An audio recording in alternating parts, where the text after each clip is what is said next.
What is good, Nii-Niis? How are you guys doing? This hurt physically to say that. Okay. I am still a bit confused about Twitch because it's still not working, which is crap. But that's just how it is. I've got a pretty good idea of why Twitch isn't working anymore. So we're gonna stick to YouTube for now. I hope I'll have it fixed by next week. I should, because as I said, I think I know what's going on, but it needs some time to fix. So let me just turn on my AC because it's hot as shit, and then we'll get to Higurashi. Hopefully finish the game today because I've got plans for next week that I would like to do next week, but I can't if I'm not done with Higurashi yet. So let's get through this today. There's murder to be done, murdering some uncles. But before we do that, I need to write a message in Twitch chat linking to this YouTube stream here because like if somebody on Twitch actually wants to watch this, Higurashi isn't really doing well on Twitch at all, then yeah, you know, I want them to be able to. Twitch seems to be bugging out today. If you want to watch the video, head over to YouTube.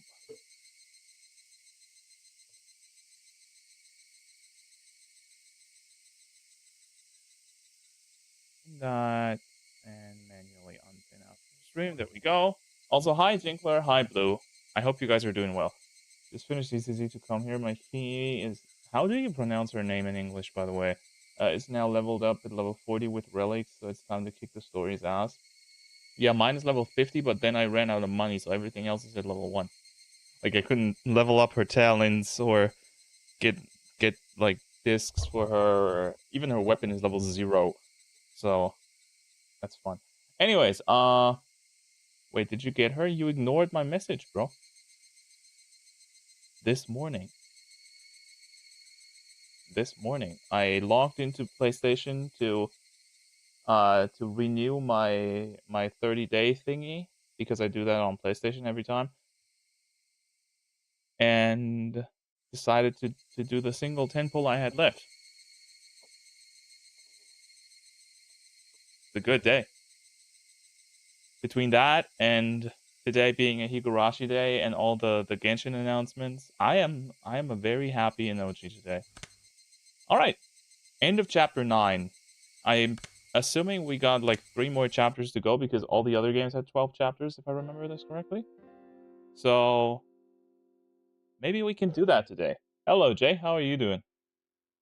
Let's go. Continue. Why can't I not click on it? Okay, now. So just notice, but he does the same thing as Wuba. Oh, with the A ranks? Yeah. Yeah, it does. It's like the only thing I don't like about the game. It doesn't really matter that much because the same as Wuthering Waves, it doesn't have a ton of 4-star characters anyway, so you're not missing out on much. But it's still shit. I don't like it. Sunday. The fireworks I heard before noon were probably to announce the opening of the festival. And the weather certainly wasn't festival weather. It was cloudy.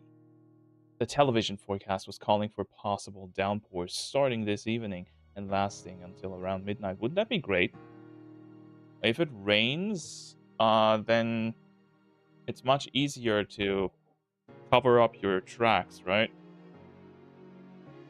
Oh wait, this is new music, isn't it?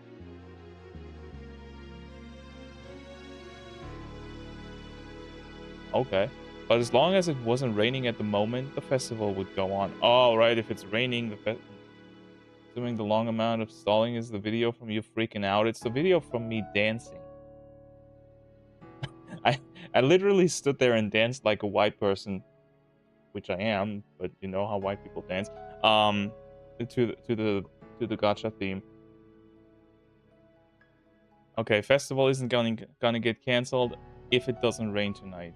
Just imagine the festival getting cancelled. I'd never even thought about that, but if the festival got cancelled because of rain, then all of his plans just go poof. Yeah, I dance in my room all the time. No shame. No shame.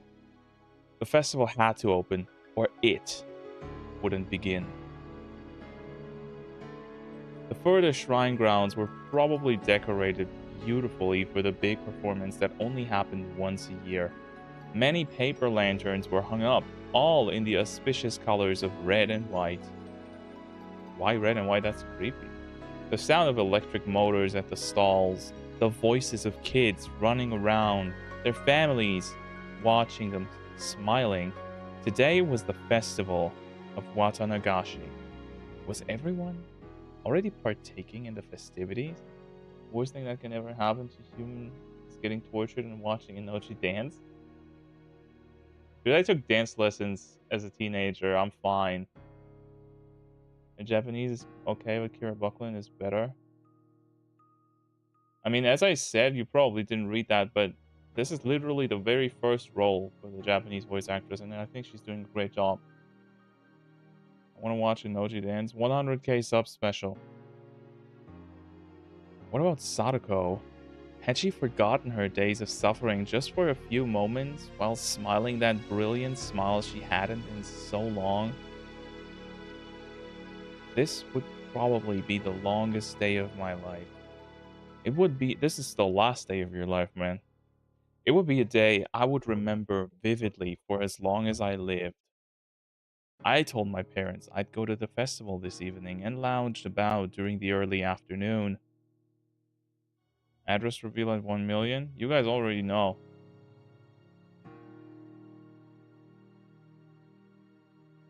We may have lived under the same roof, but they couldn't help being surprised by the deviation from how I usually spent my time. Glancing at my parents out of the corner of my eye, I went to the front door. What is this music, dude? It's so serene. It sounds like it comes straight out of a walking simulator. I tied my shoes just a little tighter than normal, as if to express the firmness of my resolve in those knots. When I decided to murder Sadako's uncle, I was in such a state of excitement, I almost went crazy. No, dude, you did go crazy, like seriously. And when I was planning out the act of a murder, which went directly against all the morals fostered in me thus far, I was in such a state of calm, I almost thought I had lost my emotions. And then, yesterday, when I learned Satoshi had made exactly the same phone call as me, I didn't know how to describe the muddled feelings I had then. And now, entering today, right now I lacked all the emotions I possessed until now. To make a simple analogy, it was the kind of feeling... Did I just lose internet connection? Am I still live? I think I am. Yeah, I think so. That was weird. It fucked itself for a bit there. No, I think I legitimately lost my internet connection.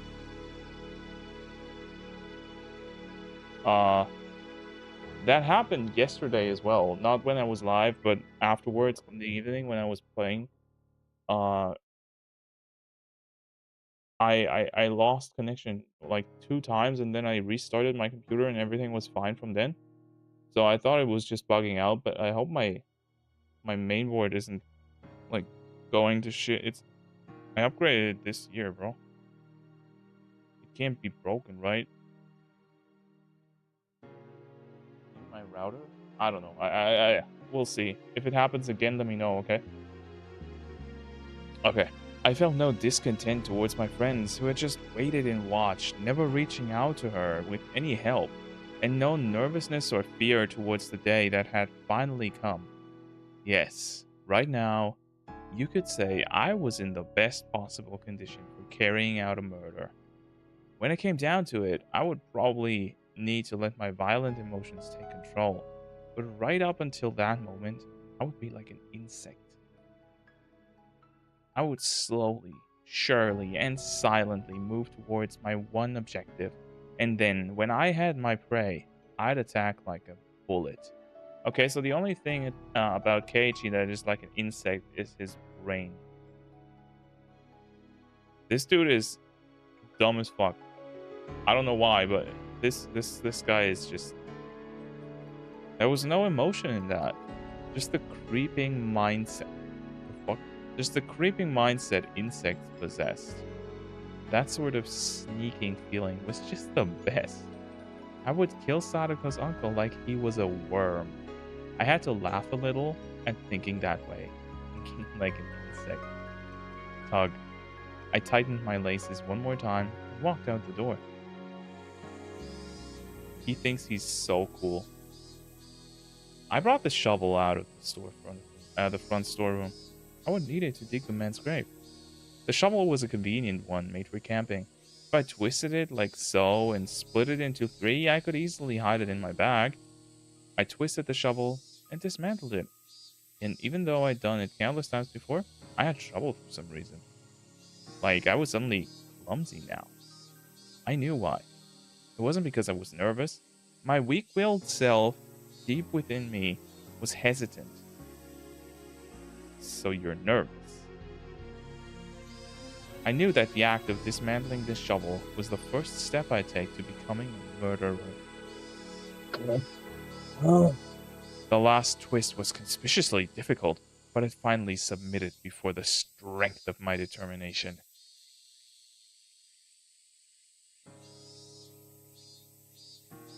Someone please use the torture room on Keiichi. Keiichi is so fucking cringe in this game, it's unbelievable. He got cool in the second one, and now it's all going downhill again. The area around Sadako's house was outside my circle of activity. But even just riding my bike in the middle of the day like this might seem suspicious to an observant person. I definitely want to avoid meeting and talking to someone I knew. With that in mind, I chose the route to my destination carefully. I didn't mind going the long way around. With how long this day would be, I could never be too careful after all. Still, I was fortunate enough not to run across anybody on my way to the planned site of the crime. I wasn't superstitious at this point, but it was a good omen.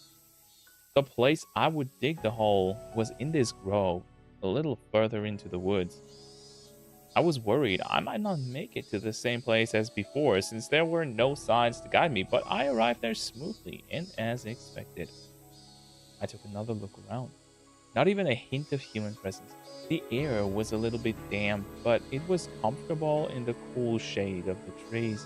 I took the disassembled shovel out of my bag and began skillfully putting it together. Then, I stuck the tip of the shovel into a soft-looking patch of ground and pushed on it with my foot. I hope he finds a corpse. The shovel would split into the earth if I put some strength into that.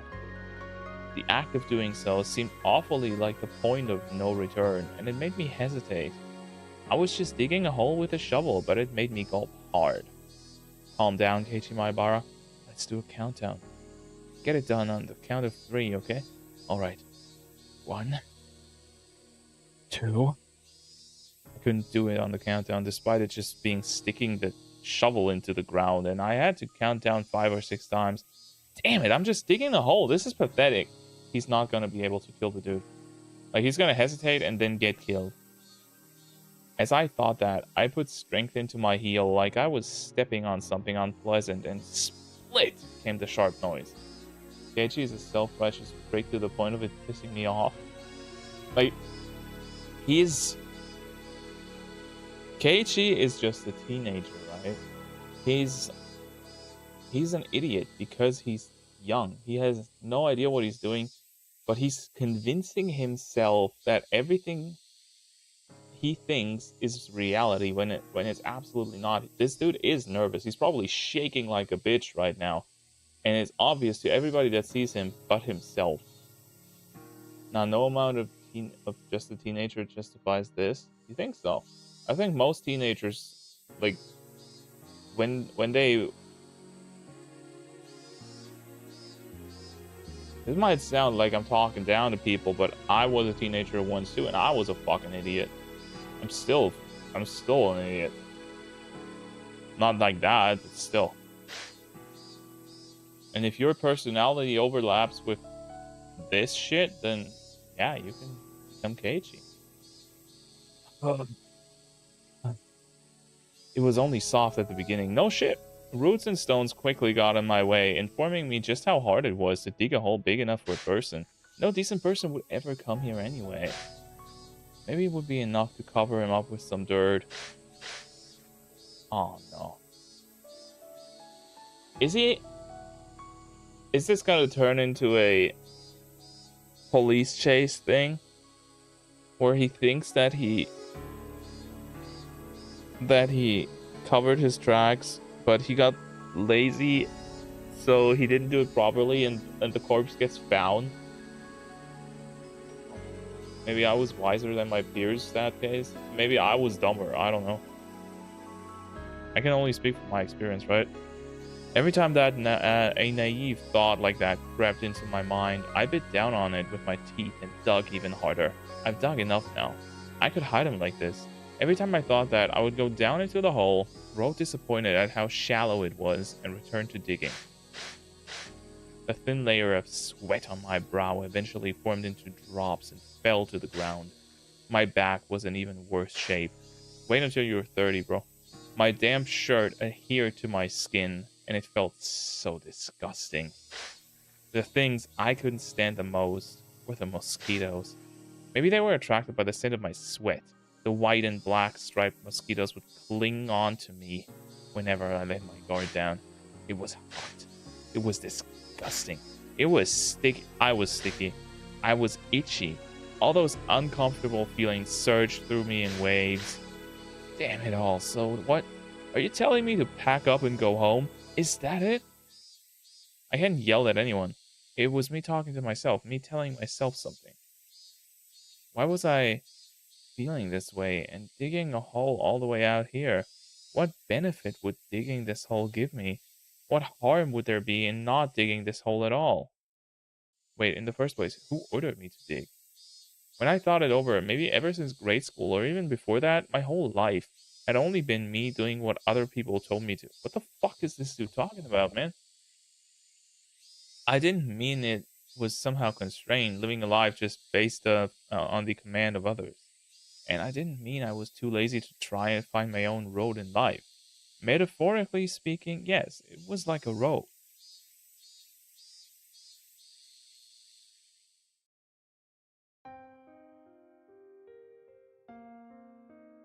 Dude, this is like the worst part of the chapter.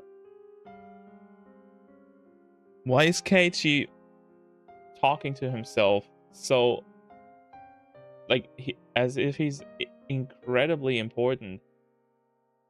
I'd never been particularly physically fit. I didn't hit puberty very early, and if all my classmates and I got in a line, I'd usually be on the shorter end.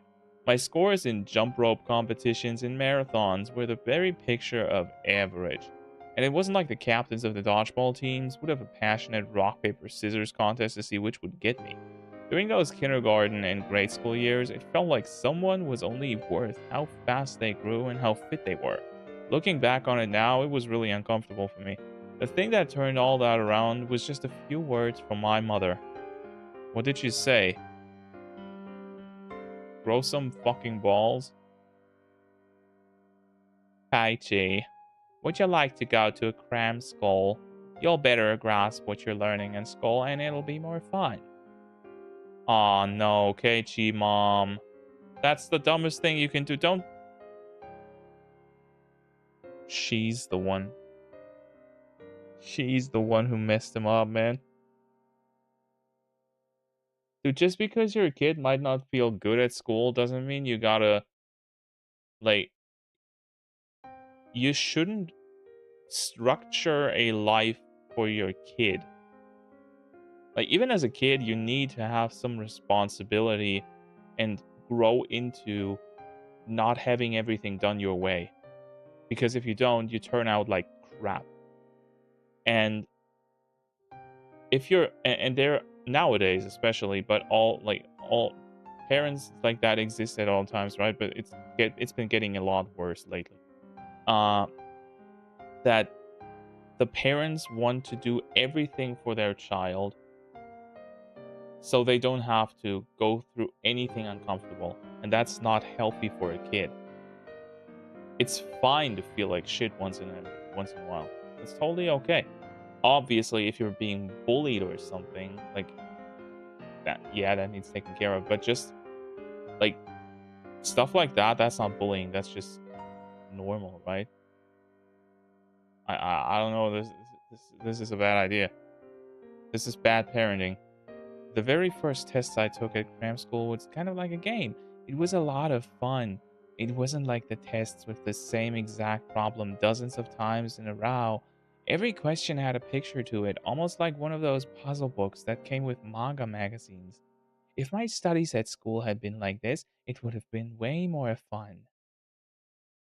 Several days later, I went to the cram school again with my mother. I'm sorry, with my mommy and the enrollment paperwork. Mommy and the person at the cram school had a really long, heated discussion, so I accidentally dozed off and missed most of what they said, but I clearly remember one point. Mommy had made a loud groan, surprised at something.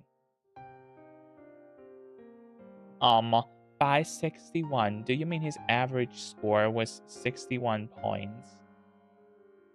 No, no, not at all, Miss Mayabara. The deviation from the mean of all our cram schools across the country is 61.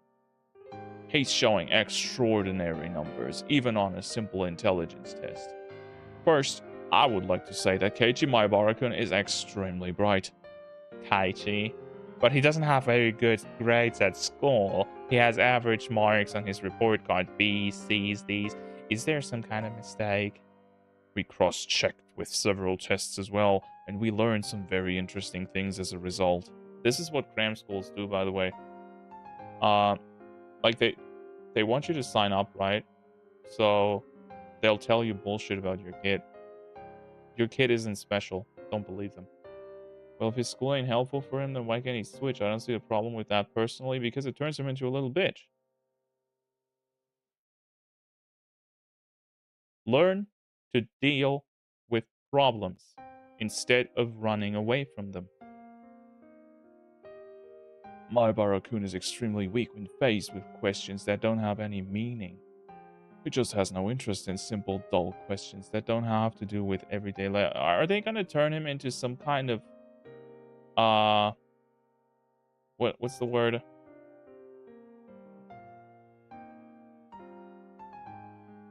I forgot what it's called. Autist.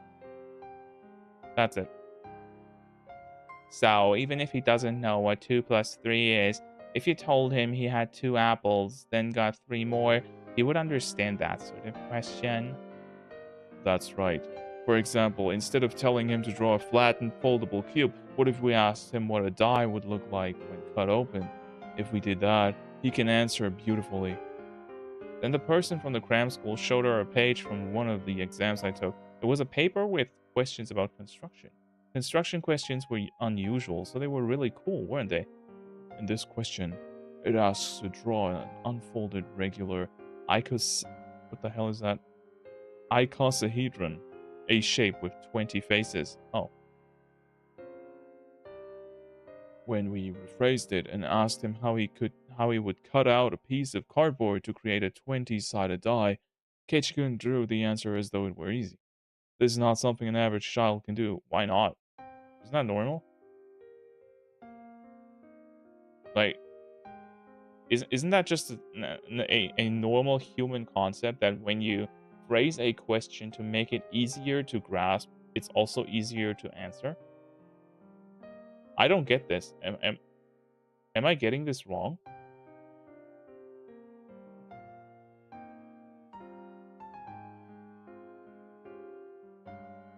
Katie, have you ever made a die with 20 sides from a magazine extra or anything? Dice only went from 1 to 6. This guy hasn't tabletop. I'd never even considered before this test that there were dies with more than 6 sides, so it was fun to imagine what kind of shape a die that went up to 20 would have. If I had a die like that, I could win at snakes and ladders against anyone, so I immediately wanted to make it. Finally, I entered cram school, and that's where his problems begin.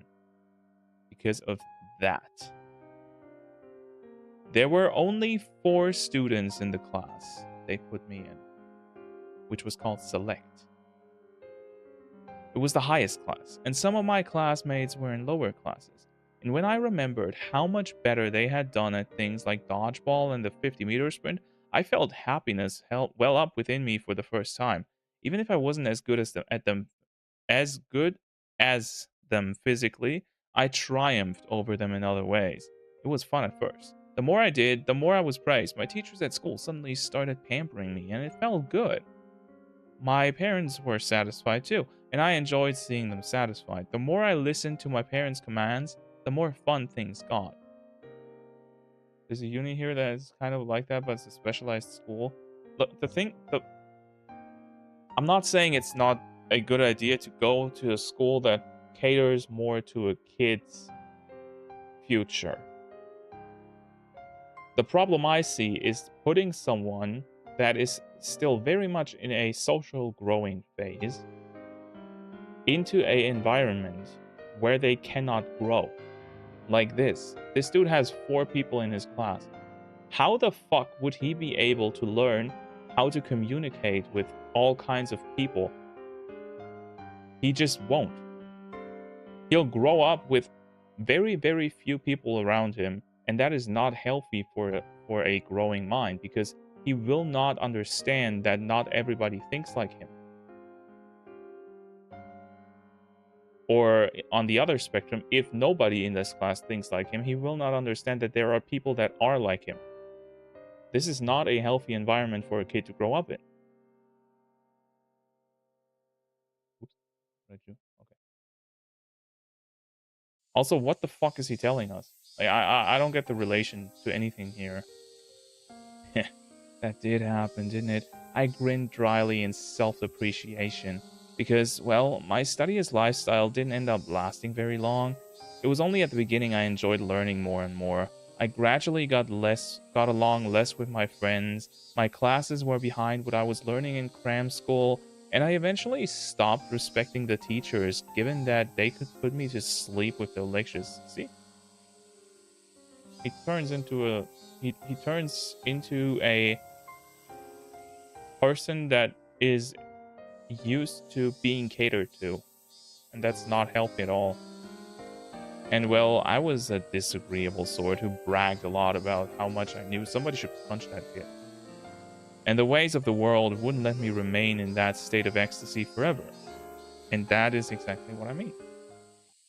Because even if you do that with a kid, like, your kid is going to grow up at some point, right? And that means that they're going to have to enter the real world. And the real world doesn't work like a cram school. And then they're fucked.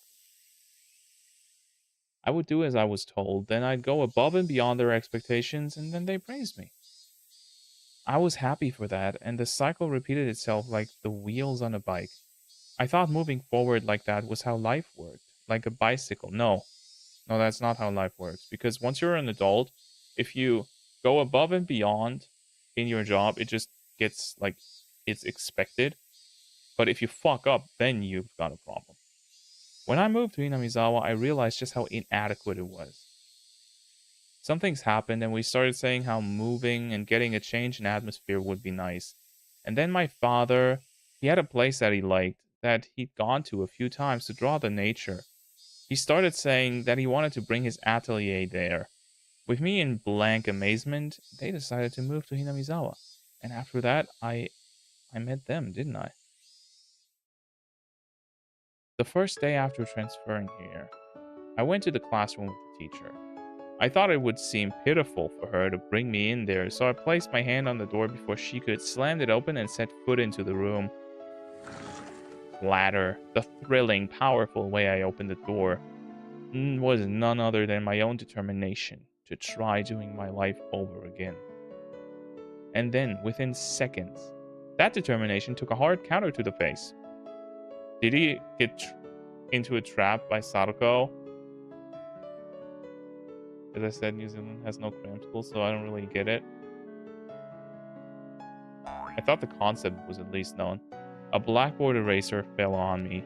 Plus, there was a huge rock inside. It wasn't a supremely painful trap somebody had set up. Oh, come on. Sadako was already beating me right from the first day I transferred. That frightened me. I was bewildered. The class was surprised too. I wasn't just surprised that the students in the class were all different grades and were different genders. It was because the room felt completely different from the schools I knew. And as I spent more time with them, my surprise continued to grow. Yeah, doing extra school on top of school sounds like shit. It does. This fresh sense of surprise had never left my life, even to this day. Every day was a fresh new surprise. I've never had a single boring day since coming here. The days were lively, spent with the other club members. We played Old Maid with cards, with scratches on the back to cheat. We let all our passions go wild during our games. We went all out as regular participants in tournaments at the toy store in town, and many, many more things. Recently, during those times, there was the bento competition. It was then. That's when I saw an unexpected side to Sadako. Thinking back on it, I only ate dinner with her 2 nights. It was such sweet, gentle time spent, and it warmed my heart remembering it. Even now, I realized that Sadako was pretending to be stubborn and firm, and how brave she was, part of her heart always waiting for her Nii-Nii to come home. And I vowed to become her Nii-Nii. Sadako may have been nagging and overly critical, but she knew how to take care of someone. But though it might have seemed like it was like she was taking the lead, it was actually her way of depending upon another person. Even if Satoshi and Sadako's lives as siblings were confined by their uncle and his wife, they were still warm, sunny days. Although I want to go home and play with Lego as a kid, I don't want to do extra school. I mean, the idea is normally you put someone in cram school that is having trouble in school, right? Not somebody that is too good for school. When did those sunny days all go wrong? What mistake was made? Lamenting tragedies of the past would do no good, and I told myself that so many times, but I did anyway. Keiichi, isn't that why you chose your path? To take back that life? Nobody ordered you to do this. You decided it on your own. You don't desire anyone's praise for this. You thought it all through yourself. I think he does desire praise. I think that this whole time it's been obvious that Keiichi is doing this for himself. He's not doing this for Sadako. I mean, he does feel bad for Sadako, of course, but he's doing this to satisfy his own self-importance, and he definitely wants to be praised. Look at how he flipped off at Mion when they wouldn't help, but he did try to help. He is so much more important. He is so much better at life than the others, and he wants praise for that, I'm sure. And if this, I wouldn't be surprised if this turns into some situation where he does kill the uncle, and Sadako finds out, and instead of being happy about it, she gets mad at him, and then he goes crazy. Okay, now that shit don't happen here. I mean, I guess summer school can exist. You thought it all through yourself. You'll carve it out yourself, and you'll do it now. This wasn't a path I could see very far down, not like the road parents or society could offer. It was a narrow path, dark and utterly distressing, or one for which the next step would always be shrouded in darkness. But that disheartening path would keep on going forever. It was an unlimited path, and there was nowhere I couldn't travel.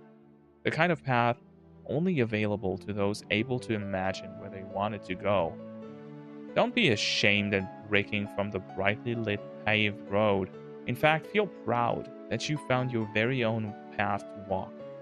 And I hadn't discarded the paved road either. Once I achieved my goal, I would go back to that right road. And then I'd spend those average, sunny days at my leisure. Nah, he dead, bro.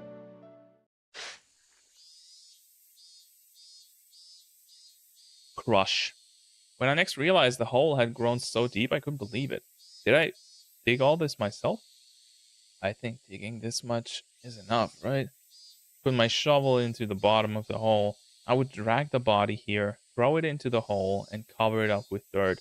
Yeah, but that's not enough. You need to actually cover up a hole like that because it's very easy to see a covered up hole compared to ground that has been beaten in by steps and rain and other animals for years and was left untouched.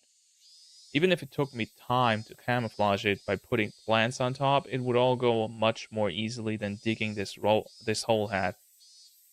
Like, there's a reason that when you watch like mafia and yakuza stuff and they hide a body, they they take like a truck, right? Like these I don't know what they're called in English. These big mechanized shovels, cars, uh, because those can actually not only easily dig a deep hole, but also make it so that the ground is hard again and doesn't look like it was disturbed. I glanced at my watch. It was almost evening, and I hadn't realized it. I may not have felt the time passing, but digging a hole this deep must have taken quite a lot of time. I took a seat on a slanted rock nearby and wiped the sweat from my brow. Now, once it got a little darker, I'd go get the metal bat I hid in the schoolyard. Should I dig Shion's hole?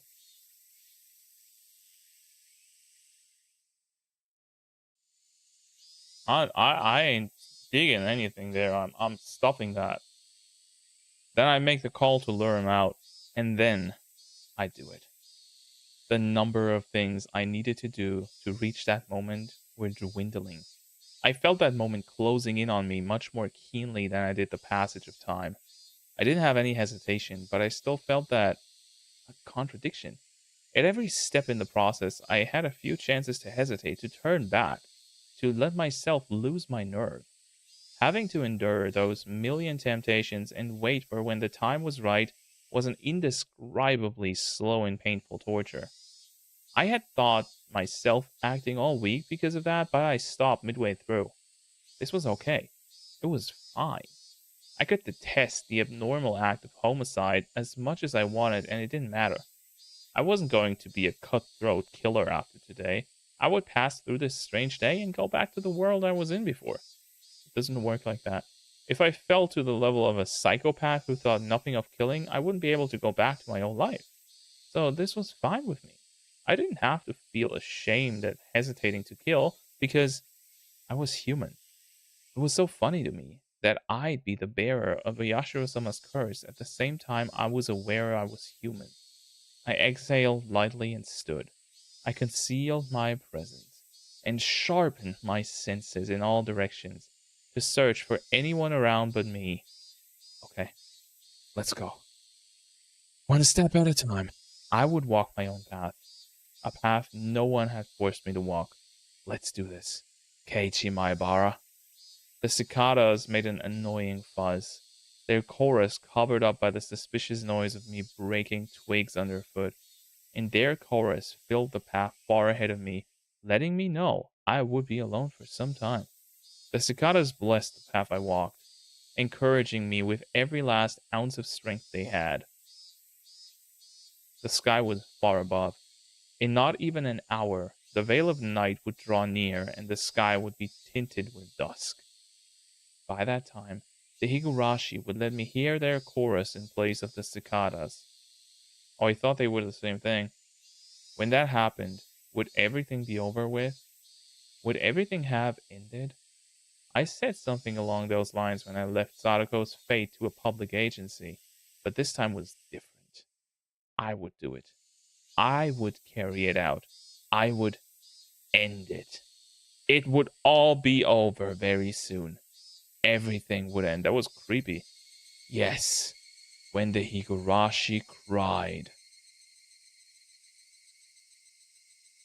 Name drop.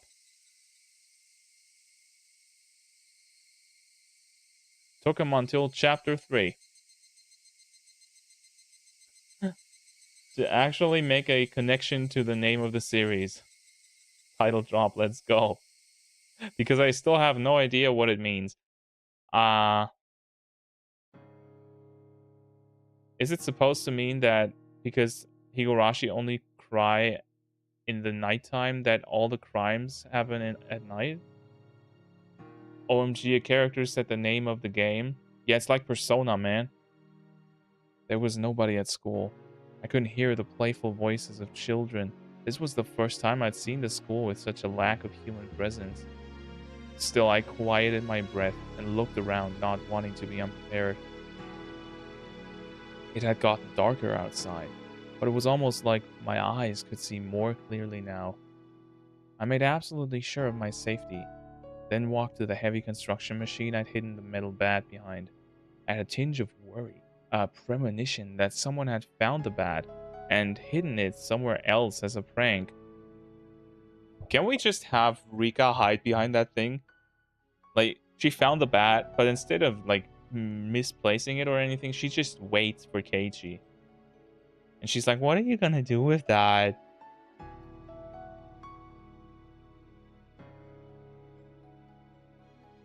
The fuck are you guys talking about? What is the D?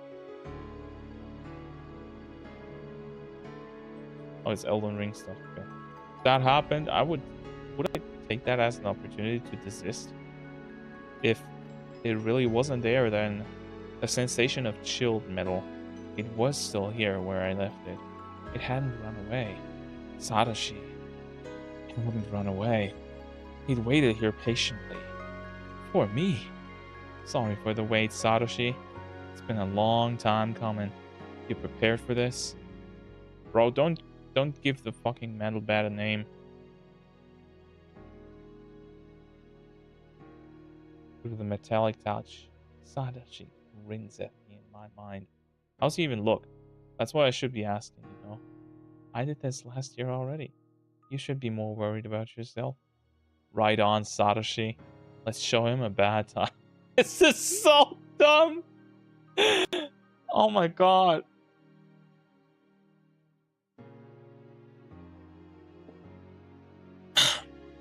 Let's show him a bad time. Satoshi's bat got lighter and lighter and fit into my hands like it was being absorbed. It didn't feel wrong to swing this. I could move it around so naturally. It was like an extension of my own right arm. Of course it felt like that. Satoshi and I were holding one bat together. Next, I would make the call to lure the man out. It wasn't a bad time for it. My friends were doubtlessly parading happily through the stalls. I hadn't considered where to make the call from. My house and Sadako's were pretty far apart. If I called from my house, I wouldn't make it. Couldn't I use the school phone? But as I thought the room was locked up and I couldn't get in. Shit, I'm so naive. You should have at least figured this part out. I couldn't call him. And just for that, was today all over? Are there, like, no payphones in this place? There have to be payphones, right? Didn't he call Oishi from a payphone when he was dying in chapter 1?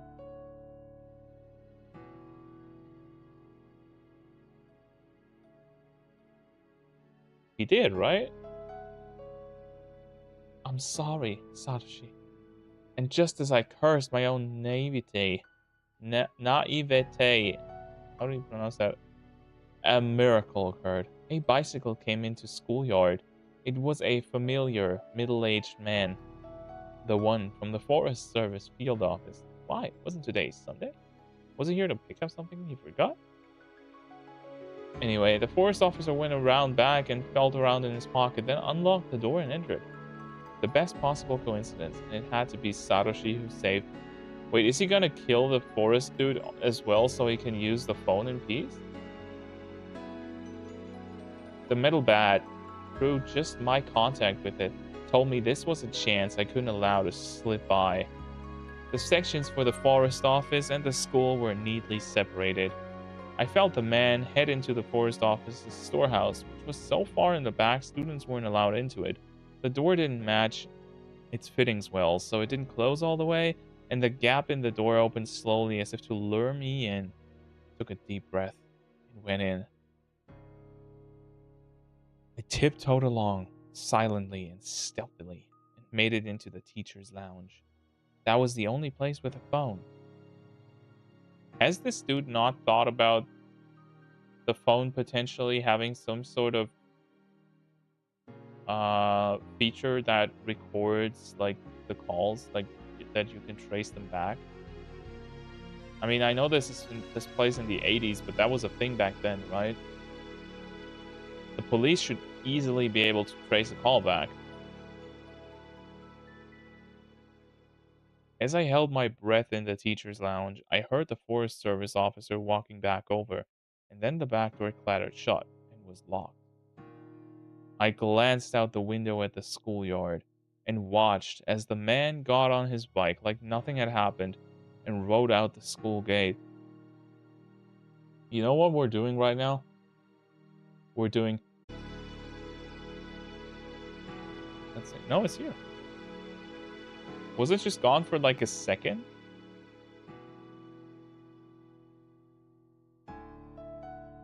Because... Look at that. Dream has disconnected. Attempting to reconnect.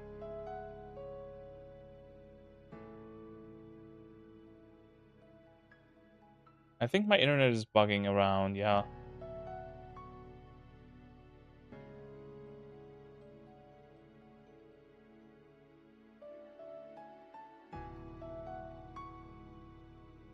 I'm acting weird. It should be back. This is so shit, man. I hate this. Why is my internet bugging out? You got cut off at the door? Perfect timing. I'm not gonna do it again. I was humming the Metal Gear theme. You know, because we're being stealthy and all. The school once again emptied, becoming deathly silent. I waited for a bit to make sure the silence was the real deal, then reached for the telephone on the principal's desk.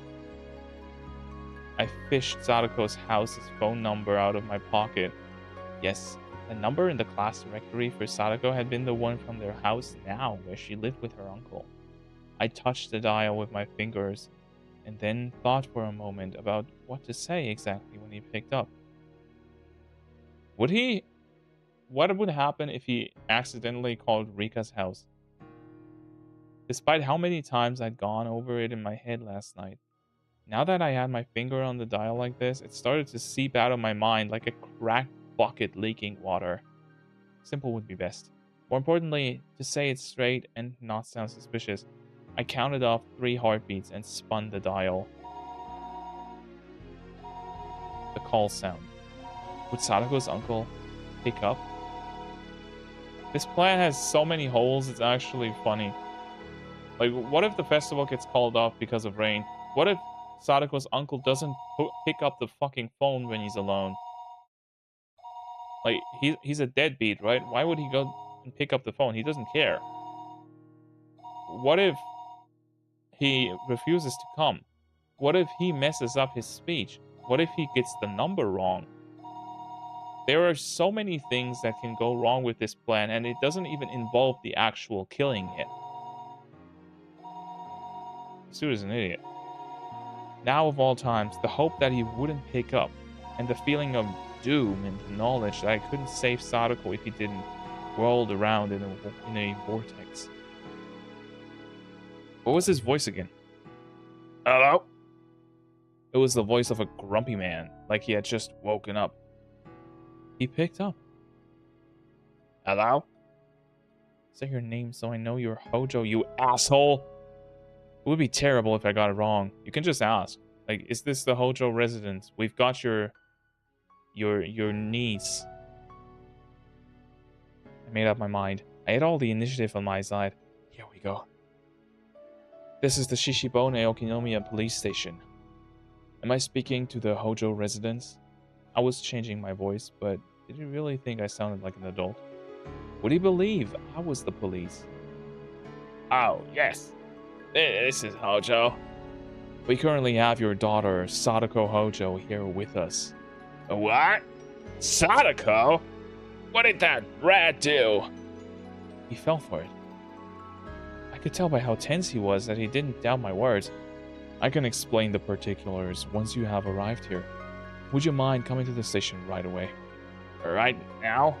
I already took a bath myself, so I don't really want to go out like this, though. What? You don't want to come out here because you already took a bath? Yes, right away. Right away. Jeez, man, what the heck did Sadako do? I'll explain once you're here. I will be waiting. Thank you for your assistance. Ah, 1 second. I don't know where the police station is.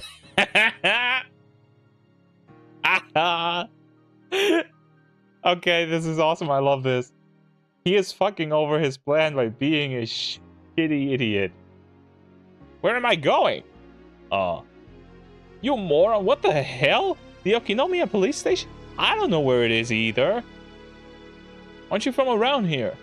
Why don't you know that? A greasy sweat came over my body. Eventually, just as I was about to choke, he spoke. Oh, next to the fire station, right? That's pretty far. Thank goodness, he remembered on his own for me. Didn't care where the police station was, so long as he left his house to get there. Then we will be waiting here. Oh, wait. Who am I asking for once I get there? What is your name? On top of that, he wanted to know my name? Just say Oishi. Dude, like, just leave your goddamn house already. Just plan this better, you idiot. Maebashi. Excuse me. That was close. I almost thoughtlessly told him my real name. This is such...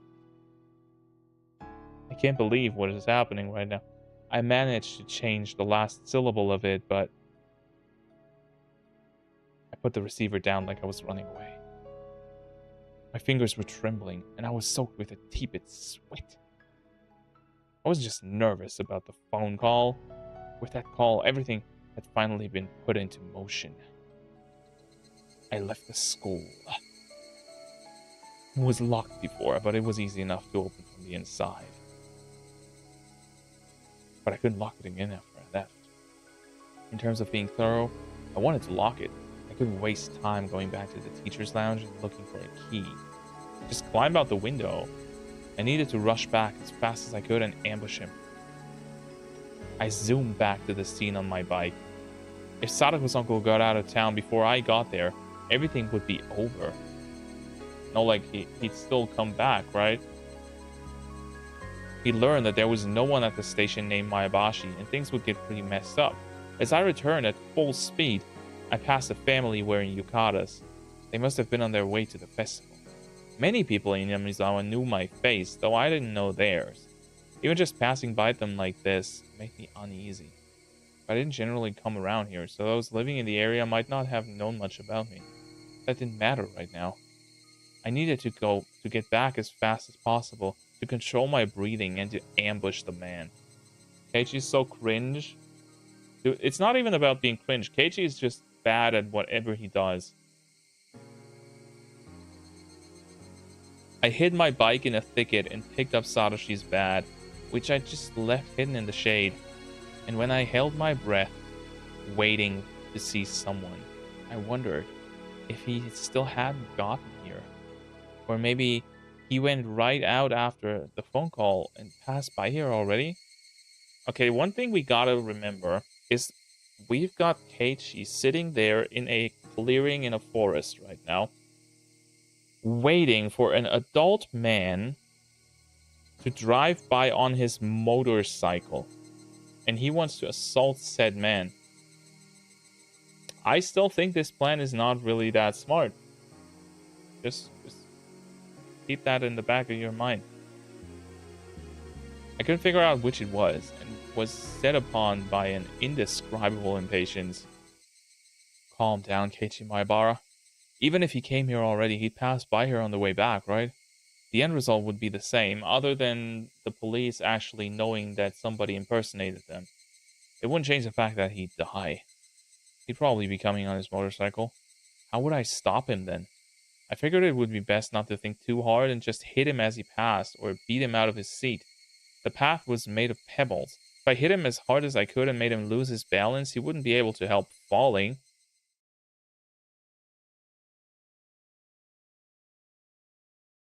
Wait, I'm sorry for asking, but is the motorcyclist the uncle?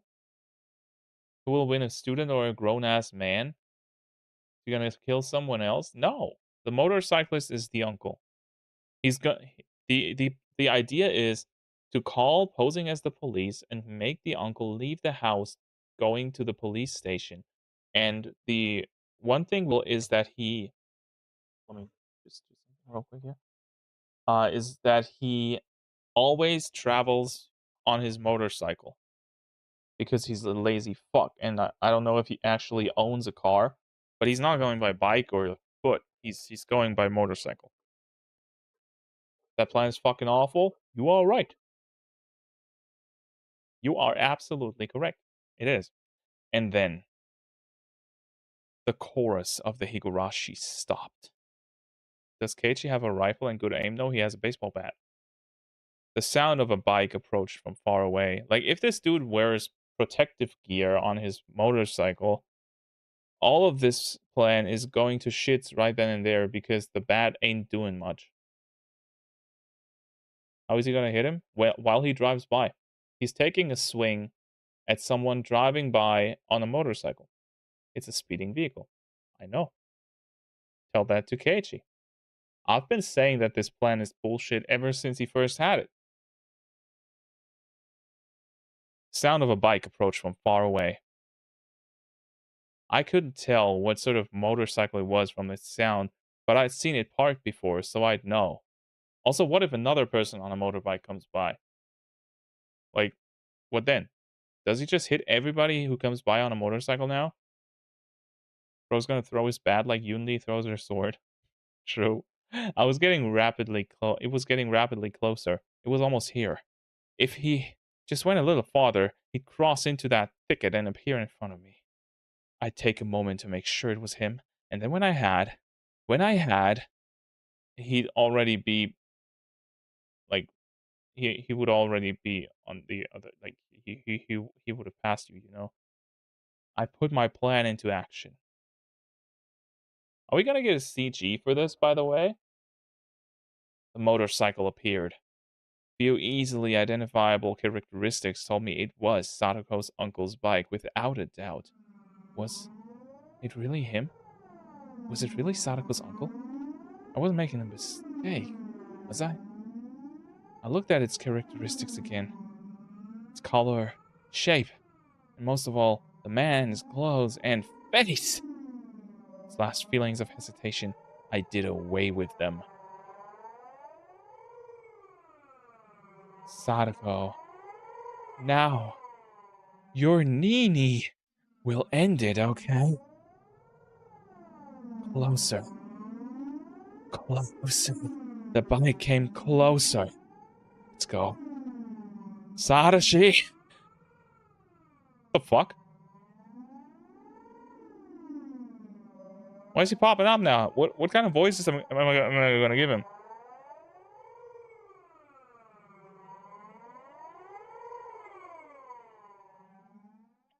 Sadashi is younger than Keiichi, right? Yeah. Whoosh! I jumped out of the thicket. I used my shoulder to basically tackle the uncle on the bike with all my might. Ah! Ah! Ah! He gave a dumb shout as his bike completely lost its balance. Finally, it fell, the bike scattering clouds of sand, and after spinning, it stopped. Her uncle, tossed to the ground, didn't understand what had just happened, and groaned for a few moments, crouched on the ground. Oh shit. What is this, mate? Hello there, this is Higurashi. We are about to murder someone for almost no reason at all.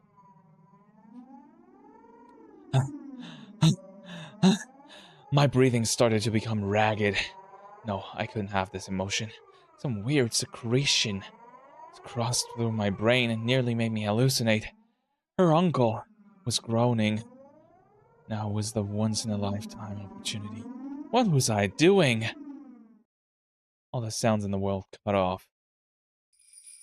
My mental chaos from a moment ago withdrew like a lie, and I could feel the temperature in my head rapidly cooling down.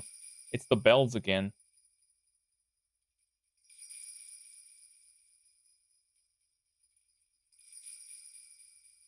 It's always the bells. Whenever Keiichi goes crazy, we hear the bells. The tension in my muscles all went away, like the strings they'd been attached to had been cut. And I let my hands dangle at my sides. It wasn't like exhaustion. Have you calmed down now?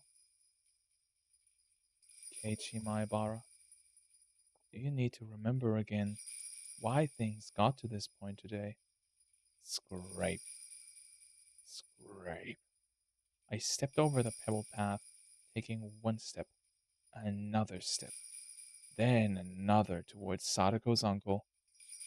The more I walked, the more my breathing calmed. The more I walked, the more I felt my body cooling, calming, chilling with frost. Yes, at this moment, this guy had lost permission to live. I had just rescinded it, so he mustn't stay in this world any longer. If he lived any longer, if Sadako's misfortune continued, it would be my responsibility for having allowed him to live. I could feel the cooling substance going through my whole body, even down to my capillaries. Her uncle was at my feet now, still on the ground like an idiot. I smiled coldly at how ridiculous he looked. That hurt!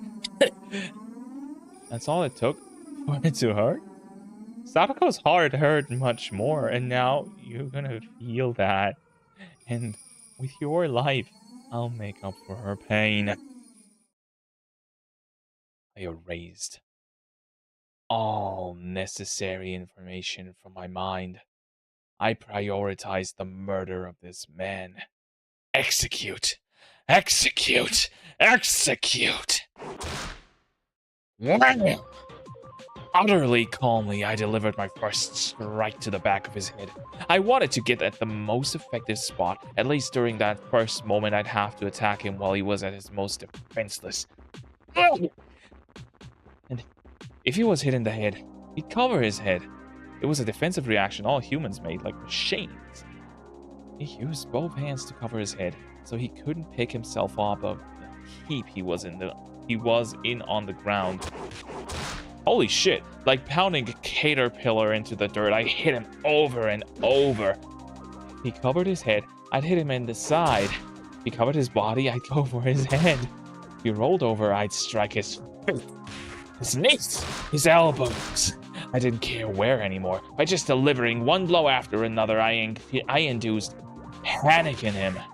I retained my overwhelming advantage, but I hadn't done nearly enough to deliver a fatal wound.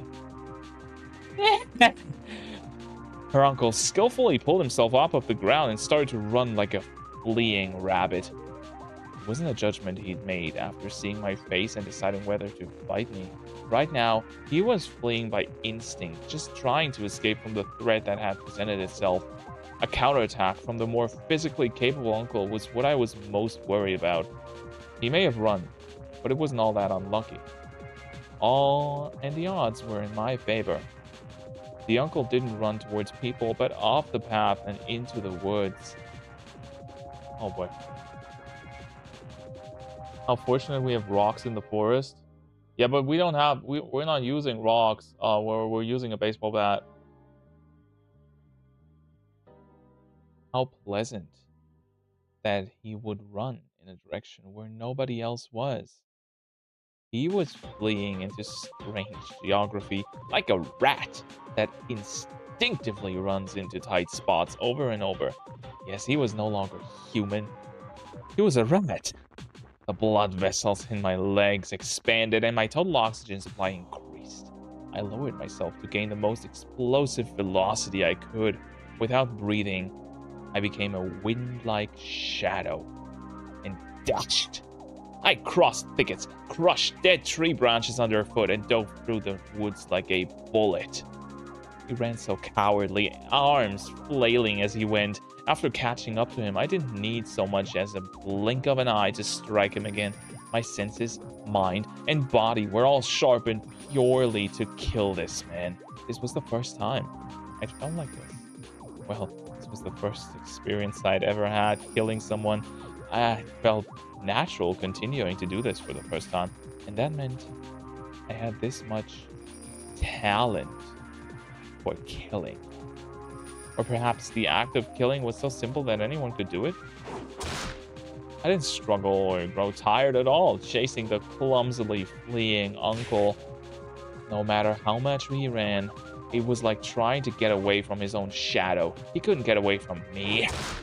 I could easily aim at his back, his shoulder, and his head, even from this unnatural stance. Each time I struck him, he wailed in pain and begged pitifully for forgiveness, but it didn't disturb my mind. I was neither excited nor plagued by hesitation like before. I felt sharp. I felt like a carnivore. Of course, so did the uncle, who was trying to run away because he didn't want to die. He didn't want to be eaten, like a herbivore, running with all its might, trying to get away. Despite all the attacks, despite all the hits, he kept on fleeing without even staggering. And despite the bad footing in the forest, he impressively never tripped over anything, but there was no need to admire that fact. It was simply proof that he was no more than an animal. If he was chased, he would run. If he was going to be killed, he would run. He bared his fangs at the weak, but couldn't oppose the strong whatsoever. He was lowly, vulgar, a diminutive animal. Such a puny little creature had harmed Sadako. Scar after scar to her body and mind, deep wounds that might not ever go away as long as she lived. Yeah, they won't. Oh. My cold and calm emotions suddenly turned into bestial ones. My personality changed into something specialized for murder, purely to devour the diminutive animal before me. The uncle gave a puny little shriek, covered his head, and ran. I'm impressed by how much you can run. Fine. Run as much as you like. I will be your dip. I will choose the moment at my leisure. Your legs will hurt. Your lungs will feel about to burst. Your head will hurt from the lack of oxygen. If you feel the pain has become worse than death, then by all means, stop anytime. Without turning back, suffocating on his terror of the approaching death, he just ran shamefully onward. He ran, but was chased. His head bashed with the metal bat, sweat and drool flying everywhere, blood clinging to him. From his mouth came the sounds of coarse, irregular breathing and high-pitched screaming that verged on crying and pleas for forgiveness to someone. I didn't know who. Each and every second was a second of atonement that I granted him. Just to say something real quick. The more he takes his time, the higher the chances of the uncle actually escaping the forest. I'm just saying, right? I feel like this is going towards where they just end up at the festival. And he ends up killing... He's so in the zone that he ends up killing the he ends up killing the uncle in the middle of the festival. I think that's what's gonna happen.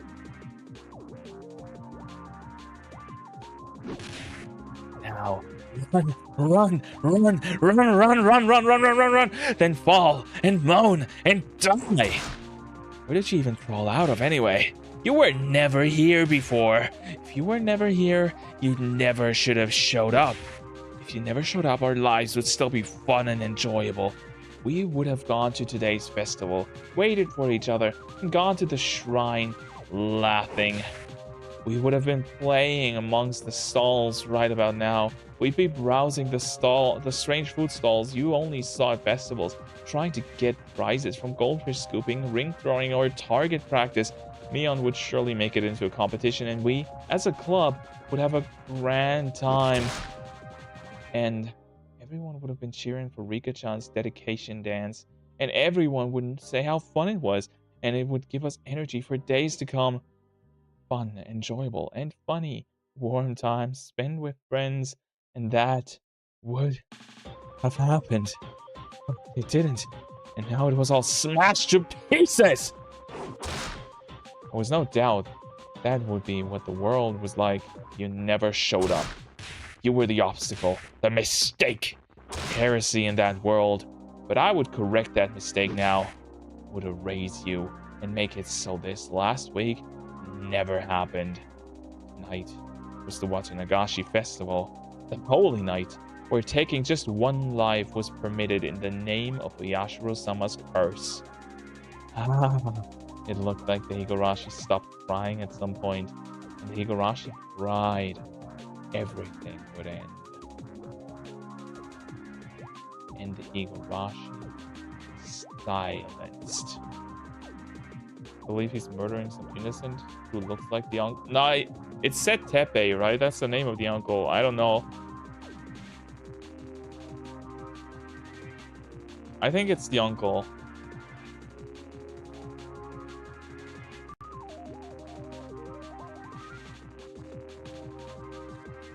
But that could happen. Like, that would actually be interesting if he killed somebody and actually manages to hide the body and shit. But then the next day, he goes into school all like, oh my god, it's such a good day. I finally did it. Sadako's gonna be fine. And then he hears that his uncle's still alive, but somebody else got killed. Oh, wait. What if he's killing Tomitake? Like, I know we've only played through 2 of the games, right? But in all of them, so far, Tomitake was the one who died at the night of the Watanagashi, right? So what if this time it's also Tomitake? Lowly one.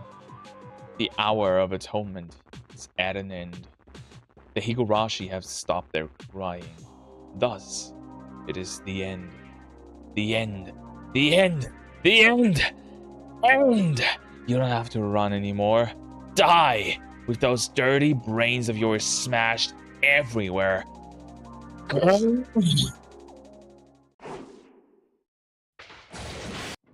Wow, that was a disgusting sound. Lightning and thunder struck like an explosion. It was so loud it shook the ground, and I smelled gunpowder. What?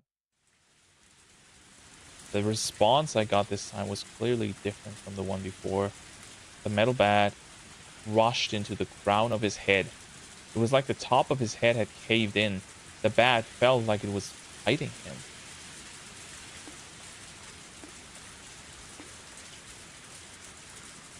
It had been the final killing attack that visited him when I didn't overlook the opening he left as his knees gave out under him. I remained alert for a few moments, then thud, thud. He planted both knees in the ground and then fell forwards, burying his head in the ground. Wait, was he shot? I mean, the gunpowder thing was weird, right?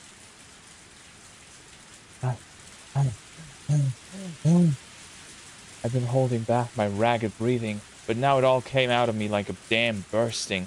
My head was dizzy and light, and unable to maintain my balance, I leaned against a nearby tree. The uncle didn't try and guard his head any longer.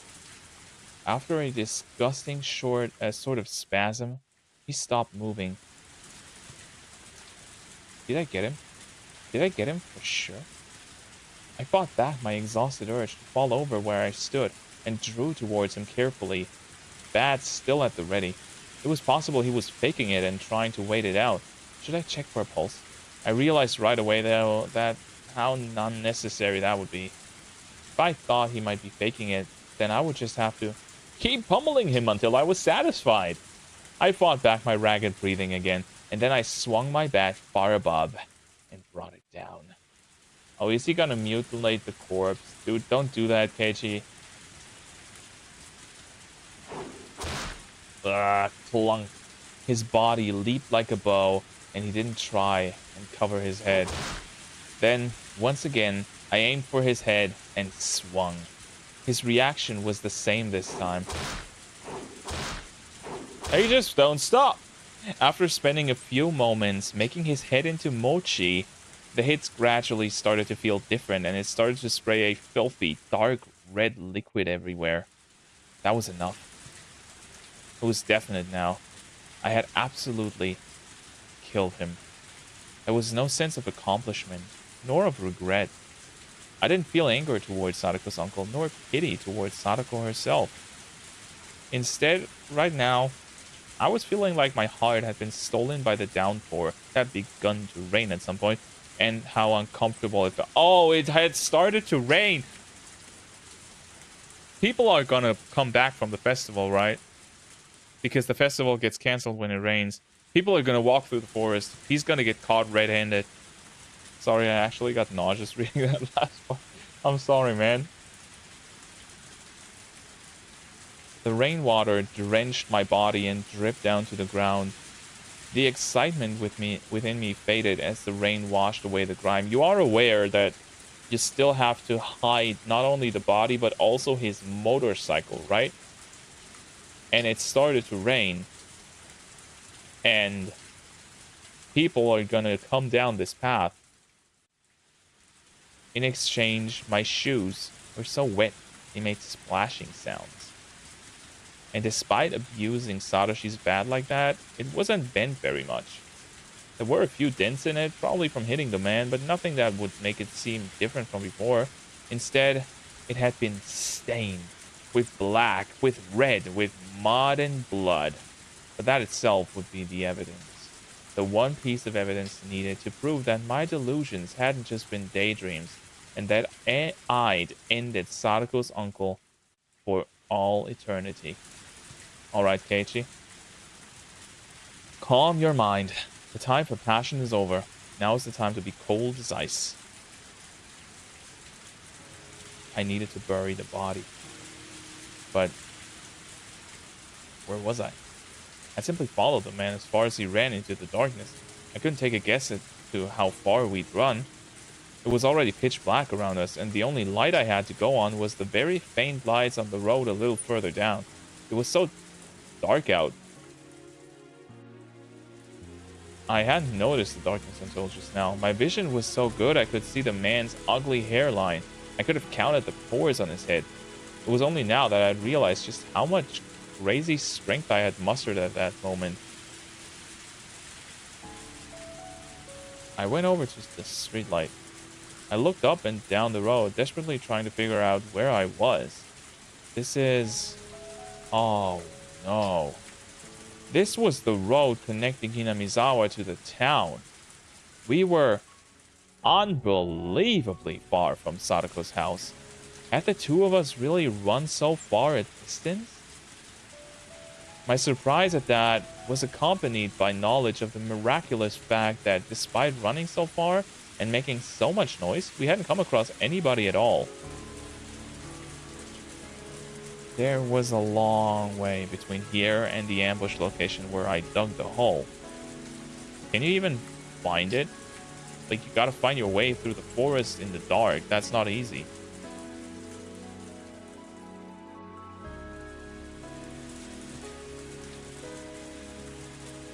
Far. There was no way I could carry the body that far. Wait, aside from that, the bike the man took here was still lying in the middle of that path. That would be an issue.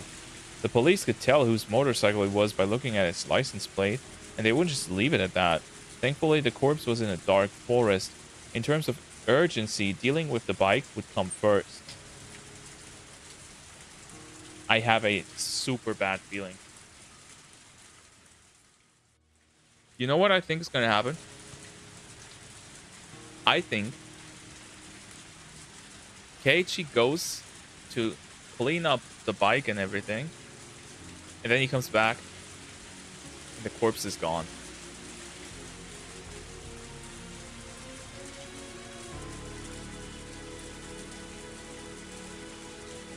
Am I tripping? I don't know why, but I somehow have a feeling that this is going to be where it's going. That he cannot find the corpse anymore.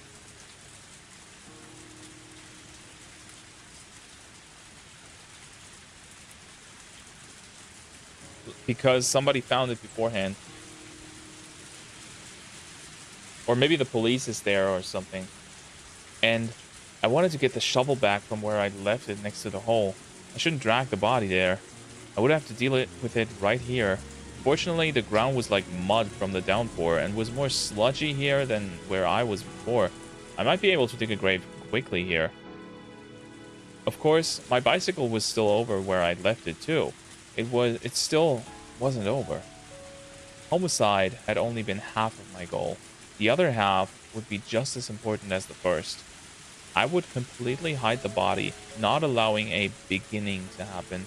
I would erase the man like he'd never existed and regain the peaceful times we had before. I bent my head backwards and calmed my mind even further. You know, his whole idea of not having a beginning is very conditional already because the dude has friends and shit, right? But even if those wouldn't care for him disappearing, even if she hates him, I am 100% sure that Sadako, the person living with the uncle, if he didn't turn up after night, would call the police. Does MC have any infatuation with the friend? Yes, he's her Nii-Nii. Figure out yourself what that means. The big water droplets struck my brow mercilessly. They were actually quite comfortable. For a while, I let my desire have its way. After confirming that I was sharp again, I started running through the rain. The motorcycle was in the grass at the roadside. Considering how it looked, pelted with rain and covered in mud, it actually seemed like it had been lying there for a very long time. The plan was to drop the motorcycle into the swamp. The swamp was a bit of a walk from here. Ugh.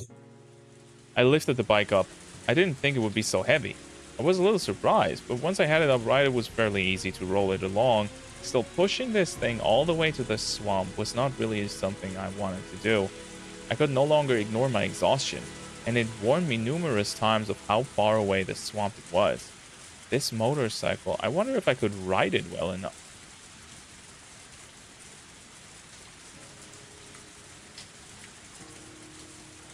The funniest fucking shit would be if Keiichi decides to ride the motorcycle now and he messes up, and instead of stopping in front of the swamp, he drives into the swamp and dies.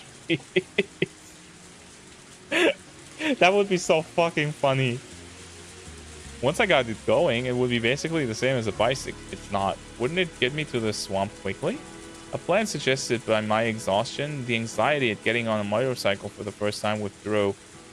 I turned the key, and then you just pick this pedal, right? Yeah! It's on! And then I gripped the handlebars, first the right, then the left. Whoop! Maybe I twisted them too much. The bike lurched and did a wheelie like an angry horse. I lost it for a second, but it was just a problem of how much torque to apply. Let's try again. This time slowly, gently. That time it went well. It was strange to be on a two-wheeled vehicle that would go even if I didn't pedal. Very odd, but I got used to it quickly. Mion once told me that you could get a scooter license within a day, and she was clearly right. This was pretty easy. I needed to throw the metal bat into the swamp too, but I didn't know how I would pack the bat onto the motorcycle. Without much other choice, I stuffed it into the back of my shirt, feeling like a ninja carrying a katana. He's so cool. If I put the tip up down the seat of my pants and hunched over, it wouldn't fall out. Wait, he's stuffing Satoshi into his pants? I got back on the bike and this time got going without any difficulty. I carefully pressed the button labeled light and a rather strong light came on, illuminating the way forward.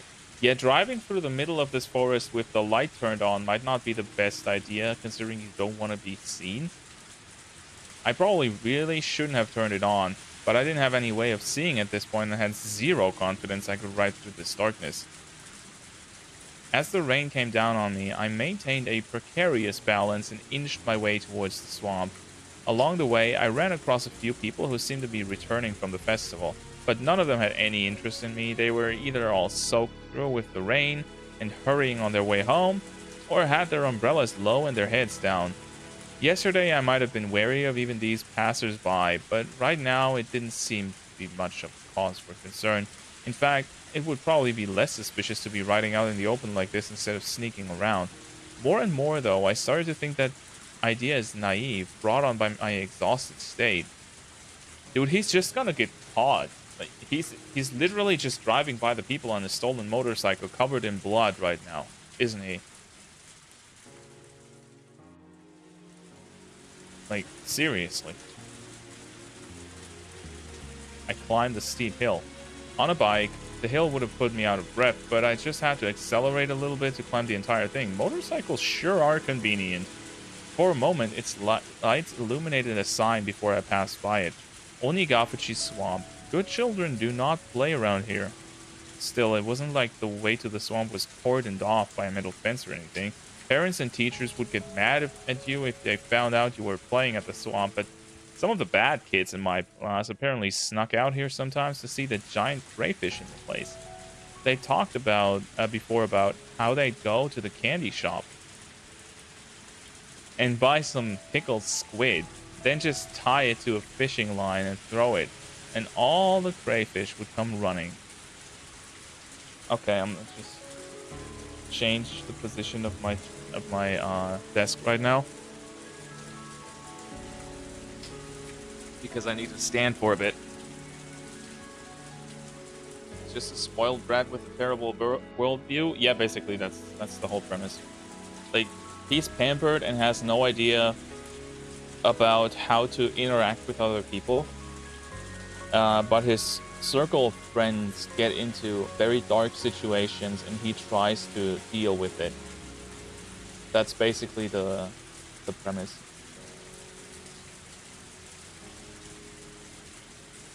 Once I got up to the bank, there was a tiny ritual shrine and traditional robes on one of those trees. And as it swallowed the downpour whole, the blackened swamp had waited for me. If I slammed on the accelerator from the cliff-like stop I was on now, the thing would fly straight into the middle of the swamp. Yeah, but get off. I had to be careful not to fall in with it. If I drowned and disappeared, man, what a stupid ghost story that would be.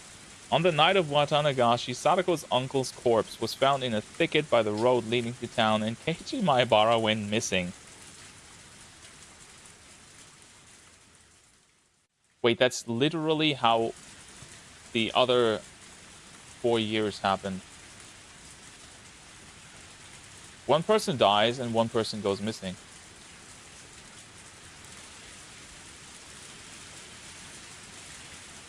Was I right? People would whisper that I'd been demoned away. The 5th year's curse would be a half-baked one. I got off the bike and twisted the accelerator as hard as I could. I let go just when it seemed like it would drag me forward. The bike shot off the cliff and was swallowed down into the swamp, leaving a far fainter splash than I imagined. Its surface was being pummeled by the downpour, and the muddy, filthy water was flowing into it.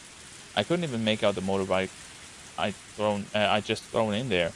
It was pretty heavy after all. It would be quickly engulfed by the soft mud at the bottom of the swamp, and it would be pulled deeper and deeper until it reached hell itself. I felt no reluctance whatsoever in throwing the man's motorbike down to the land of the demons, but I did have a tinge of regret about Satoshi's bat. Oh, did you throw that as well? I washed the bat with muddy water, and the gore sticking to it came off easily. I had sort of shared today's events with Satoshi, so I wanted to give it a quiet place to stay. That's how I felt. I started to feel more like returning it to the locker from before so it could continue to keep watch over Sadako. Dude, the worst thing you can do right now is go to the school in the middle of the night or go to the school tomorrow morning with the bat in tow. That would, like, what the fuck? Don't be... He has been very, very lucky so far with the murder, right? Everything has gone according to his absolutely shitty plan. Please don't fuck this up, Keiichi.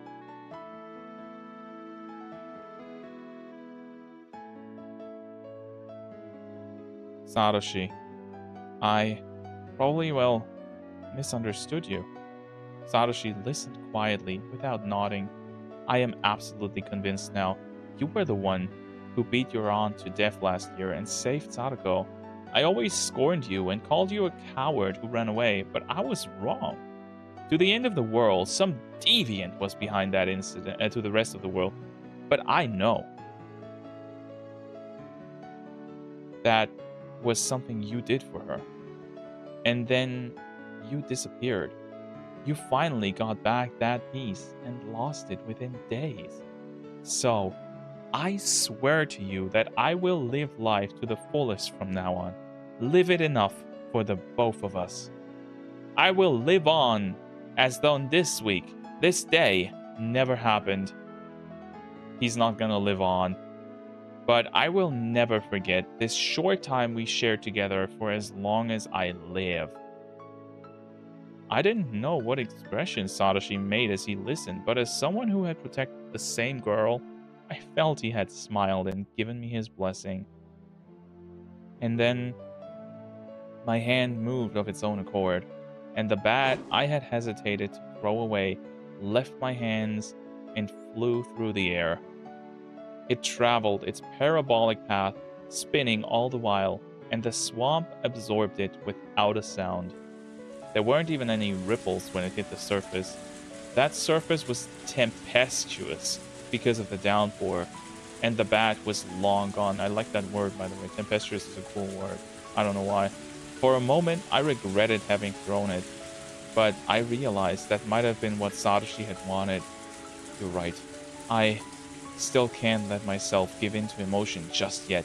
I would return for my shovel, get on my bike, dig a hole to hide the body, and bury it. It seemed like a simple sequence of events, but I felt extremely exhausted, and I had to do it all tonight. Actually, dude, you've been away in the rain for a few hours now. You do know your parents are waiting for you at home, right? Wait. What if the police actually shows up, but not because of the uncle, but because Keiichi's parents called the police because he didn't come home? The convolutedness is tasty. Can't wait to know more about his friend group.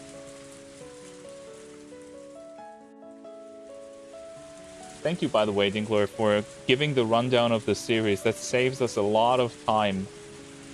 Like, I'm serious. I'm worried that we're not going to finish the game by today. So I'm very happy that you're doing this and helping me out there.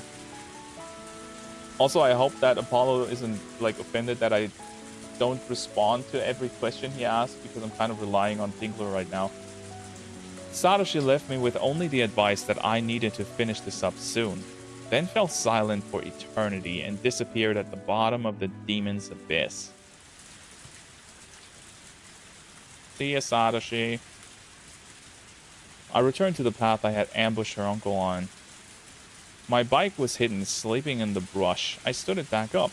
My whole body felt heavy, but I needed to finish by the end of the day, even if I had to whip myself to do it. Oh, I forgot something. I didn't just come here for my bike. The shovel was here too. Not good. I was zoning out. Every once in a while, if I let down my guard, my vision would almost go black. Pull yourself together, Keiichi Maebara. It's still not over. I went into the grove of trees and looked for the hole in which I'd hidden the shovel. Unfortunately, I'd hidden it deep in the forest, not wanting it to be seen, and now everything was black in the night and I couldn't see anything anymore. I reawakened my fading consciousness and realized just how big this annoyance really was. Oh no. Oops. What the fuck did I just do? I pressed a button on the on my mouse.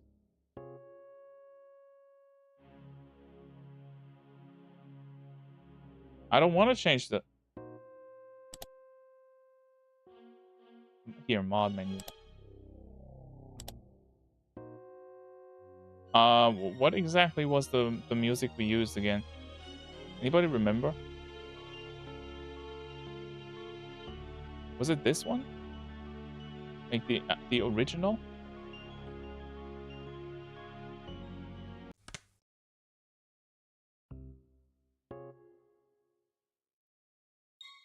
Or was it this?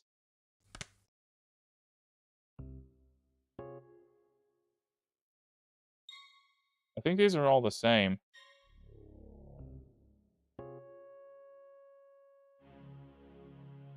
The Ho Plus BGM is the newest, right?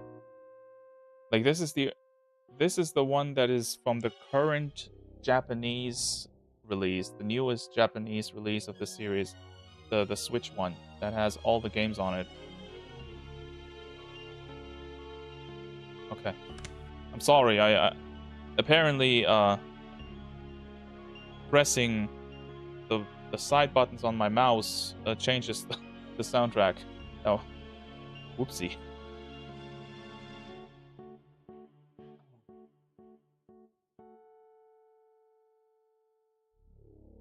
Okay. Wait, you can't be serious. The sweat the rain washed away before came back up to my skin. Deep, deep in the forest where the streetlights could never reach. The fact that it would be so pitch black had been completely uncalculated.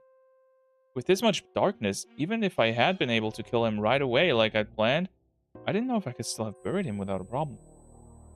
What should I do? I simply couldn't find the shovel tonight. If I forced myself to go deep into the forest, I'd lose even my sense of direction and might actually get lost in there. It might have been an exaggeration, but it was fully possible. I'd trip over a tree root and sprain a muscle.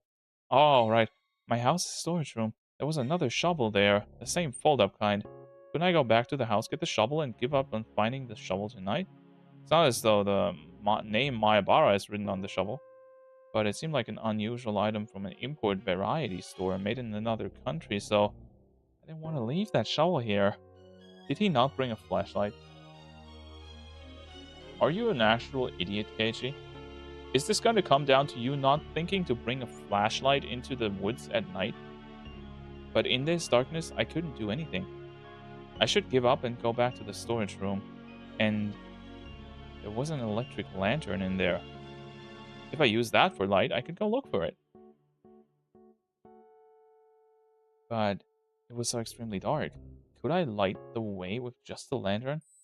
The light of a lantern in this dark night. Also, like, Keiichi, you might not think about this right now. But, if you go back to your house right now and enter your garage, your parents are gonna notice that, right? Did you leave the body exposed in the woods? Yeah, the body's been lying there ever since you killed him. On the side of the street, basically, because it was pretty close to that street, right? I couldn't discard the possibility of it drawing eyes, and I doubted if I could find the shovel with the lantern's feeble light. Besides, I'd left the body there for a pretty long time already. Well, at least he addresses that, right? Wait, so he went back to school on the motorcycle? What? Why school? He wasn't at school. He went to the swamp, right? My sense of fear, dulled through excessive exhaustion, finally reared its ugly head. Anyway, for now, the most important thing was to hide the body. A shovel being found wouldn't be a big deal, but a corpse?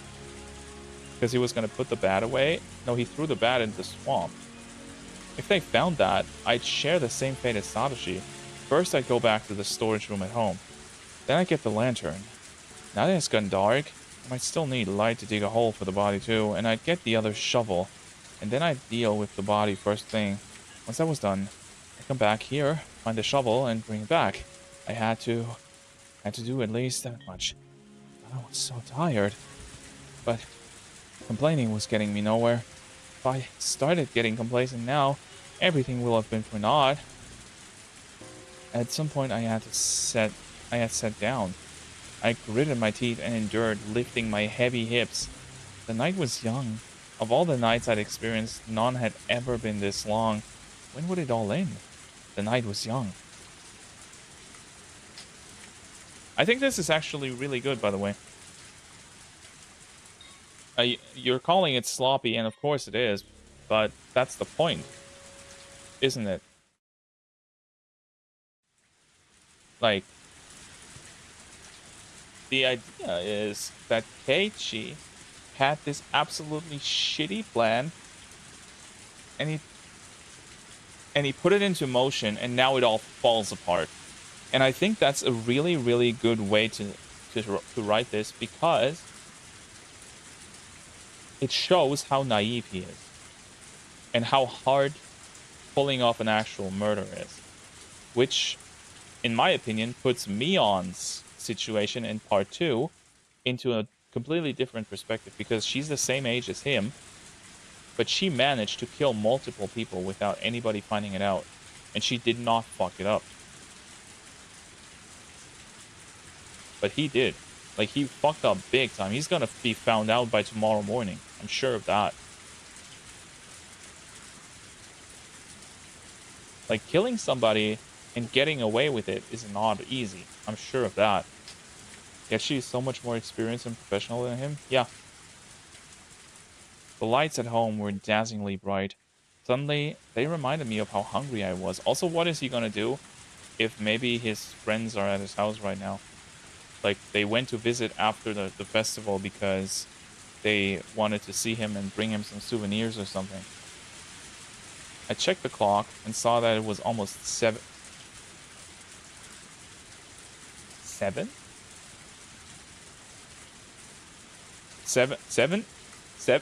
p.m.?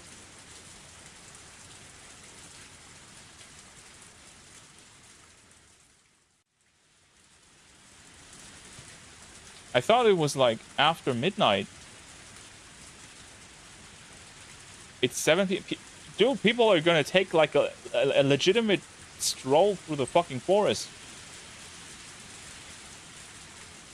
It's not the night is still young. It's early in the evening. Like, what the hell?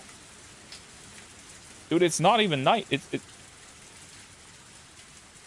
I just got here. Hey, Ruben, how are you doing? I thought for sure that it was 2 or 3 in the morning already. I was surprised at how messed up my biological clock had gotten just from this one night. There was a warm light coming from the curtains in the living room. The worlds between here and what was beyond those curtains were so different. If only that man hadn't shown up, I would have been in that light. I'd still be excited from the festival, and I'd be talking to my parents about how much fun I had with all of my friends. And then, even though they made a hot meal for me, I would have eaten way too much at the stalls, barely eaten any of it, and gone back to my room. By the way, if I was a parent and my kid would go out for a night of, like, at a festival or something, I wouldn't cook. No way in hell. If only you weren't a fucking idiot, you would still be in that light. True. And well, I see that I missed a little insight into Keiichi's past. What did you think of it? It was stupid.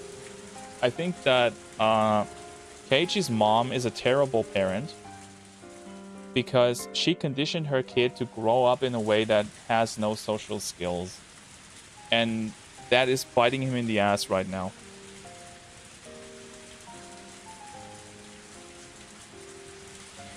No doubt I'd crawl into my futon and easily let myself fall asleep. But right now, I was completely different. There wasn't a single ember of warmth. from those weak streetlights. Right now, I was unconnected to any time spent with my family. There was neither warm food nor the time to allow myself to sleep. My body exposed to the cold rain, I knew that I simply had to spur myself on to accomplish what I must. Also, why is he so tired? If it's only 7 p.m., he hasn't been out for more than like a few hours at best. I would understand that he's completely exhausted if it was in the middle of the night, but it's not. Yeah, there's been some theories that Keiichi has symptoms of autism. Yeah, I said that as well. That I hope that they aren't trying to write this in a way that Keiichi is an autist and that justifies all of his idiocy. Like, not to say that autists are idiots, but you get what I mean, right? They can't put stuff into perspective like a non-sick person can. He's tired because he just beat something to death. I get that. But he still shouldn't be tired enough to give up on his safety, right? He's still...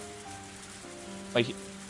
how this is written, this feels like he is this close to just giving up on hiding the body.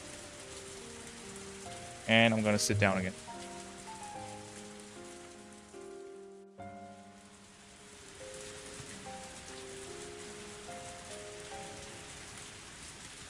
Ugh. Yeah. I prefer drinking water when I'm not eating anything. That was kind of... would certainly explain his repetitive tics and lack of awareness of other people's feelings. I mean, it would explain stuff, yes. But that doesn't necessarily mean he has autism, right? He could just be a badly raised kid.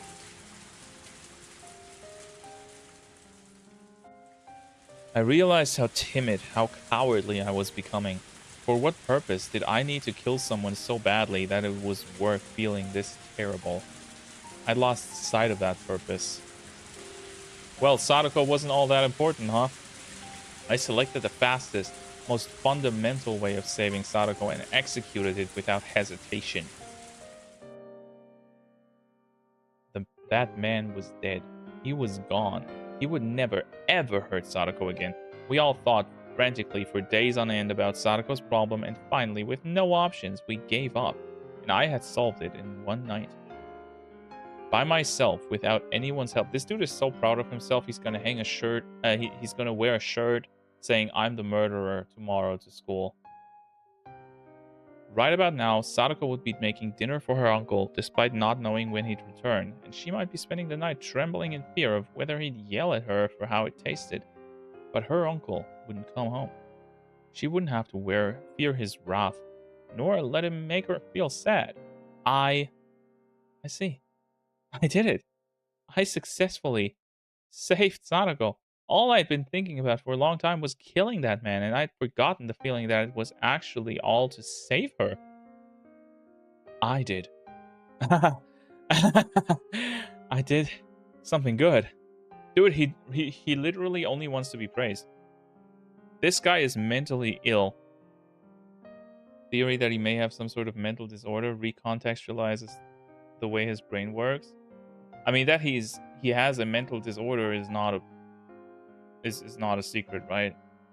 100% has. That's right. I did something good, didn't I? Felt hot tears coming from my eyes. That's when I first realized that the exhaustion I'd been feeling was actually guilt. The blade of guilt for a while now had just been scraping away with its tip, hurting my heart. It hurt so bad that I couldn't stand it. It was throbbing, painful. It was... You know what would be funny? If it turned out that he has, like, a knife stuck in his chest this whole time, and he just didn't notice. Because the uncle defended himself somehow. And he was just in such a rush that he never noticed. And that's why he has so much trouble breathing and stuff. It hurt so much. It was so painful that I cried. I cried tears of joy at saving Sadako. I didn't know why really anymore. I just cried. I think he has a gunshot wound personally. Yeah, that might also be true. Maybe the uncle actually pulled a gun, because we still haven't solved the whole smelled like gunfire thing.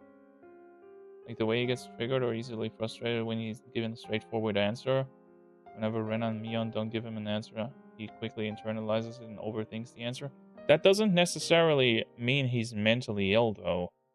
As I said, this is also something that can just come from like bad upbringing.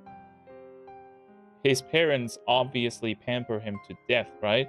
So this is the first time he actually is now in a situation where he has to fend for himself in school, where his parents aren't protecting him anymore. So he might as well just be a pampered kid. My tears fell and fell as I stood there for a while, coming to terms with those warm tears. My heart was comforted a little. All right, Keiichi Maebara, that's enough. There's nothing to regret or feel ashamed about. Both my body and mind were thoroughly exhausted, and that was a fact. It was only natural I couldn't feel anything. Even tomorrow and the day after that, I might not be able to feel anything for a while. But there was one thing that was true. There was the indisputable fact that I had saved Sadako. You have not. One day, we would surely be rewarded. Oh, sorry, I gotta stretch my neck for a bit. Jesus Christ, getting all this shit.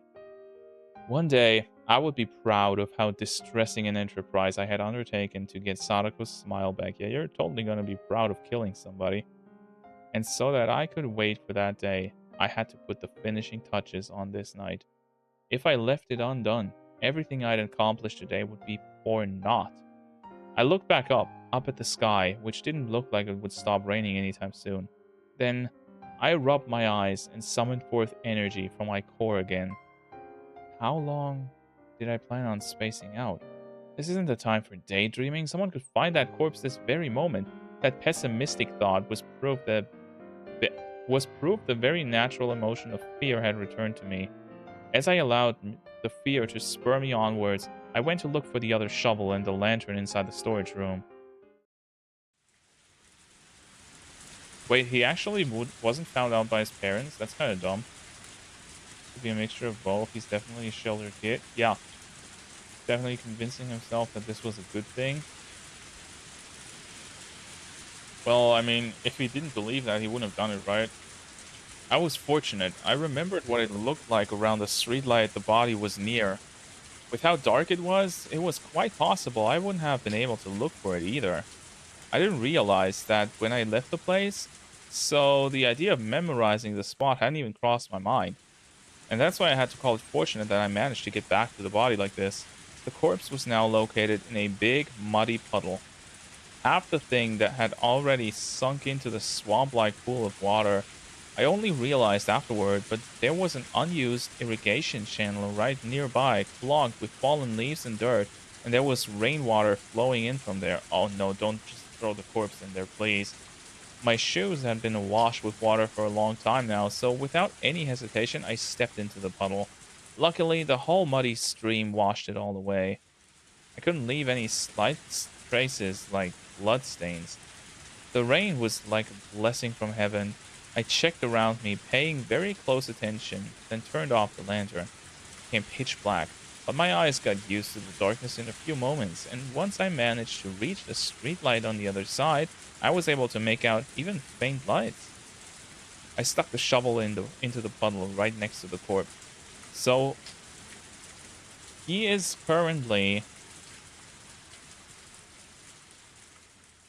burying the corpse right next to the street, right? Like, if you can make out street lights from there, it can't be that far into the forest. I kind of hate that I relate to Keiichi in some aspects. Obviously, I hate the idea of murdering someone, but I can relate to the overthinking things. Well, they aren't related, right? So it's not a problem. It's not like you're trying to murder someone. The ground was even looser here than I thought, and the shovel's tip easily slid inside it. I had to hurry and dig. If I took too much time, I might lose my energy and strength again.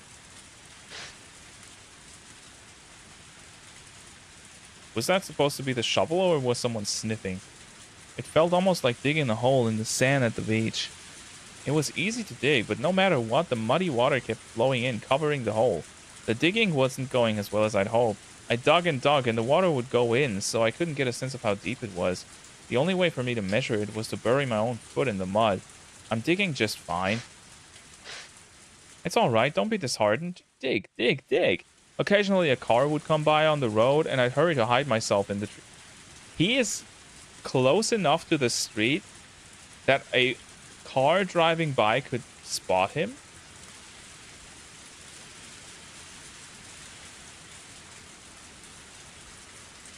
That is such a shitty idea.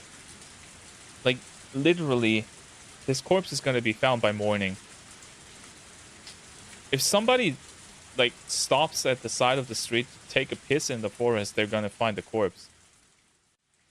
If somebody takes the dog to a walk, the dog is going to sniff up the corpse.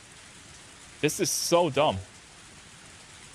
Or I see how he thinks sometimes, and it reminds me of myself.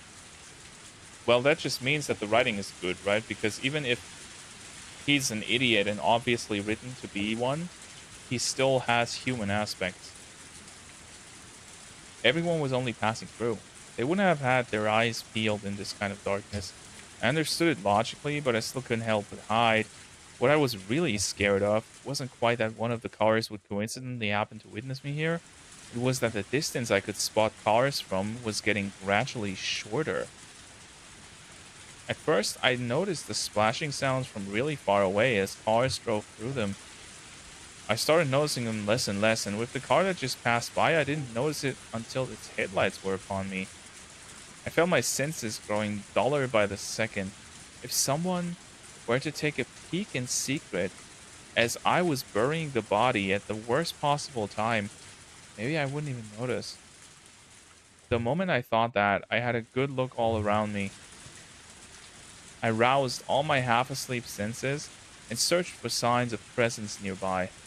What if I found out someone was spying on me from the trees? A carnivorous feeling snarled at me, glaring. If there was, then I would dig another hole. I'd come this far already. In order to achieve perfection, I didn't care how much more I had to pay, see? When he said he wouldn't turn into a murderer just from killing someone.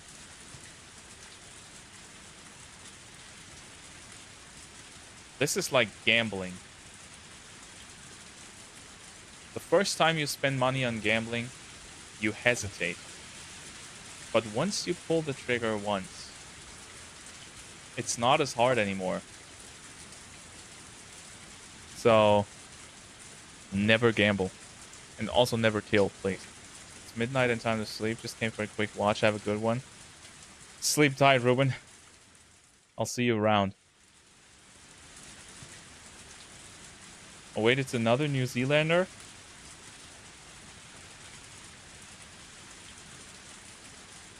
We got a lot of those. How'd that happen? I didn't know what kind of face I was making at the time, but it was definitely a fervently glaring one.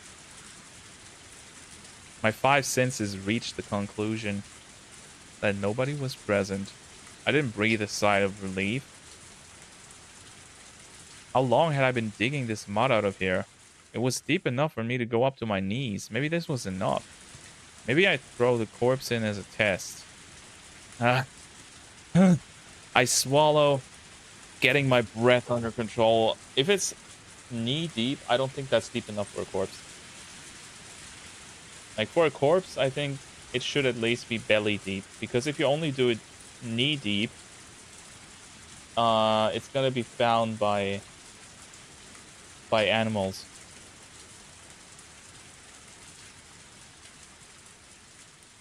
I'm back. Welcome back, Apollo. Oh, another one of those Terraria players? Still haven't tried that. Despite how much I'd beaten him, I was afraid of touching the corpse. So instead I dragged it by the feet to the hole. It took more than just a waggle and a tug to do it, but of course it did.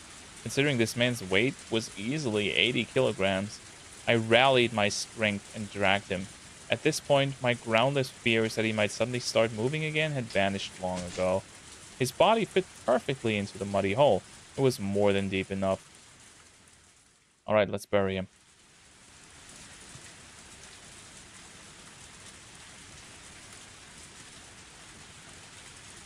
So if you bury a corpse, it has to be more than 6 feet, or else cop dogs will find them. I don't think this is a cop dog problem. Like a normal dog would find it at that depth.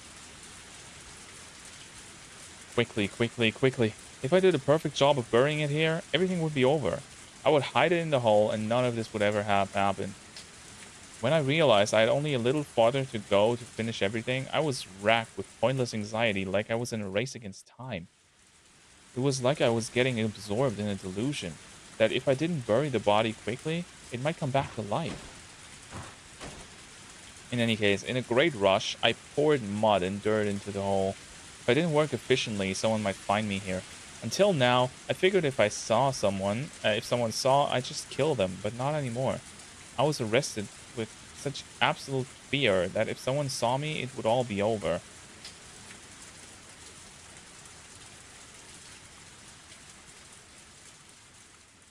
As I finished the work off, it was a total mess. Splish, splash, splish, splash. I drew the surface of the shovel across the ground, trying to make it flat. I was completely covered in mud at that point. The rain washed the mud of my body, but not of my now blackened clothing. My body and mind were caked with panic, with fear, with rain and sweat and mud.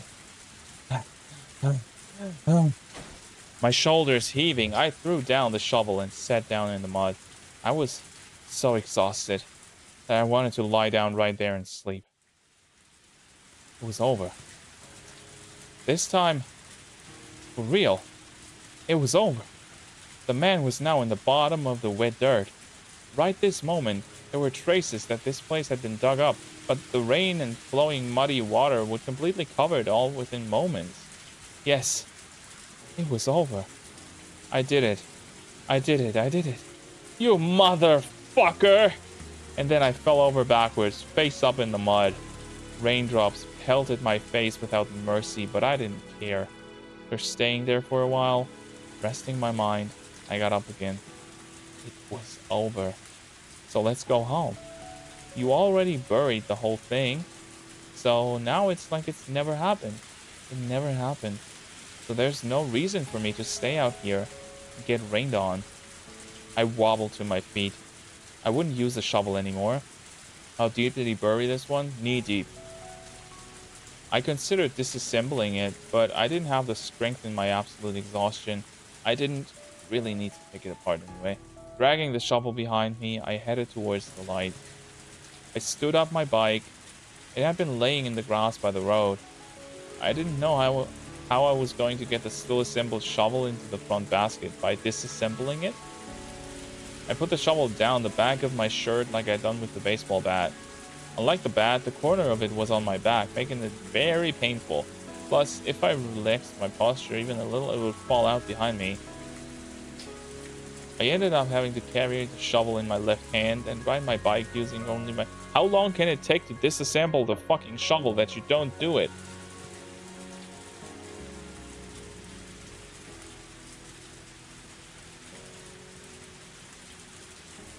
Less than knee deep, it's definitely gonna bloat and other sorts of decaying events.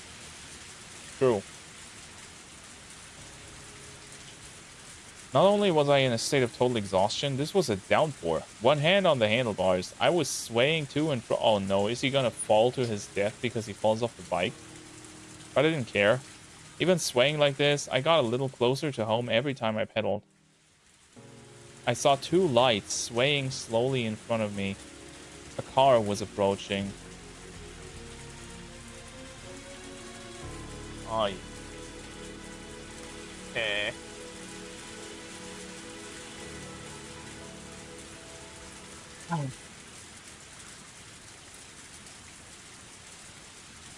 Why is he holding the damn shovel? Yeah, he's too lazy to fucking disassemble it. It's a 3-part shovel that you can disassemble and make smaller, but he's too lazy. Because a bunch of murders happened in chapter 1 and he convinced himself his friends did it and went insane. Yeah.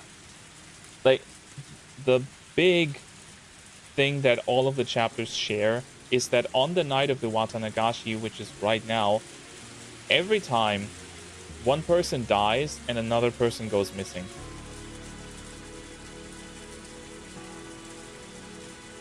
And in the first game, uh, he thought that his friends were the murderers because they were acting suspicious about the murders happening, and he got paranoid. And in the second game, he figured out that one of his friends was in fact the murderer, and confronted them, and then got killed by them.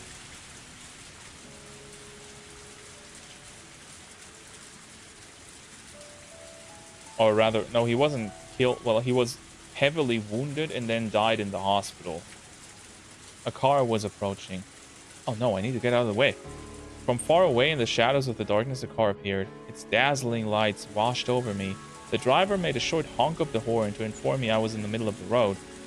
Get out of the way. I kept telling myself that, but not only was I riding one-handed, I was exhausted, so I couldn't do anything. Wobble, wobble, wobble, wobble. I meandered about, not going to the right or the left. The driver decided to swerve out of the way right in front of me, and without lowering its speed much, steadily came towards me. Its outline grew larger in my vision, and telling myself again that I really needed to get out of the way, I jerked the handlebars in one direction, then lost balance and fell over, bike and all.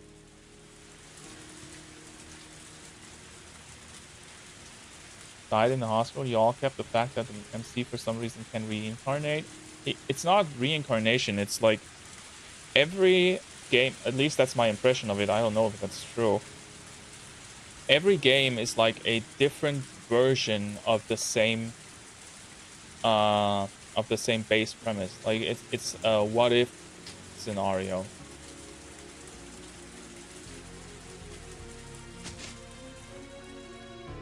It's like it's like a romance visual novel, but instead of picking a route to fuck someone, it's picking a route to explore someone's disturbing past and murders. Only we know what happened in the other games? Yes, exactly.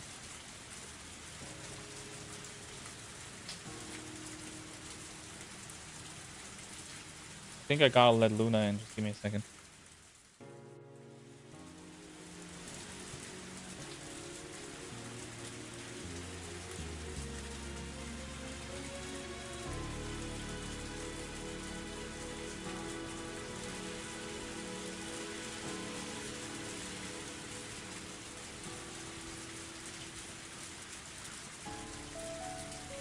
Say hello, little black kitty. I don't know if you can even see her or it's going into the void.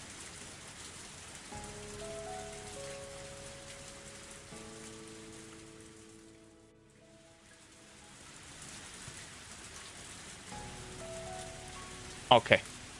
So he fell off the bike. My whole body splayed out and one foot caught in the bike.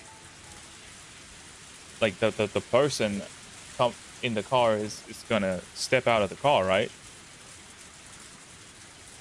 Like if they aren't some complete dickhead, they're gonna see someone fall off his bike in the middle of the road and they're gonna help, right? This was seriously bad. My drowsiness quickly vanished, and just as a cold sweat broke out of my skin, the driver recklessly spun the wheel to the left, made a counterclockwise U-turn, and came right up to me and stopped. The driver's seat door opened, and the driver came out. You idiot, what are you doing here? I was pretty sure someone would yell at me like that.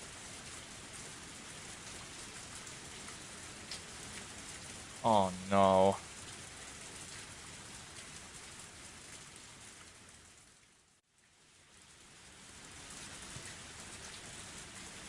Oh, fuck no. Oh. Oh my. Look who it is. It was a woman's voice. A woman, not a woman. And when I knew, I lifted my face off the ground and looked at her. Takano-san. Good evening. The moon is very pretty tonight. My barrakin. It was raining far too hard to see the moon. Takano-san unfolded an umbrella and smiled as she spoke.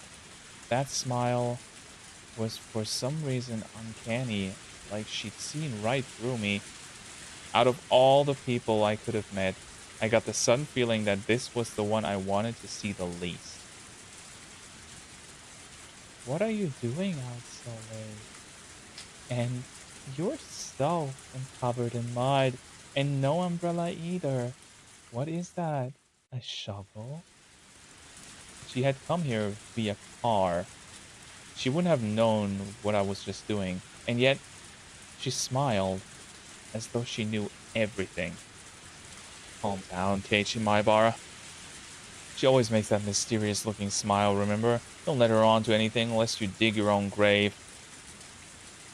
The rumors say you were playing baseball with a golf club. Is that what the shovel's for, too? You're using it as an umbrella? I should tell a good lie here. If I could just do that, things would work out. When I went with Rena to go digging for treasure at the dam, we forgot this year. Hmm? And you went to get it in this downpour? When I left my house, I didn't think it would rain, so... Oh, it's been raining for a while, though. You've been out for quite some time, haven't you? Well, yes, I was kind of wandering around. Who is this character? This is the one that always disappears at on the night of Watanagashi. She's got a boyfriend, and that one always dies, and she disappears. And she knows way too much about the murders as well. She serves as a lore dump. Yeah, so far, but I think there's more to her, actually. I also think she doesn't die in the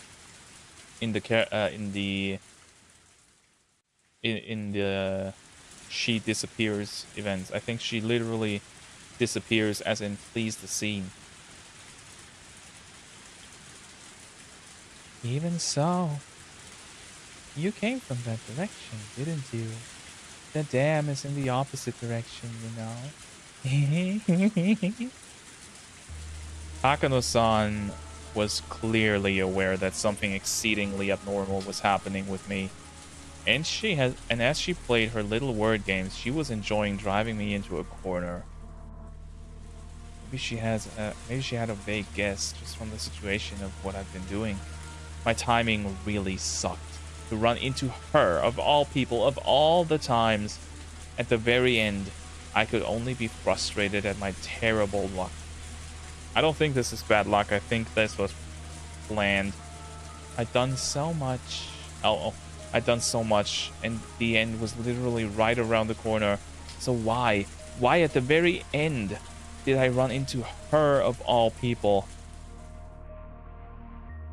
If she's gonna make Rena eyes, I'm gonna flip. She's creepy enough as it is. Please never make the empty eyes. You're still holding something that could be a dangerous weapon. Is he gonna... No way.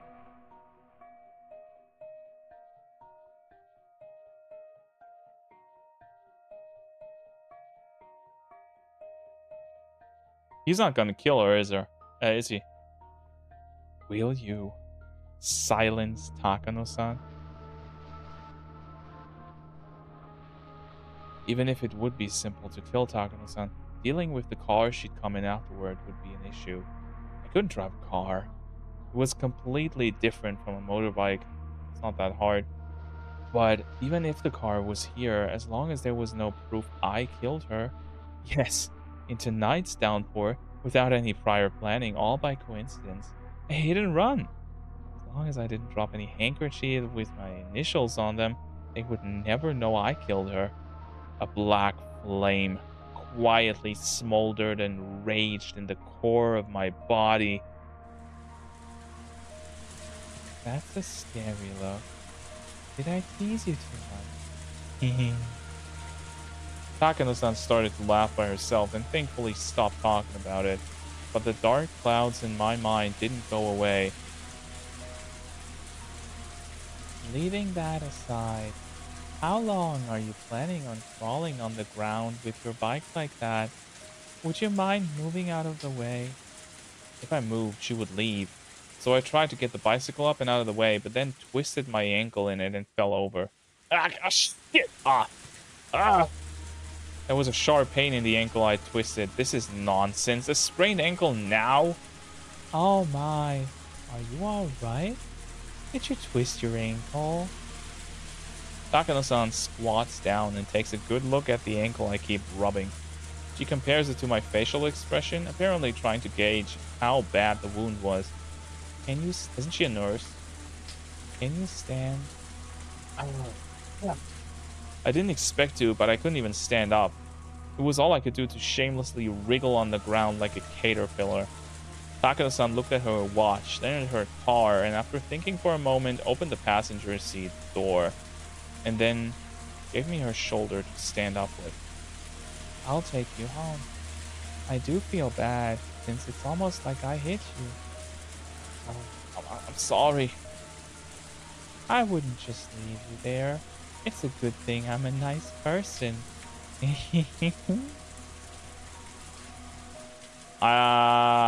Maybe don't get in her car. I feel like she's the type to pull the strings in the backgrounds. I think she's the type to be the main villain.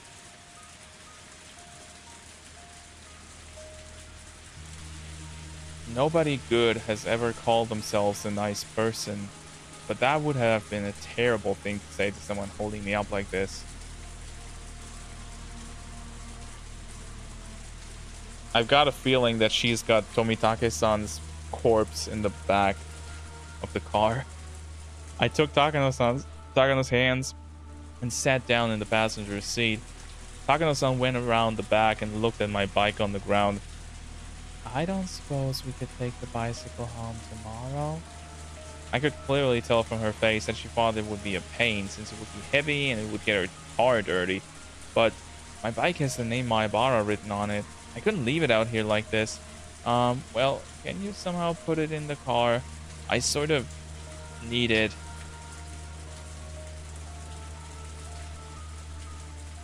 Uh-oh. The trunk is already full. If I put it in the back seat, it'll get the seats dirty with mud. Well, given how you're already in here, it's already dirty, I suppose. I turn back on the back seat and see someone's folding bicycle there already. It still looked big enough to fit my bike in there as well. My expression reflected my thoughts, and the exact thoughts seemed to get through to her. Alright. I'll put it in here for you. I'll be really nice, but just for tonight, okay? Takano-san continued with her mean jokes, but she hoisted my bike and loaded it into the back seat for me. The other bike in her car is Tomitake's, right? He had a folding bike. And the trunk is full. She was saying he's dirty because she knows. She does know.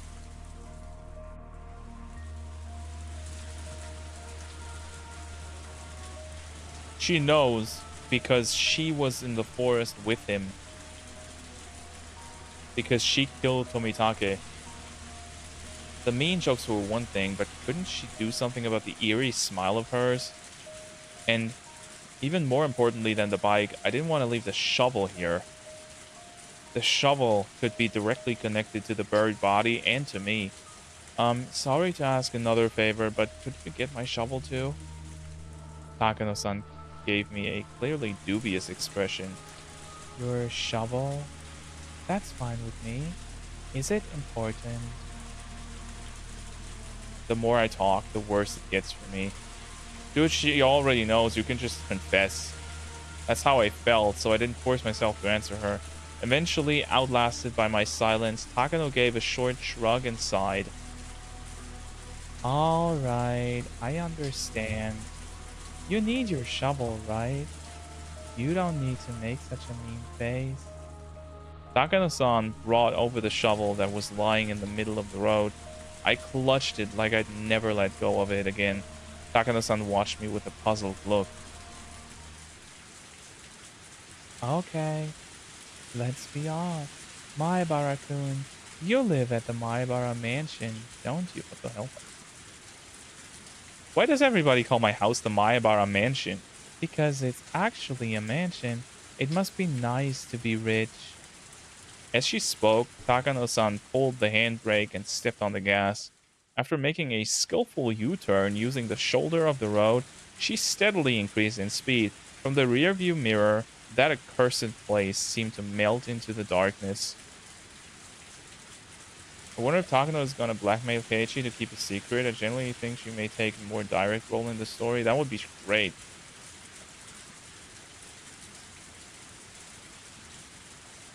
Right? Huh? I'm sorry, I didn't quite hear you. What was that? Takano suddenly tried to say something to me, but thoughtlessly I didn't catch it. Looking ahead, Takano-san said the same thing one more time. The body.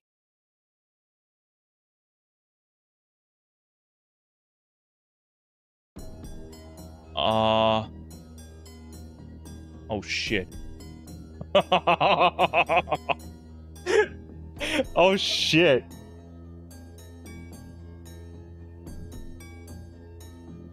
How well was it buried? I thought my heart might beat out of my chest, but I didn't let it show. My lungs were squeezed tight and I couldn't breathe. What are you talking about? When burying bodies in mountains like these, you have to bury it fairly deep, because wild dogs will often smell the corpse and dig it out. Some human bone a wild dog brings back in its mouth leads to an incident being uncovered. The police head out to a stretch of mountains. It actually happens pretty often, you know.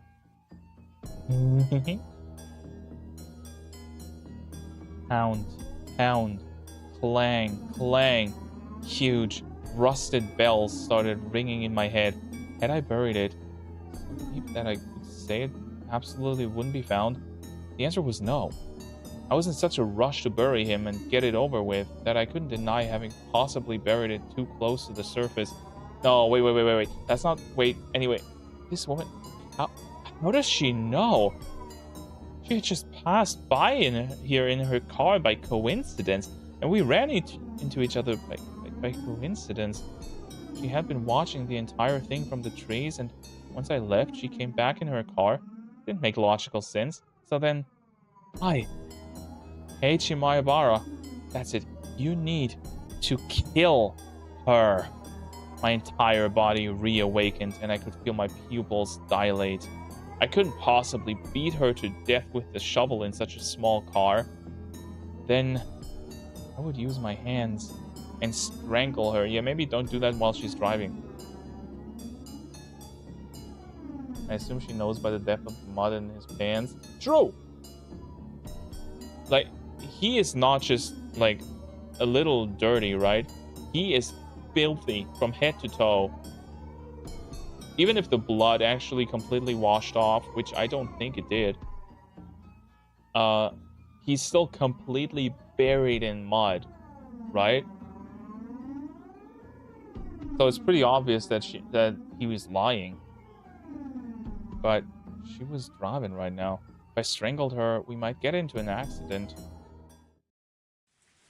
Then suddenly Takano-san turned and looked at me. What? No witty retort? For a moment I was surprised. What was she talking about? It would seem we're not a very good match. Oh wait, was she joking? Was she just making a tasteless joke? Takano-san said, disappointed, returning her gaze ahead. I repeated the words she'd said a few times in my head and finally realized she meant it as an off-color joke. I didn't know whether it was really a joke, but I wouldn't be able to fool her no matter how many times I lied. Right now, with her driving the car like this, I couldn't kill her.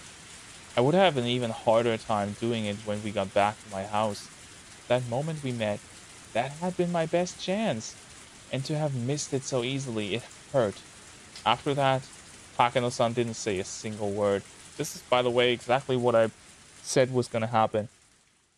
He's gonna kill somebody, and now he's so paranoid about being found out that every time somebody says something that could even be remotely connected to the murder, he's gonna completely he's gonna completely go back into murderer mode and feel the need to kill everybody who might find out or know. These self-righteous murderers always lose their sense of justice the moment an inconvenience or something will threaten their own safety. True.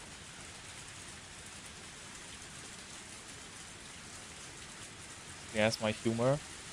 She's dark as shit. The car was completely buried in an almost suffocating silence. What kind of woman had I run into? With everything that happened today, I managed to pull it off, and at the very end of it all, I just had to go home and go back to sleep. What bad luck. Oh, it's getting darker and darker. I think he's falling asleep. As my sleepiness gradually overtook me, the anxiety I felt steadily started to matter less and less. Is this alright, Keiichi Maebara? You probably should not leave this woman alive. Right now, I'm tired. Wait, did she drug him? She stepped on the brakes and I jerked against my seatbelt.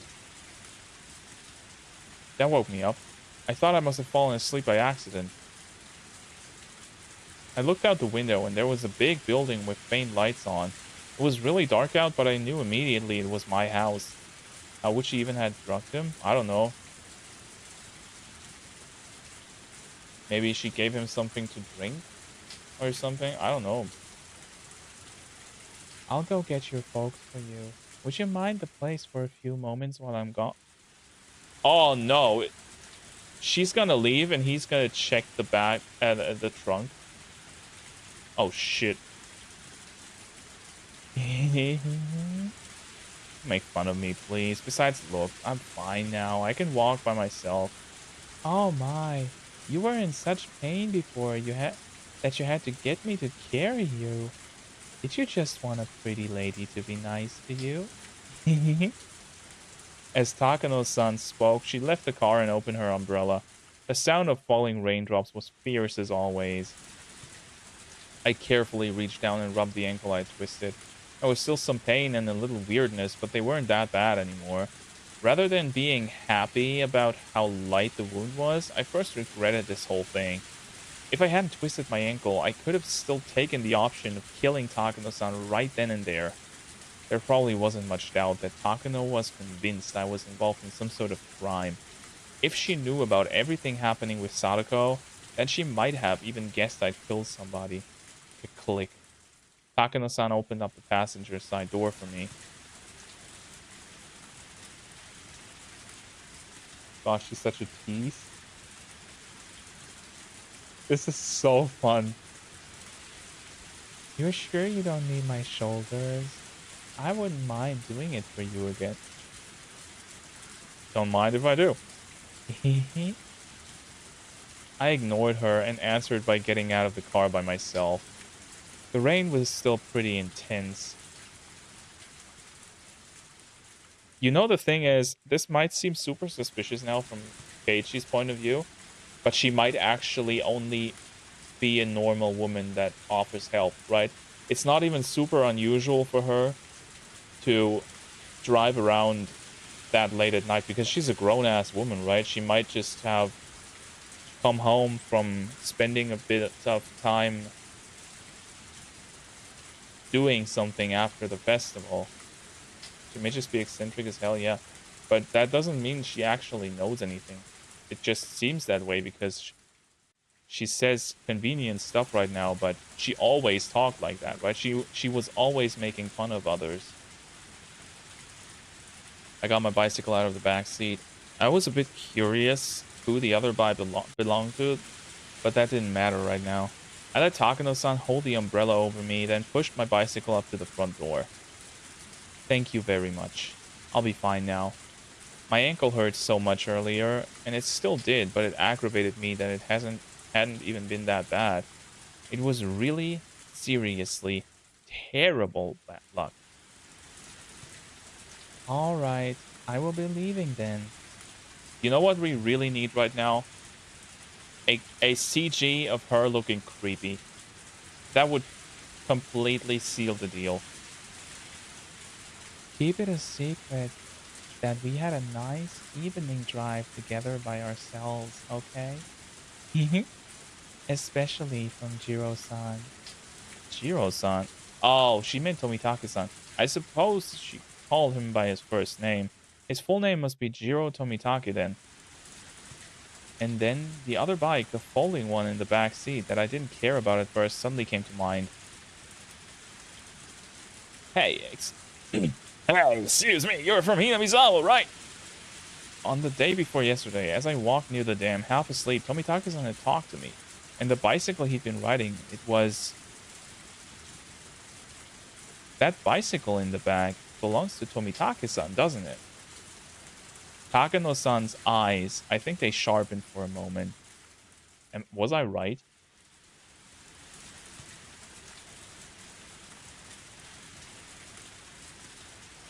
What? Was I right?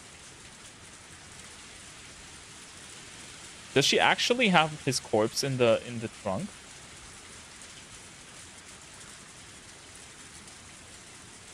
And why do you think that? I saw it when I met him before. The frame stood out to me. Oh no. Is she now going to go into I have to kill him mode? Wait, is this really a situation where two people that took the night of the Watanagashi thing as an excuse to kill someone happened upon each other after they were done? And now they're both in a situation where they could sell each other out? If so, that is fucking insane. But wouldn't that be odd? Do you think it's possible for this to be Jiro-san's bike? Odd, huh? Takano-san, her hair elegantly fluttering, peers into my eyes. Please give me a CG. Well, there are no bed and breakfasts in Hinamizawa, are there? Jiro-san would need to be staying in town. Yeah, Jiro is Tomitake's first name. Is that so? Well, I guess that's right, huh? You can't really walk from town to Hinamizawa, can you? And there are no buses either. You at least need a bicycle. She didn't need to tell me that. That's why Jiro-san was riding a bike. For Jiro-san's bicycle to be stowed in my car. What do we know about Tomitake? Not a lot. He's a visitor to the village that comes every year for the Watanagashi because he's a photographer and he takes photos. And he is her boyfriend, and he dies at the night of the Watanagashi in the two chapters before. That's all we know. We haven't really been spending a ton of time with him. And him not in there. That would be strange, wouldn't it? It would mean Jiro-san was in Hinamizawa without a bike. I'd have to have left Jiro-san somewhere and put his bike in the car, wouldn't I? It wouldn't make sense. She spoke. Takano-san made eyes like a hawk. Unfortunately, I didn't really understand what was so odd. Dude, she's literally implying that she killed him. She's playing games with him at this point. What about that is odd? Aren't you and Tomitake-san friends? I don't really think it would be strange for there to be some reason you had his bicycle in your car. But it would be. What I mean is, Jiro-san and his bicycle being in different places in Hinamizawa wouldn't make sense. And for those reasons, it means this bicycle can't be his. Do you understand now? Takano-san's roundabout way of talking was hard to comprehend, but that eeriness I could feel, that vague dreadfulness, I didn't like it at all. But the most wild, instinctive part of me warned me not to cry. That's my bicycle. Jiro-san picked it out for me though, so I can't deny that it looks alike. Ah, I see now. I thought it looked similar. Ah! Yes! Okay, we got one. Fuck. You and I never saw each other tonight.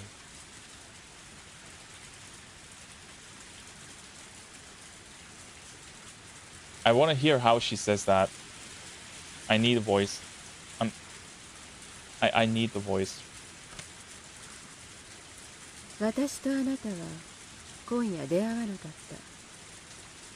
She is totally deadpan.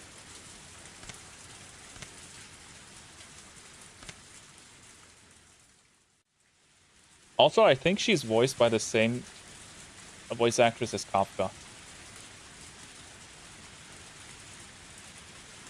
Now she was talking about something completely different. What are you talking about? You and I never saw each other tonight. I stayed there, not knowing what to say, and Takano-san repeated her eerie, sucking, what is that word? Sucked in? Phrase to me again. Apollo really found his wife. Holy true. But I get it, bro. Succinct. You and I never met this night.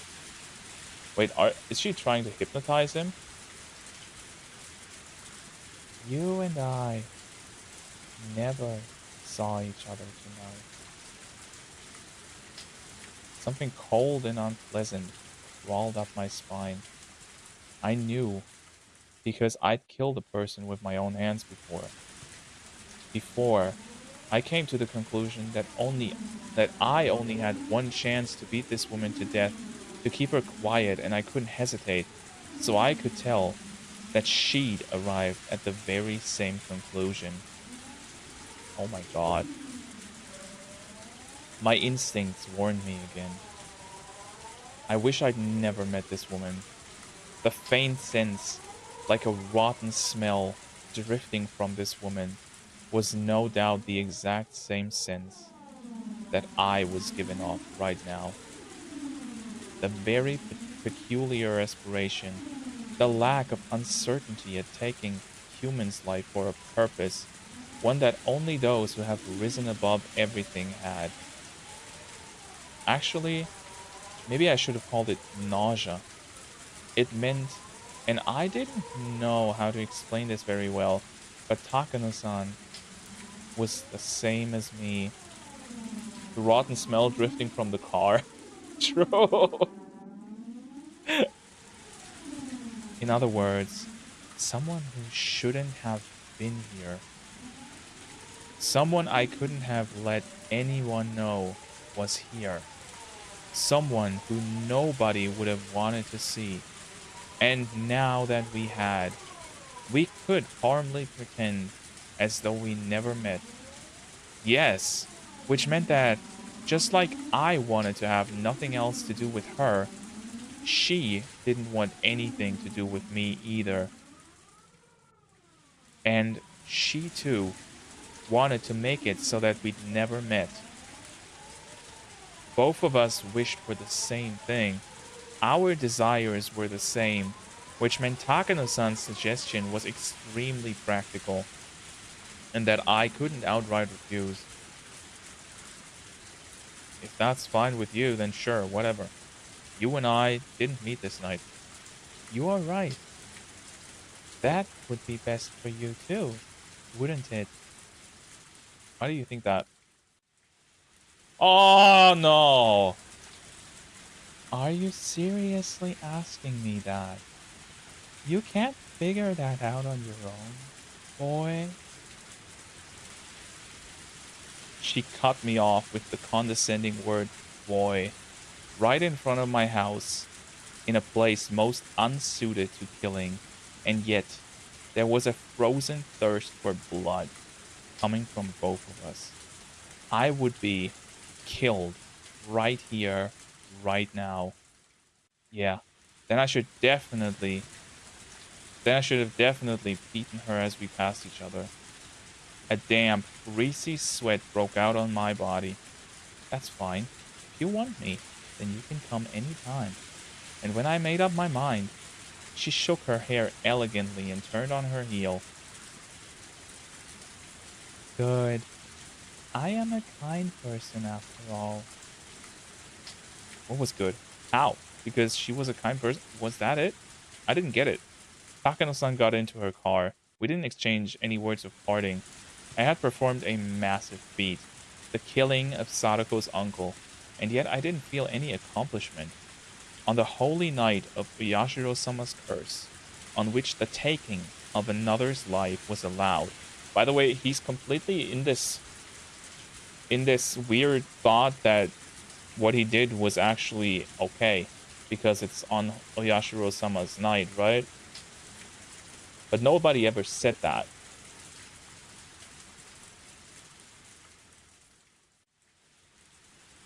Think Keiichi should really take this as she basically saved him.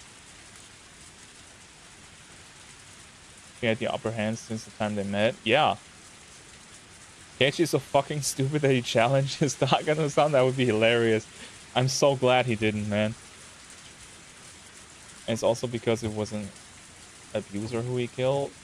I mean, yeah, but still, he's justifying a murder. And even if it was a person that deserved death, even if you can quantify that, then it still wasn't up to him to deliver that, right?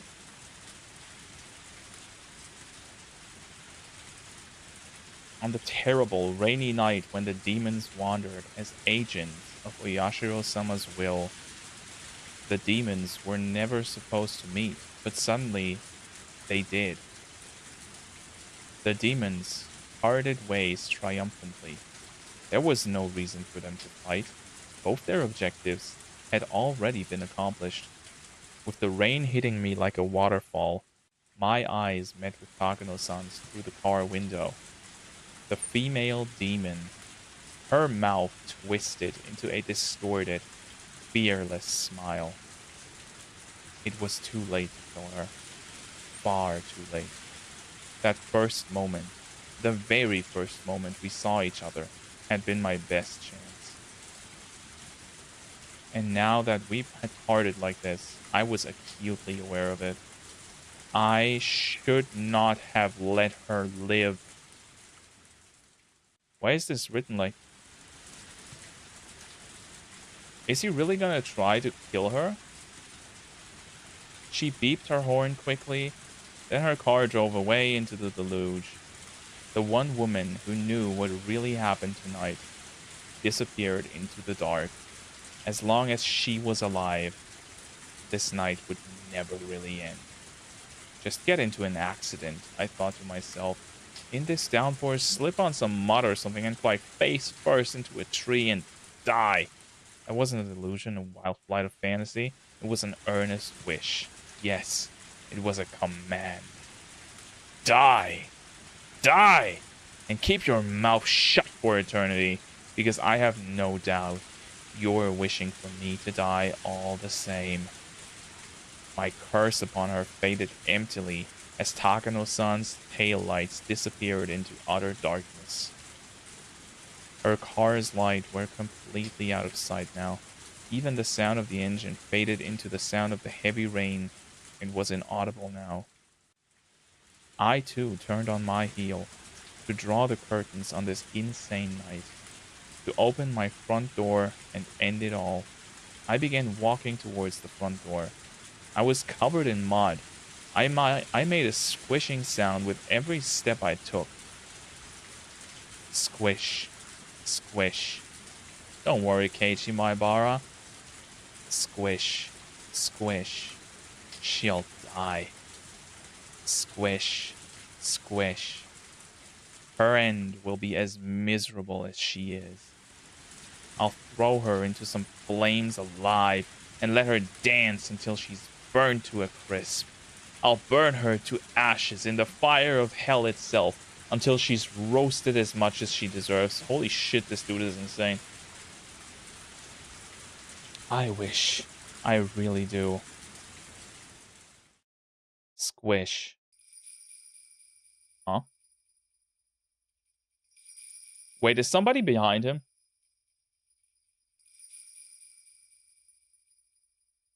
Wait, is he gonna get killed? Just now, I hadn't taken a step. And yet, footstep. Without emotion, I turned around. If there was a footprint that wasn't my own, then it was obvious someone else was behind me. Was somebody else there? I was sick of this. Whoever it was, I was sick of everything tonight. This time I would kill them. I'd kill them without a second thought. I wouldn't hesitate to turn around and dig another hole. But fortunately, there was nobody there. I wasn't going to have to kill any more people tonight. This night, I couldn't handle any more of it. Even if I heard an extra footstep each time I stopped, I put it down to me just being tired. Wait. Is he hallucinating? Have we heard anything of this sort before? I'm trying to think back on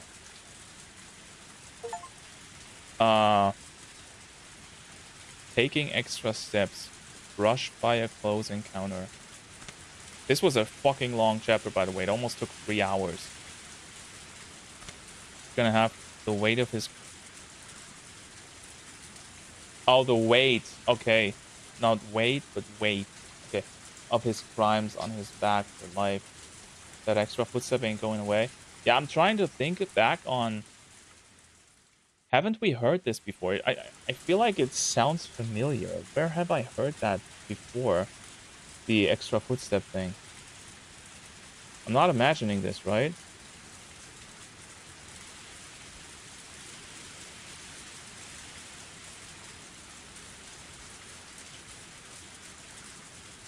Reminds me of the first time I hallucinated. I was very sleep deprived and only running on stimulants. For some reason was hallucinating cats in every corner of my eye. That sounds cute. I think it's a symbol of his guilt and constant sense of fear and paranoia.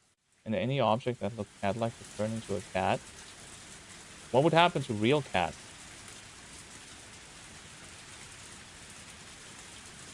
No, but seriously, I can't put my finger on it, but wasn't there something about hearing extra steps before? Maybe it wasn't even in this game, but I feel like I've heard that before.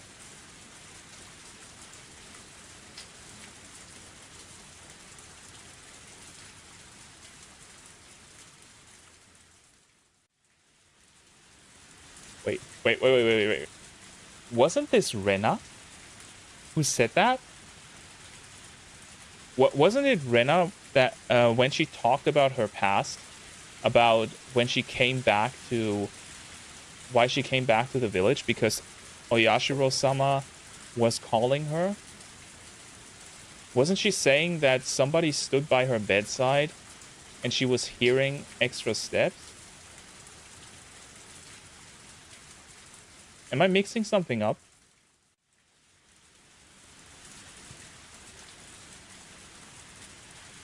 Wasn't she saying that Oyashiro-sama was always by her, like behind her? And she knew he would only stop if she came back to the village?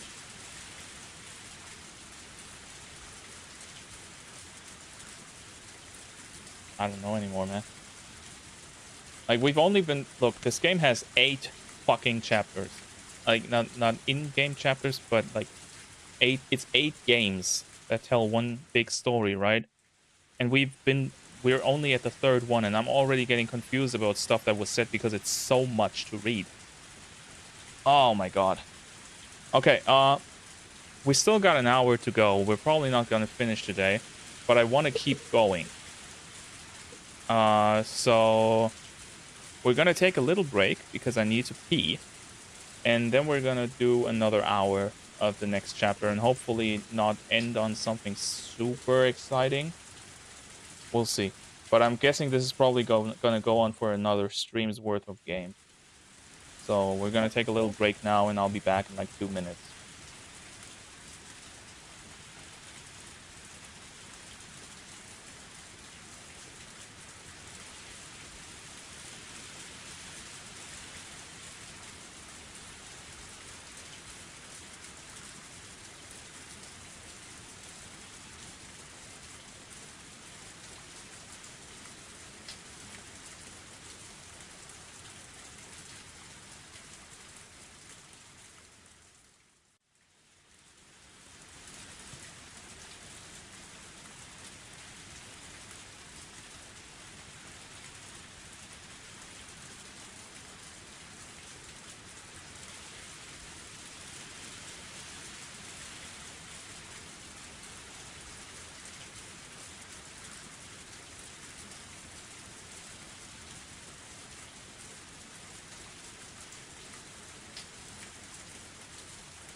Hello.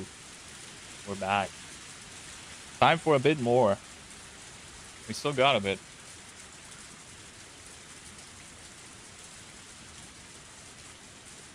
Also, hi Ink. How are you doing? Alright, let's go. You guys wanna we wanna take bets on whether the uncle is still alive or not? I say no. I say he actually killed him. I say he killed the right person. At first, I thought it was a dream. I was staring at this strange sheet, not really understanding what it was. That was all. I didn't go after it, nor did I ridicule it. The fact was that the boring view was the ceiling of my own room, but I didn't realize that for a fairly long time. Yes, I thought I had been dreaming, but I had actually been staring at the ceiling the whole time. What? Lethargy induced by the voices of the cicadas. Even after I realized I was awake, I couldn't draw forth the energy to sit up. Everything I could see, everything I could hear, everything was like a television broadcast that had already ended. It was hot. So hot I could choke on the heat. My back was moist with night sweats and it felt gross. Unable to endure it any longer, I tossed in my futon and finally, blood started coursing through my brain. I lazily recalled the long day I had yesterday. The reality as I lay here listening to the voices of the cicadas, and yesterday so different from it. In order to kill Sadako's uncle, I had rehearsed, formulated a plan, and dug a hole. It was very hot, and I was tired, wasn't I? And when evening came, I went to school and called him out on the phone. I panicked for a moment when he asked where the police station was, but it worked out. And then I awaited him and swooped down.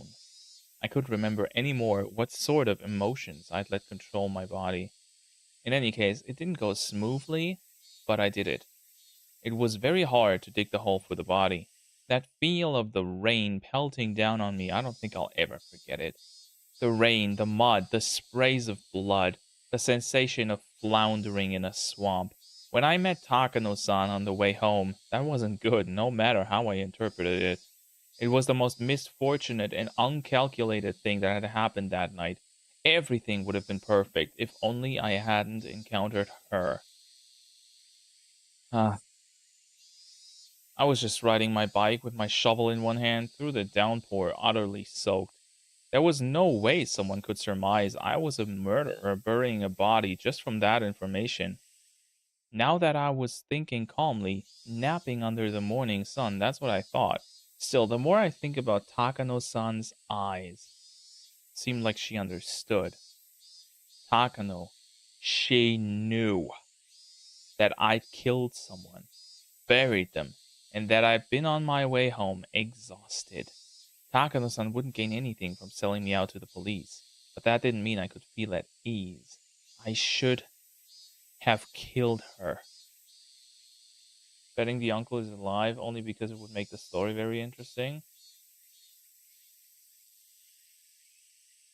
I don't know, the story can still become interesting by multiple factors. Like the whole Takano-san thing is interesting in itself. It's gonna be interesting how Sadako reacts if her uncle's actually dead. Because I don't think it's just going back to being all happy. I had crossed such a bridge to get my tranquil life back, and I'd finally achieved it as a result. But now, for the rest of my life, for all the tranquil days starting today, I'd have to live in fear of when they could suddenly end. I may have twisted my ankle, dulled from total exhaustion. The fact that I couldn't make the snap judgment I needed to, I regretted it more and more as time went on.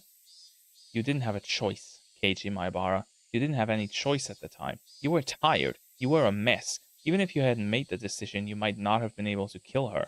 She might have just beaten you instead. In that sense, parting ways uneventfully could have been the safer option. No matter how sharp Takano-san's intuition was, she had no proof. Her suspecting me didn't amount to evidence by itself. Logically, I know that. But that doesn't mean I have nothing to worry about, does it? Is he talking to himself? Again? Also, get the fuck off, best viewers.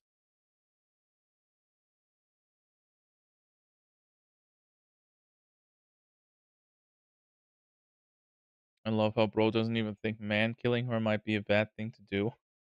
Yeah, that's what I meant. He's by killing one person, he has essentially mentally become aware that he can easily solve his problems just by killing people.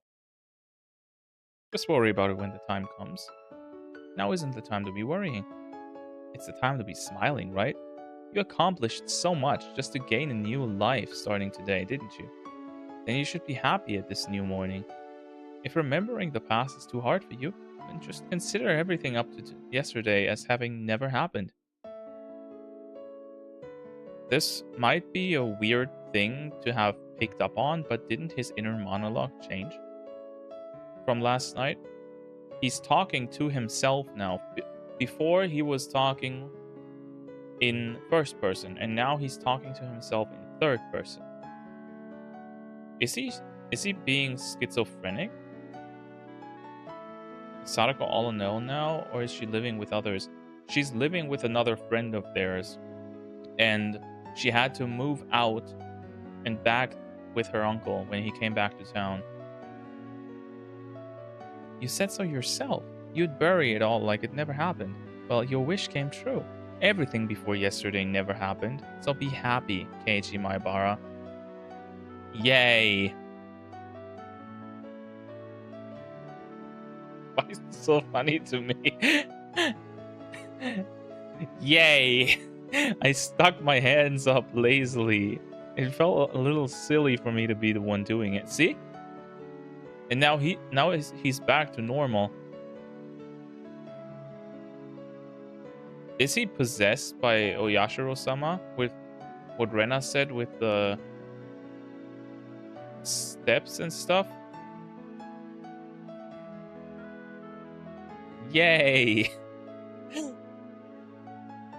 That sigh got my lungs moving. It felt like I hadn't been breathing until just now. It wasn't enough to admonish myself over.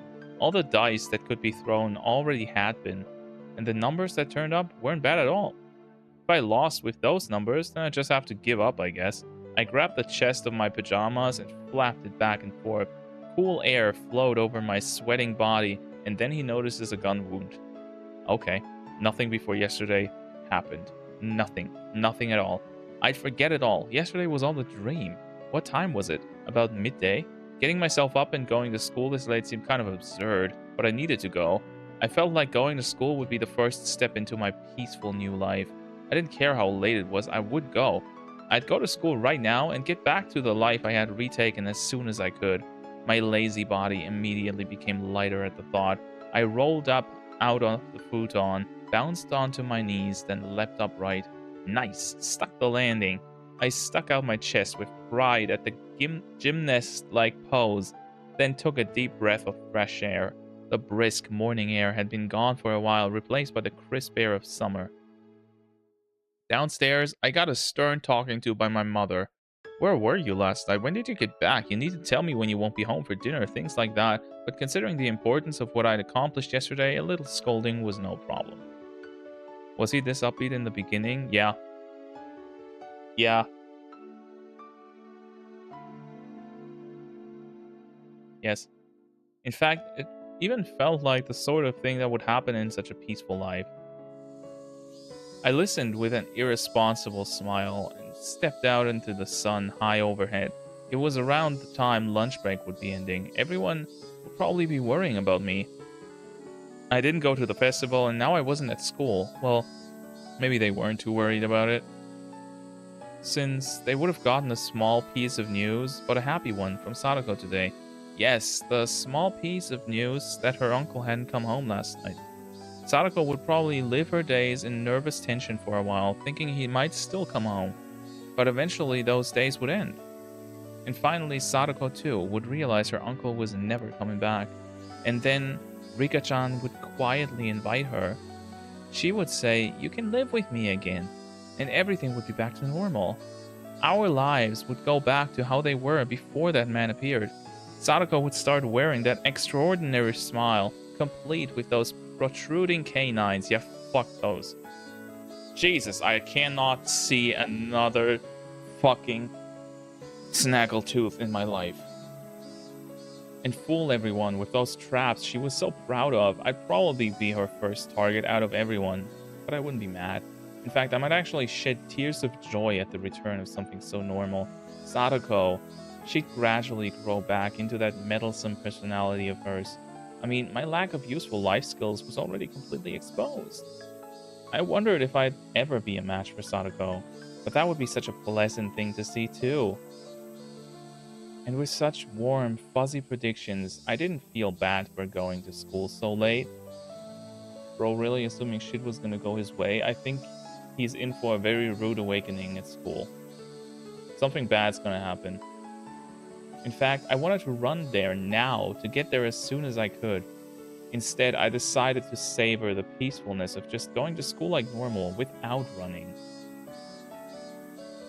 The world I had obtained for myself, that gave me joy just by walking like this.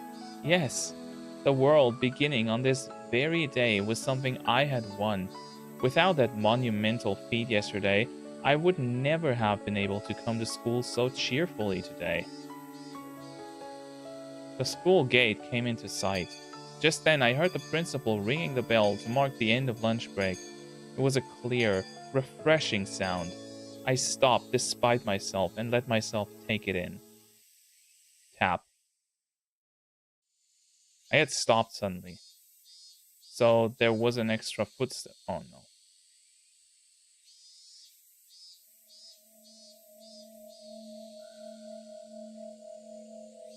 With a noise, the blessedness I was feeling throughout my whole body withdrew into any pore it could find. And as if to replace it, it felt like hundreds of hairy caterpillars were climbing up my feet. I turned back, but of course nobody was there. A single footstep could have easily been my imagination, but the footstep felt so ominous. That extra footstep I had heard after seeing Takano-san off last night. With everything that happened on that insane night, I didn't mind something like that happening once. It had been a hell of a night after all. In fact, having just one hallucination was pretty fortunate. But those footsteps should have ended with yesterday, so if I heard them again today, it was really only one thing it could have meant. Last night still wasn't over. It was still going. Still that insane night. Forever. The step I heard. Just that one extra footstep was quietly ridiculing the nonsensical notion that the world starting today was completely different from the one that ended yesterday. My classmates playing in the schoolyard all vanished inside like the tide going out. When I approached the school, it felt like that warm, fuzzy scene had ended, and it didn't feel good. At the entrance, I took a quick look in everyone's shoeboxes. Sadako Hojo, she was here. Mion was here too, and Rena, of course. Even Rika-chan was here. Tomida-kun and Okamura-kun were here. In fact, I didn't see any missing classmates. If there were shoes missing, they would have to be my own. I took my shoes off and stuck them in, then took out some slippers. There wasn't a single pair left in the shoe boxes anymore. With that, they returned to their rightful state. But as I stepped up onto the wooden floor, I noticed there was just one pair of slippers left. Huh? Who's Satoshi Hojo? Yeah, but those have been left since like a year, right? Satoshi, who had never been to school since disappearing last year. Until now, we had committed the exact same act of violence, but I guess in the end, it went differently. You couldn't make it to school, but here I am. I didn't repeat the same mistake you made. Oh, Apollo, did Dinkler not tell you about this? So Satoshi is Sadako's brother, and last year he disappeared after their aunt got killed pretty much the exact same way that the uncle now got killed, like beaten to death. And Satoshi disappeared. So he's been the wisest slipper here because they never touched anything. The bat that Keiichi used to kill the uncle was also Satoshi's that he took from his old locker. Like, the school is still acting like he might come back someday, so they don't want to touch anything that he left. I wasn't about to let myself feel superior about that. In fact, I felt an odd sense of familiarity with him, a misfortunate bond with someone I'd never met due to following the same fate. I headed down the hallway towards the usual classroom. It felt like it had been a whole year since coming here. This is weird. Is he Satoshi? Like, they're talking about Satoshi suddenly and the whole with a year thing. It's weird. Hey, did you forget Keiichi Maebara? Satoshi Hojo didn't really disappear on the night of Watanagashi, did he? Yeah, he disappeared two days or so later. Satoshi Hojo disappeared a few days later. On Sadako's birthday, if I was right. I didn't know what day it was, but I couldn't say for sure I'd avoided Satoshi's failure unless I remained here past that day. I was still living in that night of insanity. The teacher still hadn't come to the classroom. The other door clattered open, the one the teacher wouldn't use, so everyone turned at once to see who had arrived. Everyone looked pretty vacant. Suppose I'll greet them. Good morning, ladies and gentlemen. I do thank you for coming all the way out here today. Silence. What's going on? When I started to think I'd fallen flat, someone finally started laughing for me. Okay, this was a weird bait.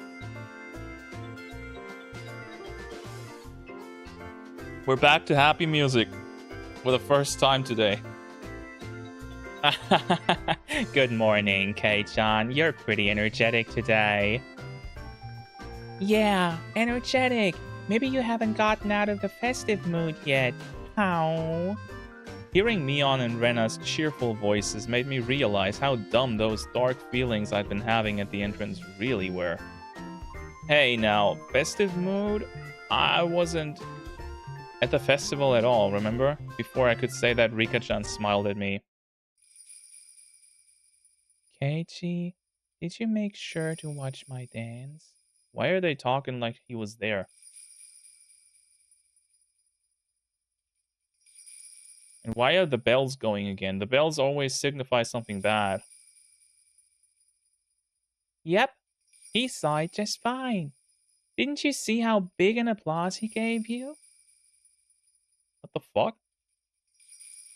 And he ignored it when that troublemaker Shion came up and made a pass at him. Take that, Shion. Wow, that felt good. Mion starts laughing at the memory as she slaps me a few times on the back. So, how did that target practice contest turn out in the end? Tomida-kun was facing me and talking. There was nobody behind me. That meant he was talking to me? Tomitake turned up dead last. Everyone had a good time with his punishment game. Weren't you supposed to be the one in last place, Rika-chan? It was such a turnaround when you pulled off getting that chewing gum. I should have expected that from a member of my club. It was fantastic.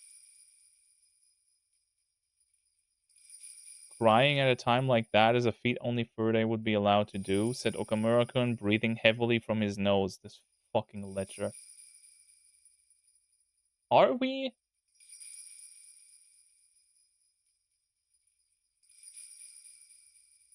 Okay, we've got two. I've got two theories. Theory one is what Dinkler just said, that everybody in the village knows and they're trying to cover it up. Because that was a whole thing, right? That the village knows everything and nothing can stay hidden in that village. Or, second idea, he jumped worlds.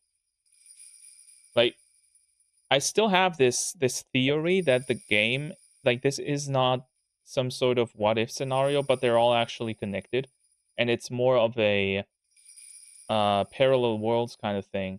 So, and this is exactly the scenario that happened in the first game, right? With the targeting contest with Tomitake and Rika crying to get out of being last place.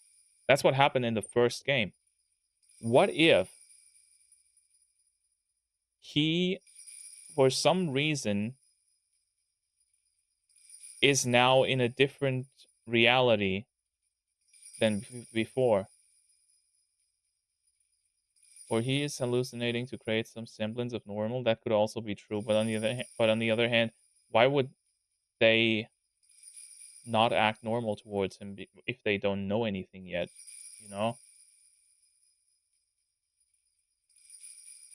In my direction.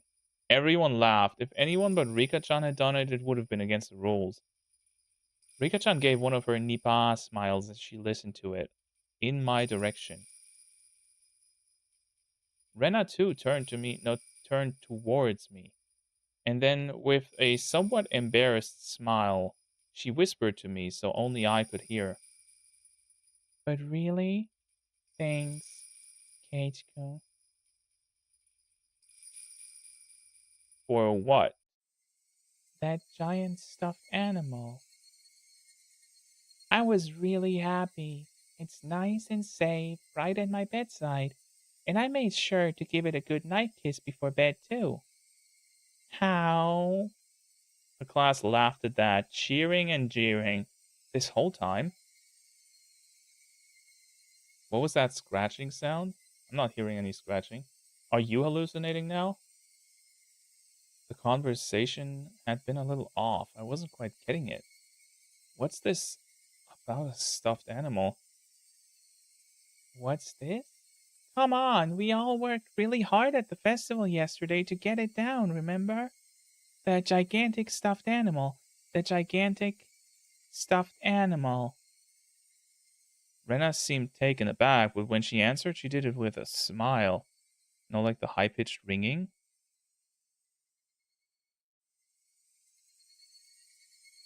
Like this? These are the Higurashi sounds. We were having a hard time knocking it over, so we tried aiming at the forehead and rapid-fire shooting and stuff. And then, Keiichiko, you got a whole bunch of guns ready beforehand and shot them all. It was so cool. How? Wait. Who was this? All the people in the neighborhood association, including the chairman, were praising you so much at the party afterwards. One of them said he'd fallen in love with your way with words. Takuzo Kimiyoshi, the chairman of the children's committee, I think, he said he wanted to entrust you with a few of the stalls at the next festival.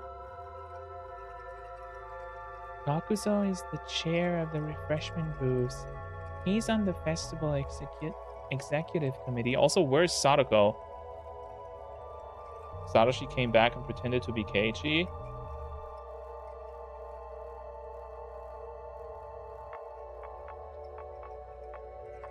This could go into so many directions. What the hell is going on? Maibara-san is great at making things sound good, isn't he? Yep, whenever he talks about something, it seems a lot better than it actually is.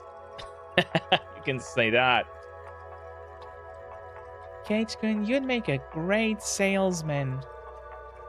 I bet you'd do a great auctioning off overripe bananas or something. What have you been talking about? I mean, didn't go to the festival in the first place. I swallowed those words. I didn't know exactly why, but in Hinamizawa, this is what had happened. Yesterday, during the Watanagashi festival, Keiichi Maebara had appeared, and he had romped about with all the usual members of his club. He made a big scene at a few stalls, snatched a few sticks of takoyaki and okonomiyaki in his glee, rating each of them as delicious or terrible to get everyone excited. Yeah, this is the first game. And they'd seen a gigantic stuffed animal at the target practice game, and everyone went after it. I remember this clearly, because we were so annoyed that they were having a club activity at the festival, and it dragged on for hours. I think Jay was about to pop. Wasn't this the second game? No, I'm pretty sure it's the first one.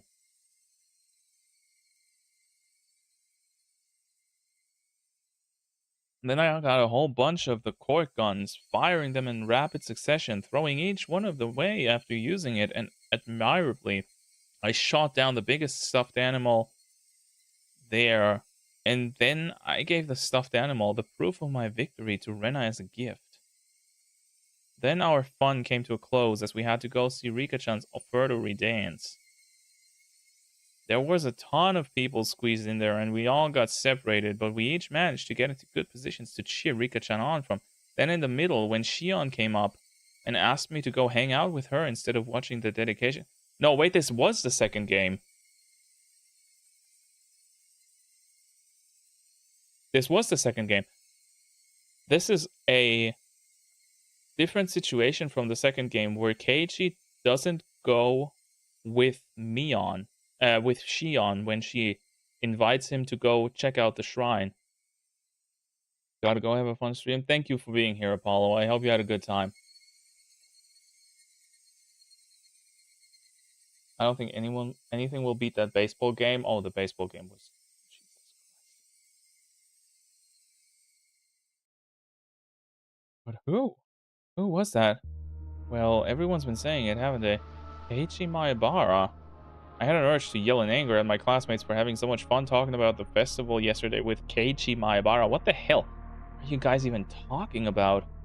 Far stronger than that feeling, though, was the sheer uncanny nature of this reality I couldn't understand.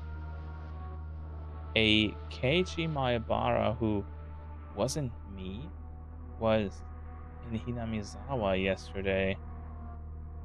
As I threw away my humanity, turned into a demon, and was busy beating Sadako's uncle to death, I was having a great time at the festival last night. Also, I'm still asking, where the hell is Sadako? What the hell? I had to suffer through so much, desperately holding back tears, getting so worn out in that downpour, digging holes, chasing, beating, killing, dragging, and burying. Who was this Keiichi Maebara who had ignored me so and spent such a fun, carefree time at the festival, damn it? Who the hell stood in for me as I put my life on the line, working so hard to achieve this treasure-like everyday life? But isn't this good for you? Like, you literally have an alibi.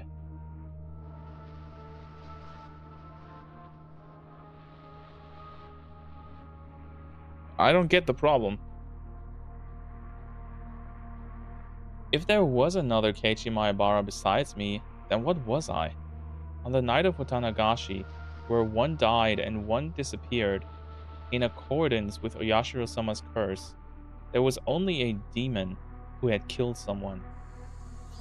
Dumbfounded, as I succumbed to a horrifying possibility, I looked around at my classmates to make sure there was nobody extra I didn't recognize among them, to make sure I wasn't among them. It was a horrifying thought that the real Keiichi Maebara hadn't overslept and had come to school on time, and that I, who was no longer Keiichi Maebara, had just waltzed in here. But no matter how much I checked, the only people here were the ones I knew. The man I met every time I looked in a bathroom mirror was not here.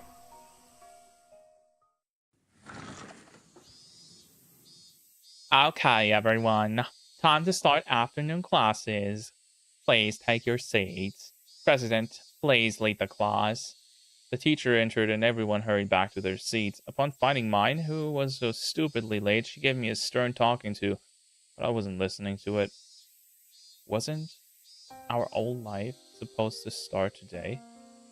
Something wasn't right. It was just strange.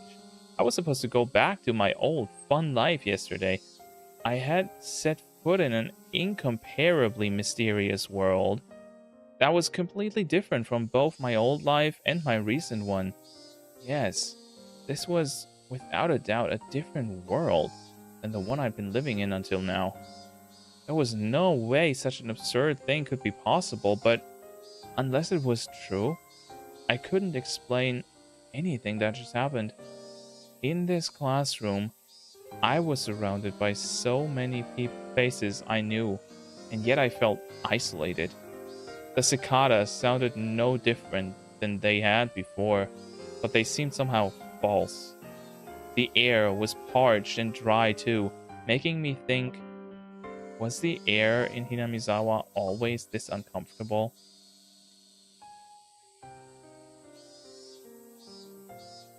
So where is Sadako? I absolutely love the voice acting for the teacher. Thank you. It's a shame she doesn't pop up too much. Hey, Rena. What is it? We're in class. About the festival yesterday. About when would you say I got there? Huh? To be honest, I was pretty excited afterwards, and I gobbled down some cans of beer. I mean, it's kind of embarrassing, but I don't quite remember some things. For a random babbling, it wasn't a bad excuse. Kage-kun, you said you couldn't come at first, didn't you? You called Mi-chan's house about it, right? That matched. I called Mion and told her to take Sadako in my place, since I wouldn't be able to meet up with them due to things I had to do. We all decided while we were setting up for the festival that we'd invite Sadako-chan. We wanted to bring her out someplace where she couldn't see her uncle for a little while. That was the same too. Leon said that when I called her, that everyone had already decided to invite her. And then we all went. Me, Mi-chan, and Rika-chan to Sadako-chan's house and brought her out. Sadako-chan's uncle seems like a really mean person. That part didn't matter. What I was trying to ask was, when did I meet up with you? How could you forget that? Kage-kun, this is why I said to get a good night's sleep before the festival. Whatever, when did I meet up with you? Well, at my sudden threatening demand, Rena was at a loss for words. Oops, I shouldn't have rushed that. I told her I was sorry. It was at the shrine grounds. It was unexpected. You were talking to Rika-chan, weren't you? Yep. You were having a fun talk with Rika-chan in her shrine maiden outfit. And then Rena came up and said, "How, I'm taking you home." I was talking to Rika-chan? And I asked, "Kei-chan, didn't you have something to do today?" Then you pounded your chest and said it yourself, that letting loose at a festival was more important than some silly errand. I didn't say that. I never said anything like that. I never even went to the shrine grounds yesterday to begin with. I never had the time to stop by a place like that. I went to dig the hole as soon as I woke up. I had a pretty hard time doing it. After that, I snuck into the school and made a call. I called him out and lay in wait, and then it started raining really hard. Wait, are they gonna say it didn't rain? With that kind of downpour, the festival should have come to a halt. In other words, it ended then. From the time the festival started to when it ended, it would have been impossible for me to have swung by the shrine grounds. I was already there when Mion and the others dragged Sadako out and brought her to the shrine, and I was talking to Rika-chan. Then, where would Rika-chan say we met? The teacher went out to wash her hands, so I ran over to Rika-chan's desk and asked her directly. With you? Yeah, we were talking to each other before Mion and the others got there, right? When did we see each other? When and where? I don't know what you're trying to ask.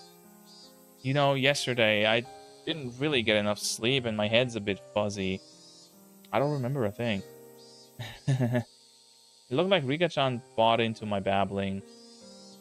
We saw each other when the mayor and the others came out of the assembly hall. You were in front of the ritual implement storehouse. Huh? What?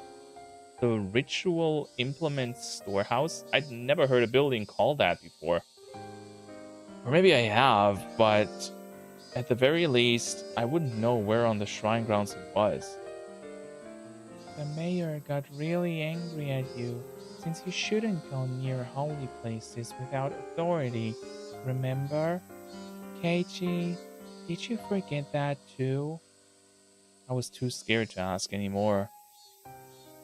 The more I asked, the more it became clear, without a doubt, that Keiichi Maebara was present at the birthday shrine grounds during the Watanagashi festival. The clearer that became, the more doubts, no fears I had. Who on earth was I yesterday? False alarm? Welcome back, Apollo. I hope everything's good, man. False alarm sounds like it was something urgent. Whoever that was, he had a good time in my place and managed to go the entire day without letting them notice I wasn't there. Oh, right, when did that person leave everyone? This morning, my mother got mad at me for having stayed out so late last night, which meant, at the very least, that Keiichi Maebara had come home while my mother was still awake.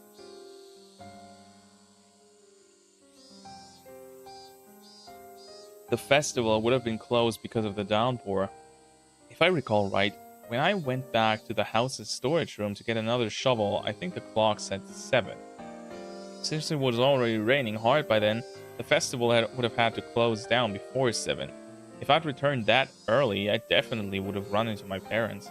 Or at the very least, they wouldn't have asked me when I got back last night. So the Keiichi Maebara from yesterday, that meant he never went home. That meant the downpour happened, the festival broke up. Everyone left, but he didn't go back to the house.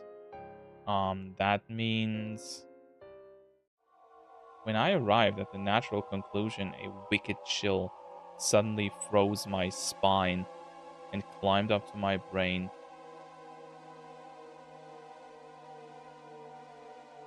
I think I have a theory. I think I wasn't too far off. I think he actually somehow managed to jump games. You get what I mean? Like his conscience somehow jumped into a different game than game 3. I'm not sure if I'm right on this because I'm not sure if the game is meta like that. But if I'm right, then it would make sense, right? Because that means uh Keiichi was either the victim or the disappeared in this night. He never came home. So this is a situation where Keiichi would normally not have come to school today, but because he somehow skipped to another timeline, he does come home and come to school. So nobody even knows that that the real Keiichi is gone. That is my extremely bad idea. The more I say it, the less I believe it myself. Did it rain in all games? I am hoping that they address that because that will pretty much 100% tell us if this is the same world or not. And no, it did not rain in all days. This is the first game where the festival got cancelled. If they're gonna say that the festival ran normally and it didn't rain,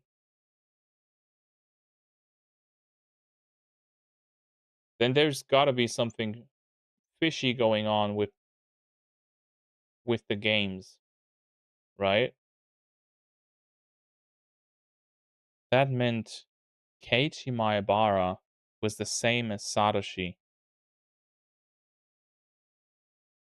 So it could be that the murder never happened and it was just Keiichi's fantasy or something. Yeah, that's another thing I'm thinking. Maybe he actually just dreamed all of that up. One day, he never went home. On the night of Watanagashi, he never went home. That downpour interrupted the festival, and on the way home, he suddenly disappeared. And I, who was dealing with the corpse, went home without a problem. I was so tired, I wasn't even hungry, so I went up to my room without a sound and crawled into my futon. Who was I? That much was obvious. Keiichi Maebara. Keiichi Maebara was me. There may have been another one, but that doesn't negate the fact that I was Keiichi Maebara. Then that other Keiichi Maebara was that the voices of the cicadas steadily filling the classroom were beginning to bother me. Suddenly, I laid eyes on Sadako. Oh, she is here. Oh no.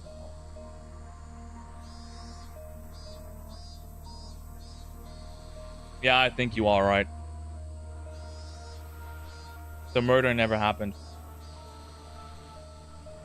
Sadako's expression was dark as always. She seemed completely exhausted, at a life of agony she couldn't even imagine an ending to. What had last night been like for Sadako? Did she have fun with everyone and feel a little happier, if even a moment? And when she went home, the end of her dream, she'd probably gone to sleep afraid of when her uncle would return. And then, this morning, her uncle hadn't come home. And then she went to school. Right now, she must have still been trapped by the rotten idea from which she could be saved, that her uncle would need her when she got back. But you can. Rest easy, Sadako. Your uncle won't ever be coming back. I couldn't tell her it was because I'd killed him. When Sadako realized on her own that her uncle would never return, then that would truly be the end of the long, insane night. That's right. I didn't do anything wrong. I did the best possible thing I could have as Sadako's Nii-Nii. Not an atom in my body regretted it. And look, calm down and think, Keiichi Maebara. From a certain point of view, isn't it convenient that there was another Keiichi Maebara? Yeah, I've been saying that. I buried the corpse perfectly. A beginning wouldn't happen. But if worst came to worst, and it got out and the investigation got to me, I now had a strong alibi, able to profess the fact that I'd been at the Watanagashi festival. Yeah, perfectly. But accepting something so creepy and using it as an alibi, still, if I proved I hadn't gone to the festival yesterday, it would do no good and a whole lot of harm. That was what left the really actually bad aftertaste. You'll forget about it, Keiichi Maebara, everything that happened before today. So just forget about the Keiichi Maebara who was there yesterday too. Instead, let's watch gently over Sadako for the day her smile returns, and the day that would mark the end of that insane, all too long night. Yeah, I don't think Sadako's uncle is dead. That's all for today, class. Please go straight back to your homes, everyone. President, if you would. Everybody stand up. At attention. Bow. Wait, I mixed up the voices. Goodbye. I thought about many things and saw my thoughts dispersed by many other things. I didn't know whether or not that time had been spent worrying or daydreaming, but either way, came to an end along with the class. Cheerfully, our classmates got their things and ran for the hallway. Mion, Rena, and Rika-chan were packing up as well. What about Sadako? This whole day, she seemed deflated. Well, her uncle may not have returned last night, but she wouldn't have known he'd never return. How much I wanted to express that fact to her. Sadako packed up her pencil box and math workbook messily, and after a dark glance at the clock, heaved a sigh. then went to leave the classroom. Then, suddenly, somebody placed a hand on her shoulder and stopped her. I haven't had to do Sadako's voice all day.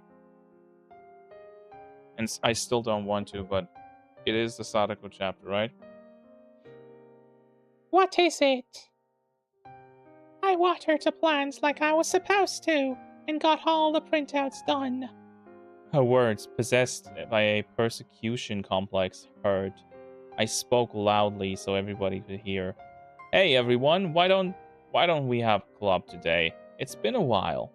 Sadako always had to tend to her uncle, so club had been on hiatus. In our minds, our club was proof of a calm, peaceful life. By enjoying being together, I wanted to make Sadako realize her days of darkness were over. Yeah, but she doesn't know yet that her uncle isn't there, right? Or you think that he won't show up. Waiting for the big reveal uncle is still alive? So am I. I'm okay. I'll do it. Meep.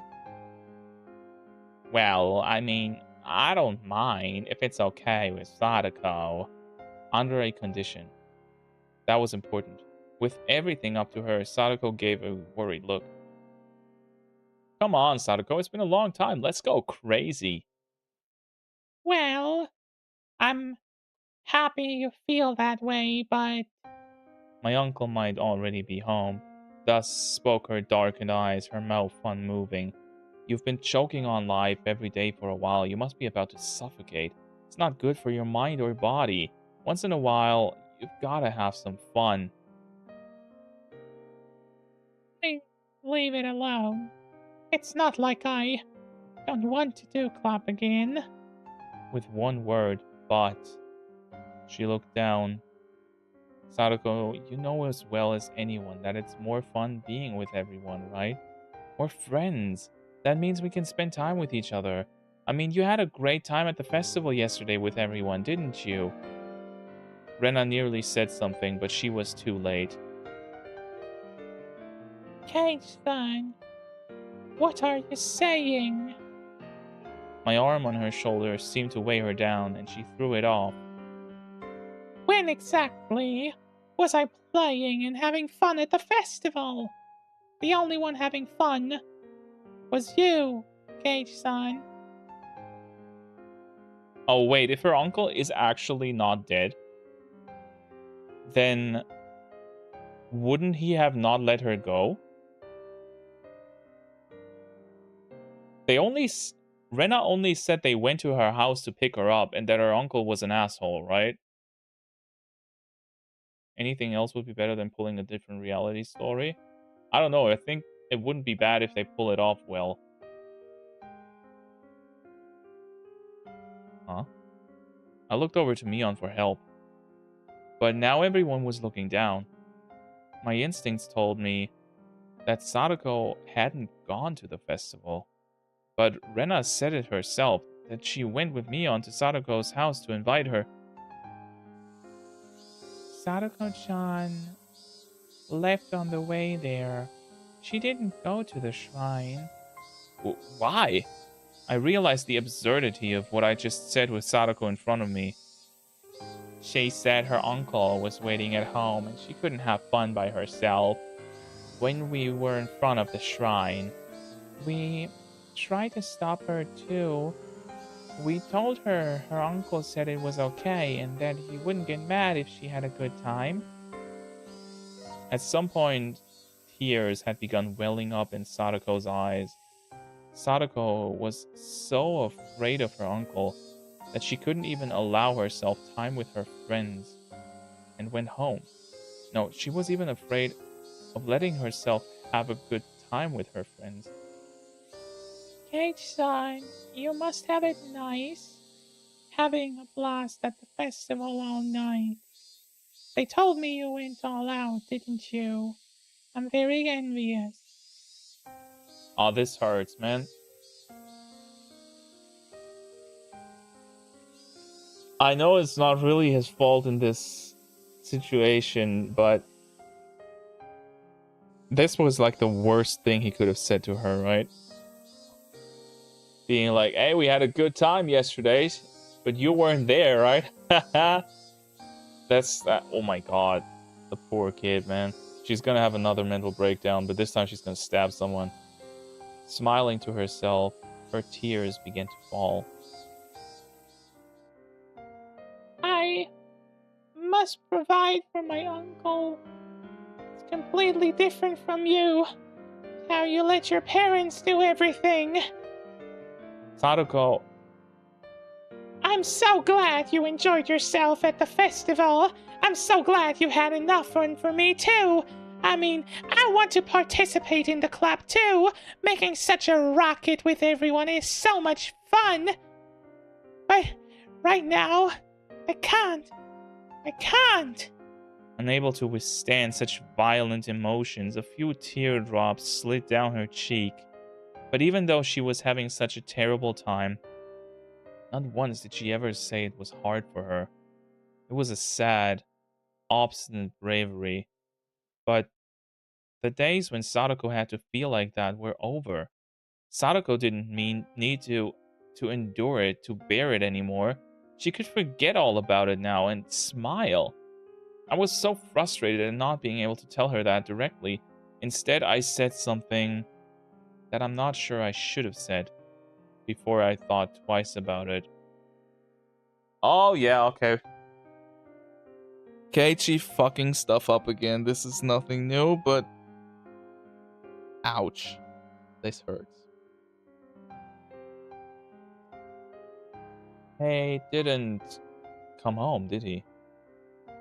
The words were deeply meaningful to me, but I didn't know if Sadako understood them. Didn't come home? Who? He didn't come home last night, did he? Your uncle? What are you talking about, Keiichi-san? Sadako shouted with all her might. When has he not been there? When? When? Calm down. I mean, he didn't come home yesterday, did he? I don't understand what you're trying to say, Keiichi-san. Sadako, what are you talking about? I mean, that man, I killed him. Killed him yesterday. Killed him for sure. And I buried him. Buried him whole. He could never have returned to his house. Even yesterday, he was torturing me so much. He yelled at me. He shouted at me. He found fault with everything I did. He threw the dinner I made him on the floor. He dumped his bowl of miso soup on me too. It was hot. It was messy. And I cleaned all of it up. I cleaned all of it. Okay, I'm not gonna voice the crying because I already feel like making fun of her for doing the Elmo voice. For everybody who might be watching this as a Higurashi fan, I'm not trying to make fun of Sadako. I just want people to understand that, right? We picked out this voice when she was the annoying little fucker.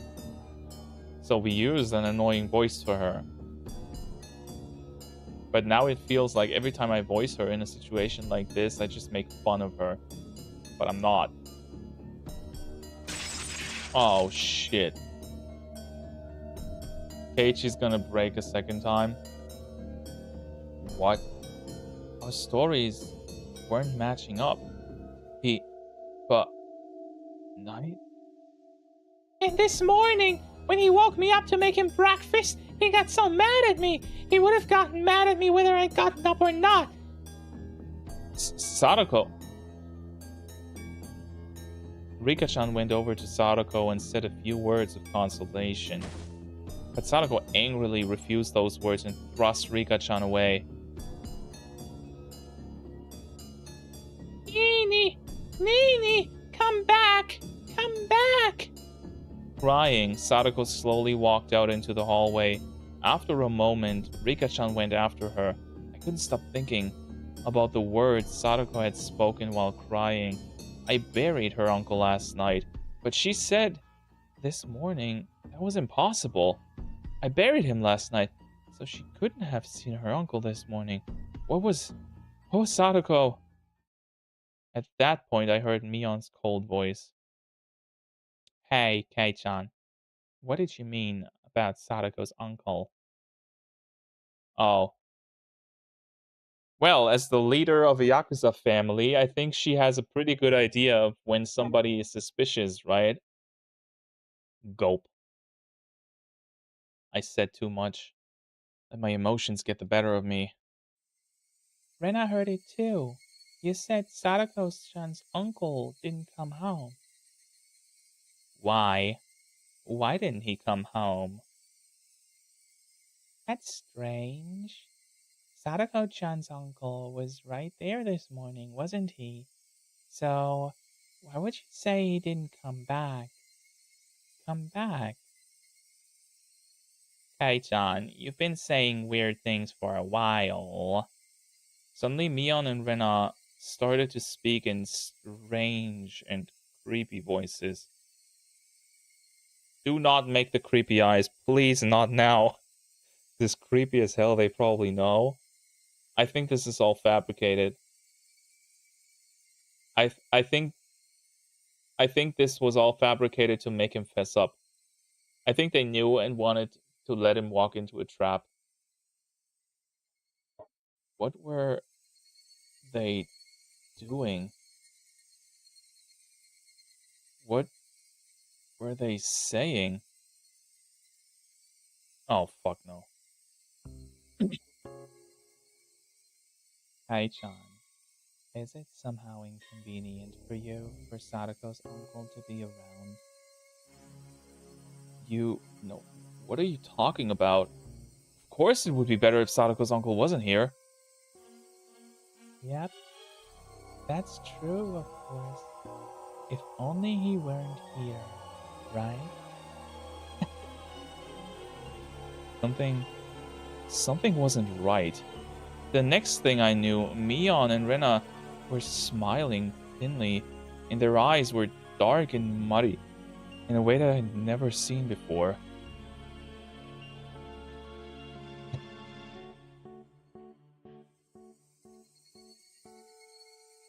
This is how they look in the first game, by the way. When Keiichi went paranoid, this is how they look to us. But this is the first time that we see them like this in the third game.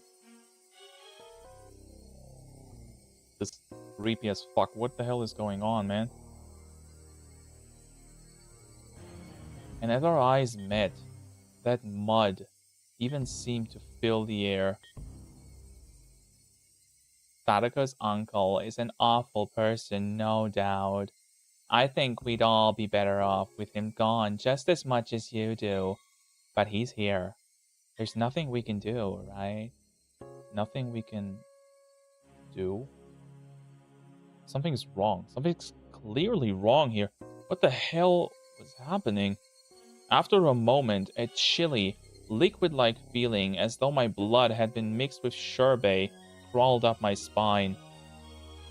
No choice? I mean, of course there isn't, but then Sadako will never... If there's no choice, what would you do? Ow. Rena was trying to prompt me to say more.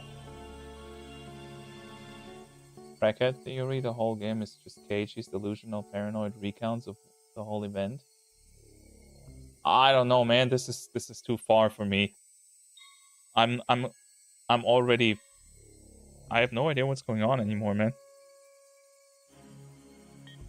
There really was no choice, so I killed him. I killed him to protect Sadako. That's... Leave him alone. I think things will resolve themselves soon enough. Sadako-chan said her uncle was here, so he's here. He was here yesterday, and he's here today. She said so it's fine, right? Right? Mion and Rena were speaking unbelievably dismissively. Yeah, what? Why are they doing that? Like, why are they talking like it's not... Fuck?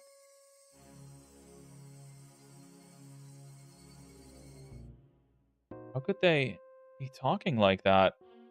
Mion and Rena, they were my friends and were seriously worried about Sadako's abuse, weren't they? They would never blurt out something like this. And I definitely killed Sadako's uncle. No matter what Sadako or anyone else says, I wouldn't acknowledge it because him being alive was impossible. There's no way he was alive. It was impossible. And yet, since Sadako herself said he was here, then he was alive. I didn't know why or how, but suddenly, Mion and Rena were at my side, standing there silently. I don't want to click the next pic. I don't know. There's gonna be a CG, isn't it? I can't do this right now, man.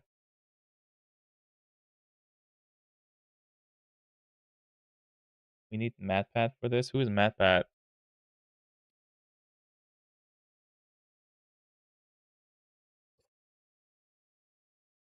Okay, I'm clicking. Oh, okay. Let's go home, Kei-chan. After we leave, Rena wants to go treasure hunting for the first time in a while. Mi-chan is coming too. Kei-chan, you should come along. Of course. You're not allowed to refuse. What? If words could freeze blood, then there was no doubt that they would have frozen me solid. I could hear it, a strange sound like a layer of thin ice spreading, emanating from every joint in my body, and with them closely at my sides, we left the school as if they were police officers taking me away. Wait, treasure hunting? That means they're going to the abandoned dam site, right? Digging up treasure? Yeah, more like digging up a corpse they know about.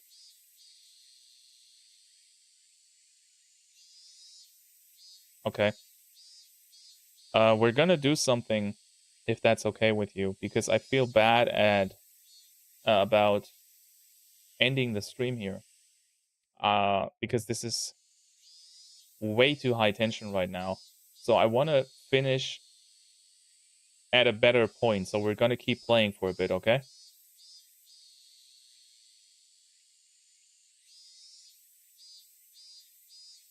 They talk about silly things the entire way home, like they always did, but they always stood at my sides, as if to prevent me from escaping. Can you stop with the diggy diggy hole? What the hell? This was strange. Everything about this day was strange. Actually, it had been strange ever since the previous night. Yes, thinking back, it had been strange ever since killing Sadako's uncle. That creepy meeting with Takano-san was only the beginning. Inochi, my sleep schedule is gonna implode. You're the reason why I don't want to why I don't want to do too much overtime, because I know it's like 2 a.m. That insane night was still continuing. Yes, it still hadn't ended. What? What's wrong, Kei-chan? Why did you suddenly stop? Sorry, it's nothing. When I stopped, it was distance, but I definitely heard them. An extra set of footsteps. Oh, not that again. Like, now they're just... Look, now they're just throwing creepy shit at us that they really don't want us to be happy, do they? That was proof. I'm going to bed straight after this. I'm hurrying it up, okay? We're not going to play the whole game because this is probably longer than I expected. I thought it would be over. But on the other hand, if they actually kill him now, it might be over soon. So anybody that has actually played this already in chat that can maybe tell me how long the game is approximately going to be now from now on? Imagine not being in Europe. Sorry, Ink. Prove that insane night hadn't ended. Mion left where she usually did, and finally we came to my house. Okay, Kachkin, wait here for me. Rena will come pick you up soon. What was it? She was inviting me along on one of her oversized garbage treasure hunts at the dam site, right? But why now? Mion coming along was strange. Mion may have accepted Rena's little hobby, but she hated fishing through garbage, so she'd never come with her before. And the location, specifically being at the dam site, was a little creepy. That dam construction site was completely outside the flow of everyday life. It was so remote that no one ever went there unless they thought to in particular. Nobody lived there, and there were no lights, so at night it got very dark quickly.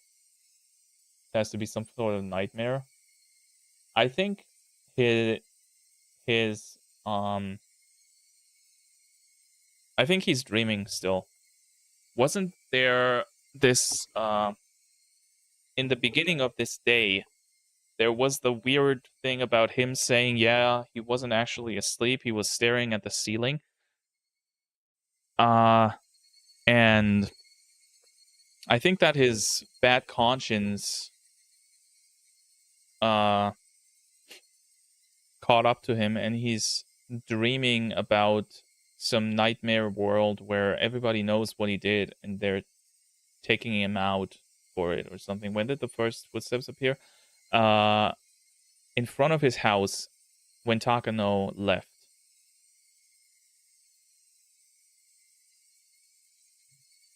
I was being forcibly invited there. There was no reason I had to fear Rena and Mion. You think that? Besides, wouldn't the trouble I'd make by refusing them be a pain to deal with?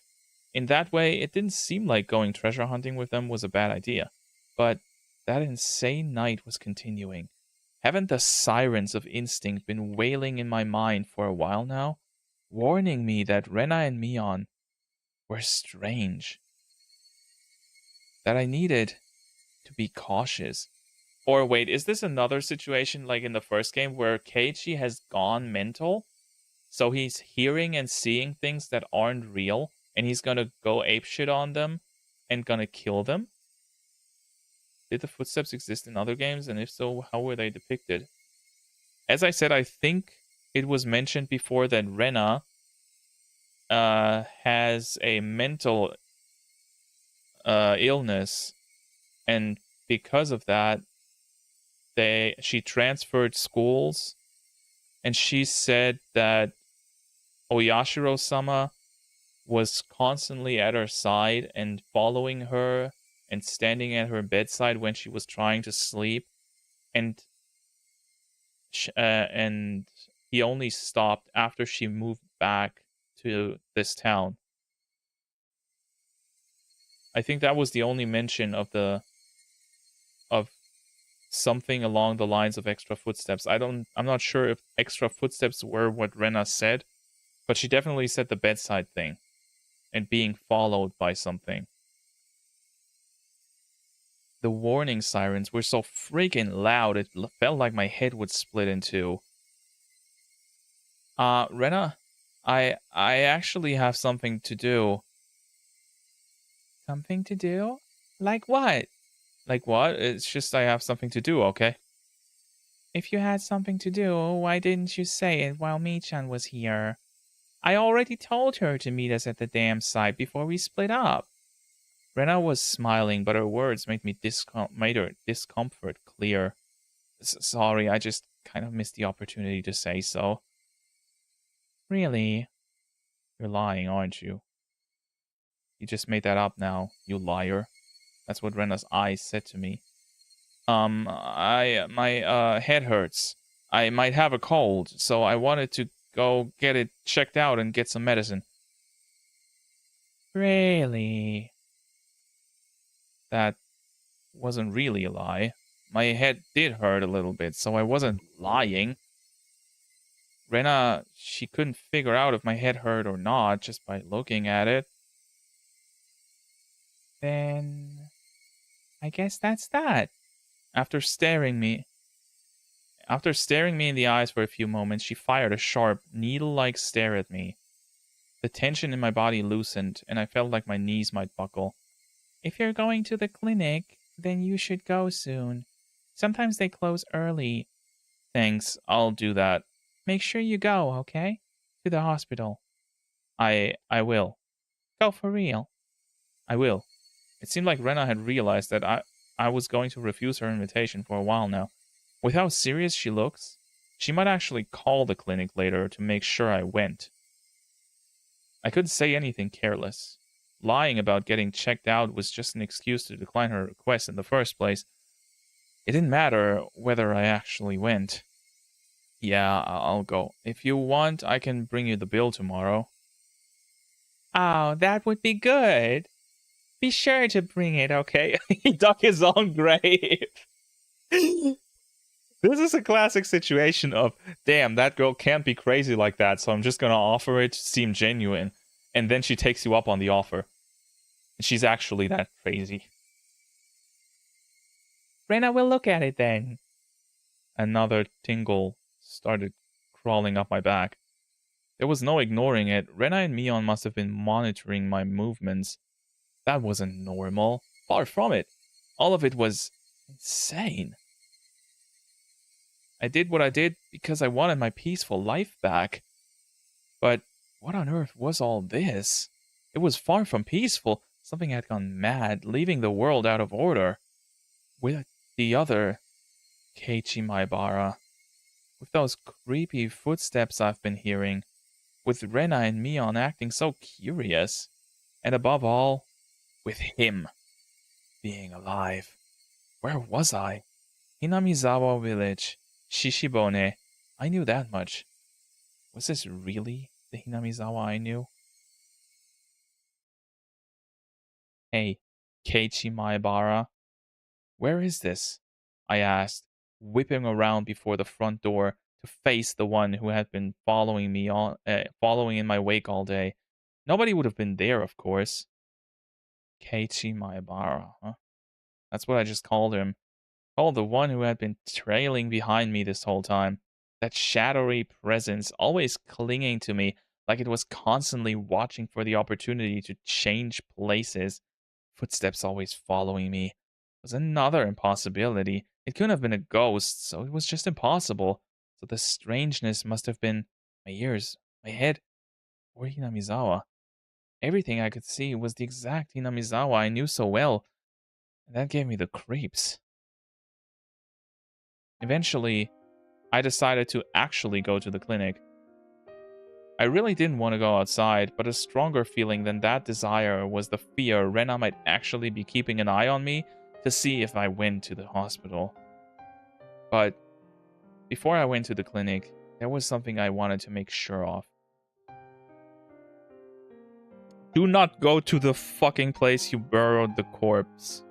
Buried.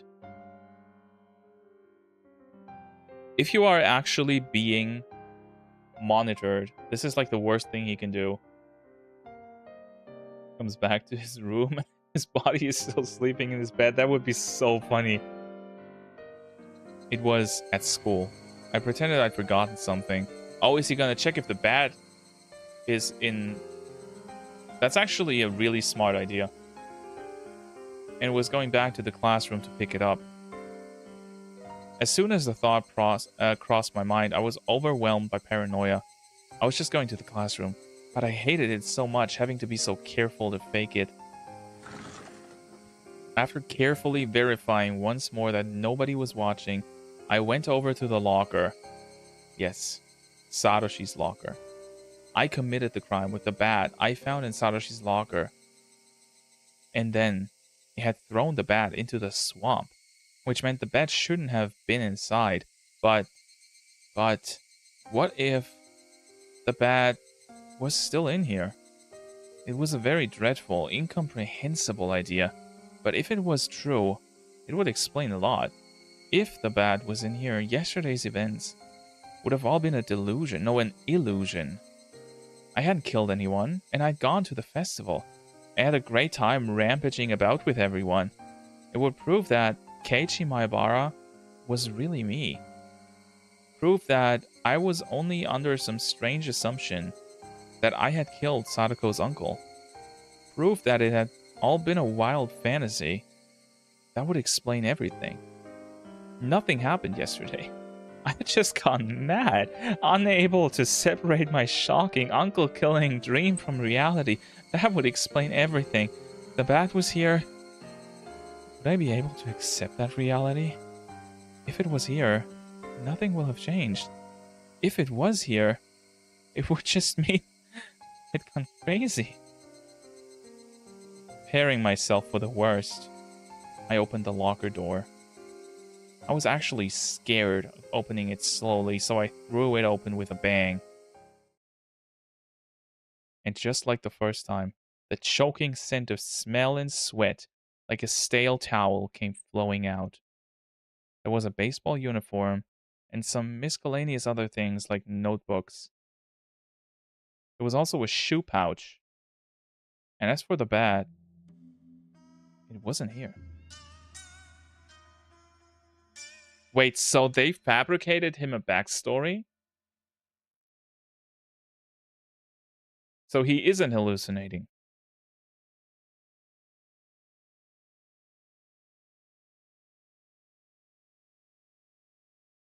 Motherfucking ad. Okay, yeah, I'm sorry, man. I can't turn the ads off anymore. But I have set them to conservative. Whatever that actually means. But they are on the lowest setting. They shouldn't pop up too often. It was how I left it when I took the bat out. Imagine if he killed some random innocent person. We've been theorizing that for hours now.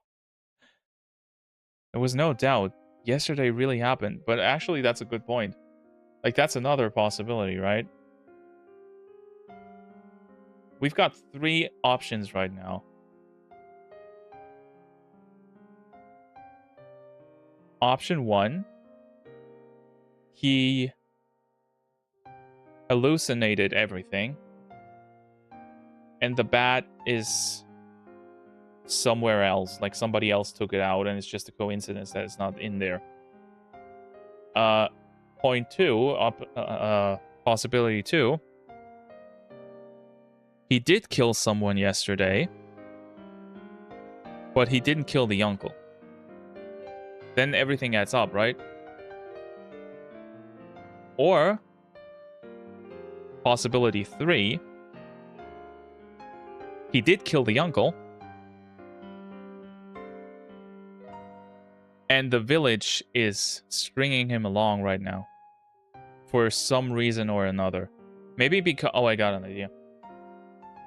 Wouldn't it be because this village is still reigned by Oyashiro-sama, right? So it wouldn't be super strange for the whole village to get up in arms against somebody that dared to commit a crime in the name of Oyashiro-sama, even though Oyashiro-sama didn't want it. Right? The whole thing about using Oyashiro-sama's curse as an excuse for murder, that would not sit well with the actual believers of Oyashiro-sama, would it?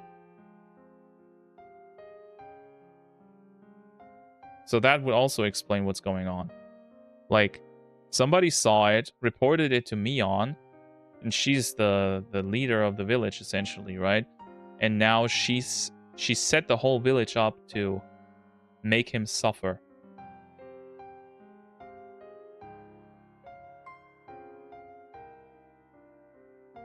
Now that I knew I wasn't a lunatic, I felt relieved. But at the same time, if I wasn't the crazy one, then Hinamizawa was. And that was evidence of a reality I found just as difficult to accept. There was a noise somehow creeping into everything I saw, and the world was losing a tiny bit of color. Oh, it actually did. That's cool. That was a cool effect. So what did I know about last night now? Now that I made sure the bat wasn't there, I didn't need to be here anymore. Shall I go, for real, to the hospital? He could also ask Takano about last night, but they agreed to not talk about it anymore, right? Is that a normal thing for this village? To just follow the Yakuza's orders? At least it's been established, yes. you didn't see the second game, but the villagers have an extremely tight-knit community where whenever someone from the village is endangered for some reason, they would get together and take care of said danger. Like, they literally... when Keiichi was threatened by some thugs in the second game, and a bunch of villagers surrounded the thugs and looked at them with the creepy eyes and essentially told them they would kill them if they do something to Keiichi. So yes, this is a psycho village. So if Mion, who is essentially the boss of the Oyashiro-sama believers, would order them to do something to Keiichi, they 100% would. Because he essentially went against their god's wishes, right? It was my first time going to the hospital. From what I'd heard, it wasn't far from school. My mom had told me where it was. A big, easy-to-see road went straight there. I went past the shopping street, made a turn. It wasn't overly hard to spot the sign with Irie Clinic written on it. There was one other person, an older man there in the air-conditioned waiting room. I went up to the counter and told him it was my first time here. The man behind the counter glanced at the clock and said there would be a short wait. It was almost 5. Clinic hours would be ending soon. As I sat in this unfamiliar waiting room, isolated from everyone, and let myself feel the cold air, I actually felt relieved. What should I tell the doctor when he comes? I could tell him I had a cold, but I was the very picture of health. Actually, I wanted him to check my head. I wanted someone to confirm for me whether I was really sane or not. Oh, it's Irie, right? Keiichi Mayabara-san, please come into the examination room. Huh? The voice from the other side of the examination curtain. I thought I'd heard it somewhere before. It's Coach. Hello, this is the first time we've seen each other here. Coach! Coach, you were a doctor? Now that you mention it, he did seem to know his way around when he was looking at my shoulder in the nurse's office. It would make sense if he was actually a doctor. Well, that explains why he earns so much money, right? Come to think of it, our teacher called him Irie Sensei, didn't she? Well, yes, I'm more or less a doctor here. Doctors have it really good, you know. You get to see and touch all that young, silky, smooth skin. This guy is so weird. I could steal their agency with a suspicious injection and have them be my personal maids. Thank you very much. Just seeing that made my cold go away. I'll be leaving now. Polite bow. Whoa, wait. Mayabara-san. A joke. It was a joke. Come, sit down. Let me take a look at you. I'll need to use my stethoscope. So show me your silky smooth chest, Mayabara-san. This guy's so good, man. For some reason, I felt really relieved. After that insane night, as much as I thought everything had gone crazy, Coach was here, doing the same thing he always did. I was very happy for that. You don't seem to have a cold. Actually, those scrapes and cuts all over you seem to be the painful thing. Don't tell me you were playing in the bushes with short sleeves and shorts. I mean, I can't say for sure you haven't been infected with tetanus. As I was chasing that man last night, I kept being scraped by bits of trees. I didn't realize I had so many cuts. You went a little too crazy at the festival yesterday. Enjoy that while you're young. And once again, I apparently went to the festival. Coach, did you go to the festival? Yes, of course I did. I may be a doctor, but I'm also the Watanagashi Executive Committee. Dude, this guy is everything. He is the coach of the baseball team. He is on the executive committee. He is the clinic doctor. Did you see me there? This coach was the same coach that I'd always known, and I felt like I could trust him more than my weird friends, so I asked. Well, actually, I was drinking in the main tent with the chairman and the others the whole time. I didn't go out to see the festival at all. I don't think I saw you. Oh, that was a strange question. Perhaps you didn't sleep well last night? You can't do that. You have to sleep and eat well to grow up fine. Coach let out a laugh. Is it just me, or he looks like Miles Edgeworth? Dude, how does he look like Miles Edgeworth? Edgeworth never smiles. He didn't laugh in an unnatural way. Like the hair, yes. Okay, I get that. But it's not even the same color. And he doesn't wear glasses. And he doesn't have the... I don't know what you call it here. The judge thing. He didn't laugh in an unnatural way like Neon and Rena did. Coach was okay. He was the coach from the world I knew. He wasn't someone from this abnormal world. Well, this all might seem a little weird to you, but I want you to hear me out without laughing. Yes, go ahead. I greatly welcome any shy, bashful worries you might have as you come into puberty. Could it be possible that I have an identical twin? Coach hadn't expected that question at all and couldn't say anything for a moment. This is like the dumbest take he could have had about the situation. But then he smiled calmly and quietly answered, "This is just superstition. But I've heard before that everyone has two other people in the world who look just like them. If there was, I'd certainly like to meet him though. Also, there are plenty of fairy tales where a person's double appears. The German ones about doppelgangers are probably the most famous." Doppelgangers? Yes, they look exactly like another person. Apparently, they herald misfortune, and if you meet one, you're sure to die soon. I think that's how it went. When you meet them, you're sure to die soon. Well, fuck. I forgot about doppelgangers. The story ended directly in death, plain and simple, and it made my spine tingle. Coach wasn't saying it to scare me, though. He was just offering a casual anecdote, but that made it feel all the more real. Have you ever heard of one of those things showing up in Hinamizawa? What? Well, I can't say I have. Coach must have thought he was being teased, so he laughed in an exaggerated way. But when I didn't smile along with him, his laughter steadily grew fainter. I'm sorry, well, I was sort of being serious. No, I apologize for laughing. Was there something you were worried about? I wondered if I should tell him. Then, after resolving myself one final time, I slowly spoke. Is he going to confess to him? That might not be the best idea.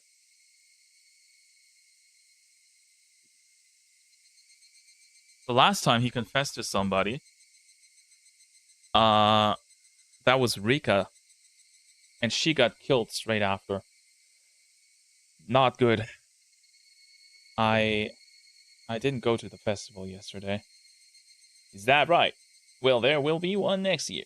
And then you can... That's not what I meant. I didn't go to the festival. But according to everyone else, I was there. Could that even be possible? After blinking his eyes in amazement, Coach thought seriously about what I was trying to say. And he answered, choosing his words carefully. Let me make sure I have this straight. Maibara-kun, you went to the Watanagashi festival, but don't remember it. Am I right? I was trying to say something completely different, but I suppose any sane person would come to that conclusion. That night, Keiichi Maibara actually was at the festival, but I was saying I didn't go. That obviously meant my memories of going there had failed me. Well, yeah, because you have schizophrenia. But that was absolutely impossible. The vivid act I had committed during the downpour couldn't possibly have been an illusion. All these scrapes on my body prove it. True, actually. As does the fact the bat wasn't in the locker. No, that's not it, Coach. I really didn't go to the festival. Please don't take offense, Maibara-san. Have you ever had an experience where you were suddenly somewhere unfamiliar and you couldn't remember why? No. And I didn't lose my memories or anything, because while the festival was going on, I was definitely doing something else. It wasn't like I was asleep or unconscious or anything. You're certain you were doing something else? I know I'm being awfully rude, but are you sure you're not mistaken? I know I'm not. My memories are clear as day, and they were real. During the festival, you weren't at the shrine, and you were doing something somewhere else. Can you definitely prove that? That's right. Thinking it through, brought me to this. There was only one way to prove that I really wasn't at the festival yesterday, and that was to show that there was no doubt I had killed her uncle. Coach saw me struggling to answer, and his eyes looked a little cold. I guess they would. After all, from Coach's perspective, I was just a weirdo sputtering nonsense. And what's that something else you were doing? Yeah, true. I got a police officer right here. That old guy in the waiting room, he's a police officer. He can escort you out, brother. Would you like to lay down? Maybe you should relax and take it easy for a bit. Sorry, I didn't really come here to lay down. You seem to be a little worked up. Why don't I give you a sedative that'll let you sleep for a bit? Well, that's jumping the gun, isn't it? That way, I'm not being strange. I realized Coach was treating me like a deviant, so I raised my voice. I apologize if I offended you, but so please, calm down. I definitely didn't go to the festival. That's the truth. I understand. So please, calm down. Take a deep breath. No, you don't understand at all. Coach was stunned and stared in stupefaction. I do understand, Mayabara-san. You didn't go to the festival yesterday. Is that right? I believe you. Coach jotted down a brief note in his records. Oh. He's a mental case. That's what he wrote down. The rest of the village is waiting at the burial site. Why don't you go dig up the corpse and see who it is you murdered? True. He was writing in German so that his patient wouldn't know what it said. Smart. But I could make a good guess as to what he wrote. You won't believe me until I tell you everything I was doing at the time, will you? No, I believe you. Please sit down. Before I said, I tilted my head back a little. The blood in my face all drained out and I quieted down. After taking a deep breath, I made sure I was calm now. It would have been impossible for me to be at the festival because at the time I was... Should I tell him or not? I really didn't want to go on living like this, feeling this horrible. See, he's just feeling guilty, man. I knew this would happen. You can't just kill somebody and then go back to your normal life and pretend like nothing happened. And I said them, the final, fatal words. Because I was killing Sadako's uncle at the time. I could smell the concrete in the room. I could feel the air around us sharpen. Oh, hey, Shift, what's going on, man? How are you doing? It's been a while, true. How have you been? Nobody moved. Only the sound of the clock ticking told us time hadn't stopped. With his mouth wide open, Coach even forgot to blink for a little while. You killed Sadako-chan's uncle? Yeah. It's fine now, Keiichi Maebara. Don't hesitate. Admit it with all your strength. Yes. Last night, I did it. I killed him. I spoke clearly and fluidly. I could easily tell that Coach's mind had gone completely blank. Why would you? No, that was a foolish question. I believe it was the most direct method of saving Sadako, so I carried it out. I don't have any regrets. I see. Coach smiled thinly and nodded a bit. So I couldn't have been at the festival. I left the brightness of my house for the darkness of the outside. After that, I dug holes, made phone calls. I had my hands full. And then I attacked him, killed him, and buried him. It was pouring hard at the time. The festival started that evening, but was suspended due to the rain. There were no gaps in my memories. I know this is probably on purpose from the writer, but I wish they told us if it was actual, like if in the narrative that Rena and the others told, if it rained or not. Two things. This whole world right now is an illusion, or the murder last night was, but it wasn't him and it wasn't the uncle.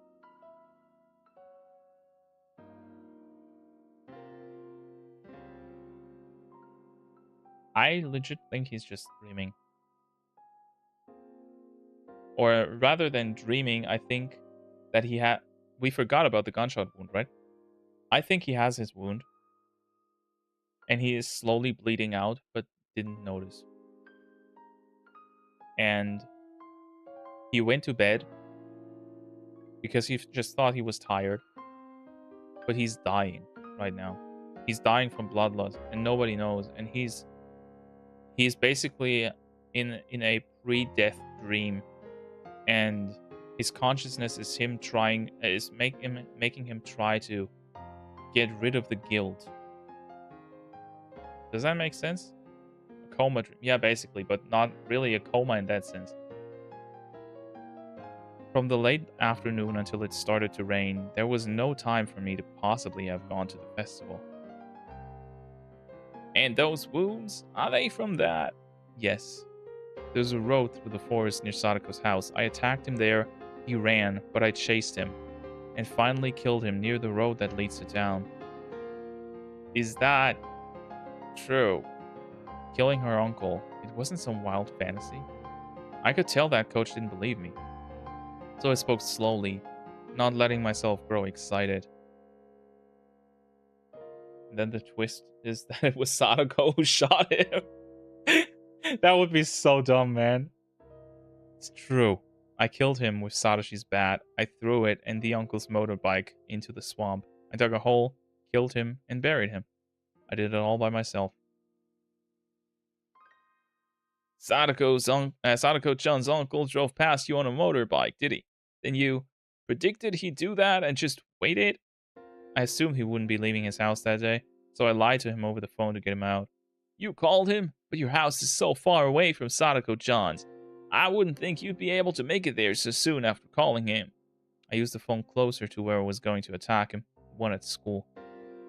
But my bar-san, it was Sunday. Wouldn't the school have been locked up? A forest ranger happened to go inside for a bit. This was almost a string of pretty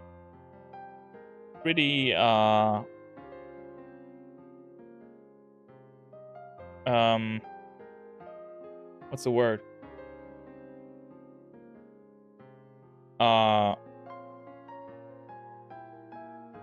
Pretty convenient coincidences.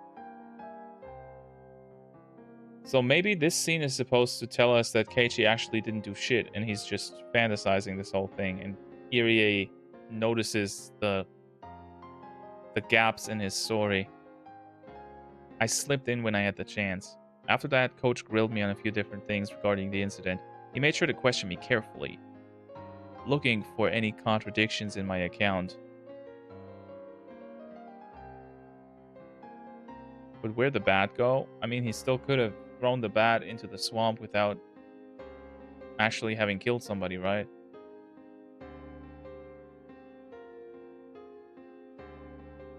The actual twist is that the entire thing is him being a little sleepy, just like I am right now. Think I'm sorry, man. You feel free to go to sleep. I'll believe you. What you did yesterday doesn't seem like a dream. I explained everything, including minor details that only someone who had actually committed the act could explain. I could, of course. It was only yesterday. Coach realized that my story had no expedient coincidences or too convenient details that would have existed in a daydream or a delusion, and finally seemed to want to believe me. It's gotta be done in a bit, I promise. I hope so.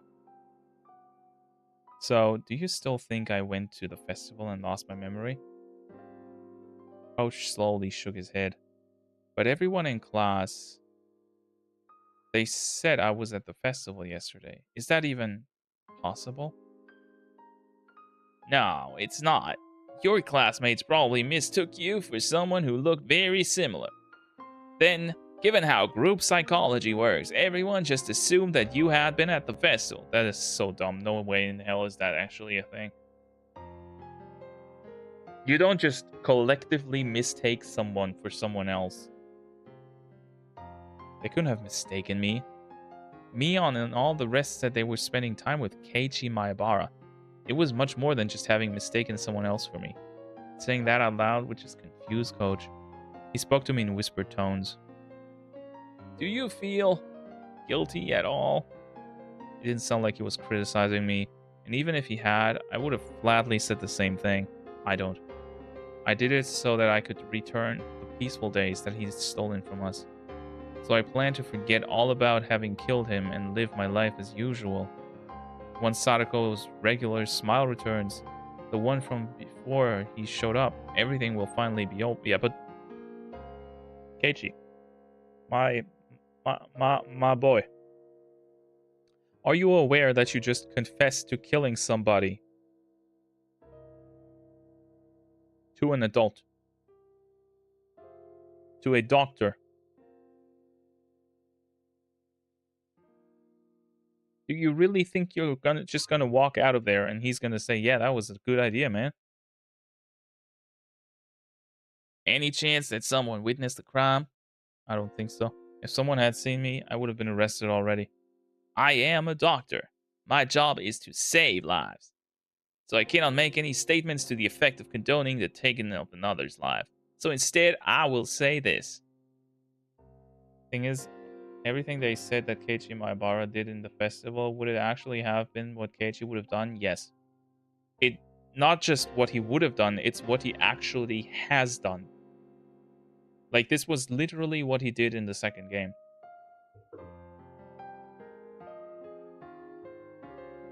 Jesus, okay. Coach slowly rose and placed a hand on my shoulder. For saving Sadako-chan, I thank you. Coach's eyes started shedding warm tears. When I looked at him, I started to feel some tears of my own. I didn't know what I was crying for. And so, for a little while, the two men in the room fought back their tears. But it's strange. What is? I'm sure I killed him, and yet he seems to have returned home alive. Coach's expression immediately sharpened. Depending on the situation, there are many ways that mere unconsciousness can look like real death to a layperson. Do you think it's possible he was just knocked out? I didn't check for a pulse, but I'm pretty sure I did him in. Can I ask you to reproduce the situation in which you attacked him, Maebara-san? Coach rolled up a Health and Fitness Week poster nearby and offered it to me to represent the bat. Bro, is he really showing him how he beat him to death? Though I may have been lost to the emotions of a beast last night, I remember in detail the number of times I swung the bat, the angles I had swung from, and the force I had applied. Using Coach as a stand-in for the uncle, I reproduced them over one by one. And when he tripped and fell, I bashed him in the top of the head like this. When I did, it felt different from the other strikes. I thought I cracked his skull. No way this guy's a doctor. This has to be him confessing to the police or something. True. Why wouldn't he have him reenact this? Coach was calmly analyzing this information, using the places I'd struck and the situation at hand to find out what state the uncle's body had been in. I wasn't totally sure he was dead, so I hit him a few more times after he fell. Did he react at all? At first, I sort of felt his body jolting with every hit, but eventually that stopped too and he didn't react at all. Coach folded his arms and said a few times. Then he spoke. He's dead. There's not much doubt about it. He didn't just look like he was. I can't say very much from just your story, Maebara-san, but I think it's almost certain. Besides, you buried the corpse in the mud, and that took you quite a bit of time, right? Let's say it took you 30 minutes. That would mean he was buried under the muddy water for those 30 minutes. If you don't breathe for that long, your brain will die, no matter what. You mean even ignoring how hard I hit him, he would have definitely have died while I was burying him? That's right. It's impossible to stay buried alive underground for 30 minutes. Impossible. You're right, but Sadako, she says he's alive. coach, a doctor, just gave his stamp of approval. That sounds so bad. That he was dead for sure. That made it seem all the more unfair that he could still be among the living. My Barasan, this is a really horrible idea, but is it possible that the person you killed wasn't actually her uncle? Oh shit. And they're making the creepy piano noise. Huh? He's right, that could be why. It cleared up the inconsistency of my definitely having killed someone, but him still being alive. There's no way. I mean, we were both at Sadako's house when she was bringing his alcohol inside. There was a man who stuck his face out the window to look. It was him, right? That was Sadako's uncle, right? Yes, you're not wrong. It was that man. Could she have had more than one uncle or something? Not that I'd ever heard of. It's just him. Could you tell me what he looked like? Well, his height first. He was about 175 centimeters. Maybe a little taller. That's how tall I am. What the fuck? I'm not the uncle. In order to eliminate the worst possibility that I killed someone else, Coach began to thoroughly compare what the man in his mind looked like with what I told him with what I told him the person I killed looked like. But no matter how in-depth my description went, none of the characteristics differed. The uncle's traits, according to Coach, were all exactly the same as the person I killed. But those traits were all extremely vague, and they weren't particularly distinct at a glance.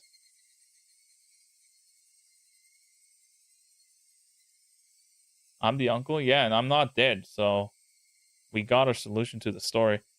Could you, well, is there anything else about him that would let us identify him for sure? Now that you mention it, I've never seen it, but I believe Sadako-chan once said a long time ago that he had a tattoo of a tiger or something on his back. Oh, he's a Yakuza as well. Fuck. Leave Sadako alone? Can you guys leave me alone? I'm not the uncle. A tattoo? That was really important.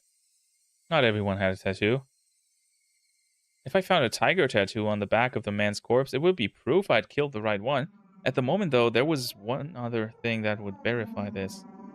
To go to Sadako's house and see for myself the uncle that had returned home, despite having died. Yeah, so what is he gonna do? But that was far more terrifying than digging up the body and looking at its back. Without even looking at the tattoo, I knew for sure the one I'd killed had been Sadako's uncle. I cracked his head open and killed him, and yet he'd gone back home. There wasn't any misunderstanding or even the shadow of a doubt in my mind about having killed him, and yet it was impossible for him to exist. Kind of like how Keiichi Maebara had been at the festival despite it being impossible. That small commonality made me feel as though a faint but bizarre force was permeating this insane Hinamizawa. The doctor not gonna report it at all? I'm conflicted about this because you don't know this, but it was established pretty early in this game that the doctor cares deeply for Sadako and wants her to be safe, but can't do anything because, well, he's an adult and he can't really, like, go above the law. So I think it wouldn't be too far off just to have him be somewhat on Keiichi's side with this one. I wonder, uh, I wonder what on earth could have happened. Despite you not going to the festival and killing Sadako-chan's uncle, you were at the festival, and the uncle you killed is alive. None of this makes any sense. When I look at everything that way, it's almost like I'm just having a nightmare and there's no killer at all. But it's the truth. The sensation as I used my own hands and the bat to bash him again and again, it was no illusion or dream. Coach let out a slow sigh, then after looking at the clock, got up. Let's go over this all a little more seriously. If you'll excuse me, I'll go put on some tea. Clinic's about to close after all. I need to let the other employees leave. Coach stood up and went out into the hallway, leaving me alone. The clock was about to strike 6. I was at the festival, and the uncle I'd killed was alive. Had I really committed murder yesterday? The only whisper of a fact that proved it happened was the absence of that badge from Saroshi's locker. In any case, I was glad that Coach had taken my nonsense seriously. I just confessed to murder. Normally, that would frighten a person away, but Coach didn't run. He cried with me. I was glad he did. Like so, my tension smoothly melted away, and I suddenly realized I really had to urinate. Well, that happens, I guess. I think Coach is going to call the cops. I thought to use the restroom while Coach had stepped out. There was one across from the waiting room. As soon as I left the room, I saw Coach and two male doctors wearing white clothing standing in the shadows of the hallway nearby.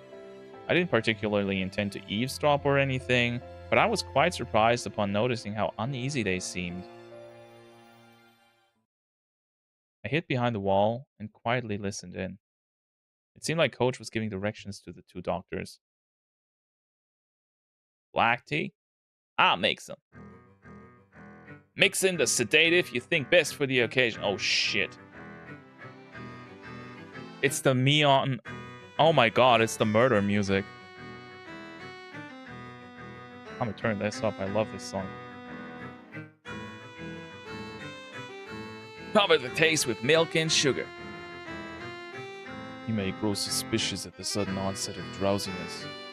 It's possible he may get agitated and become violent. We will handle that. How many male staff are still here? One mountain dog. What the fuck is a mountain dog?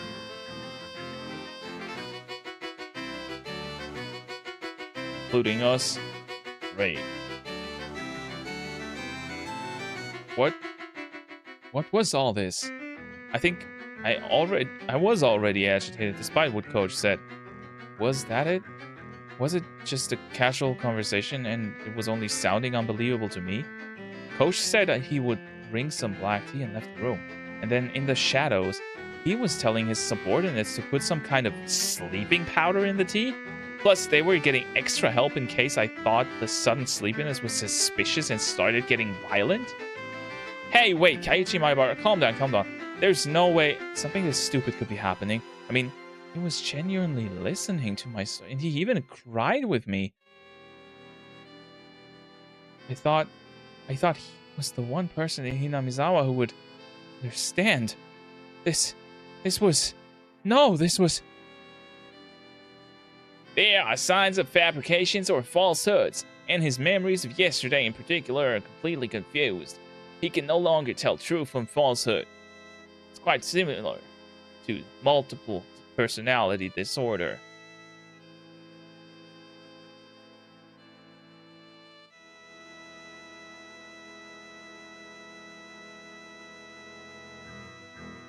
The goated Coach.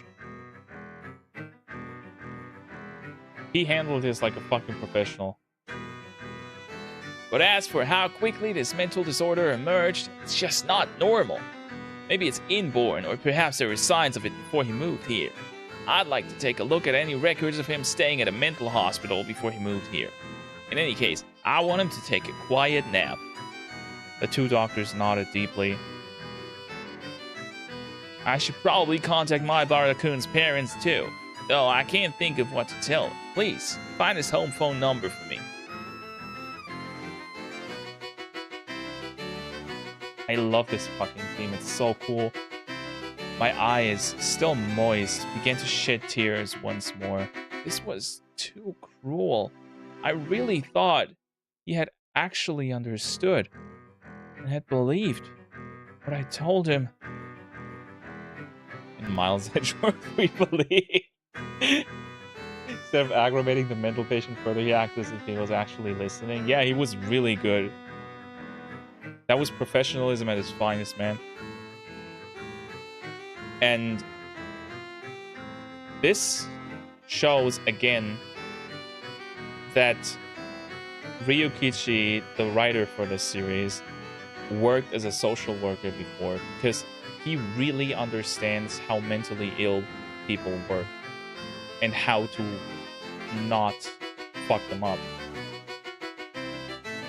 Dr. Miles Edgewood that speaks like a cowboy. True. I couldn't think of a better voice for him, man. But now, from the other side of that wall, he was bluntly treating me like a crazy person, because you are. I believed you. I believed you! I had let down my guard because I thought you were the only ally I had left after that insane night. Was that a lie?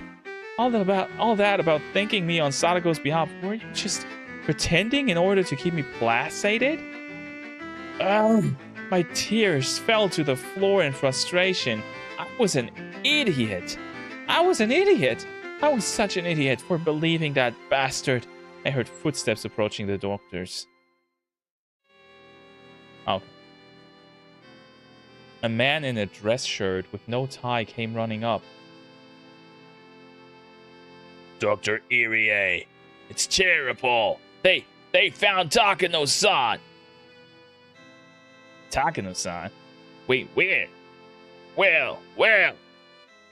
Apparently, they discovered her burned corpse in the mountains in Gifu. Fucking shit, it happened again. Why does she always die like that? And we met her the night before. Like, what the hell? She's dead? Takano-san? The man, all surprised, exchanged glances. Dead? Takano-san?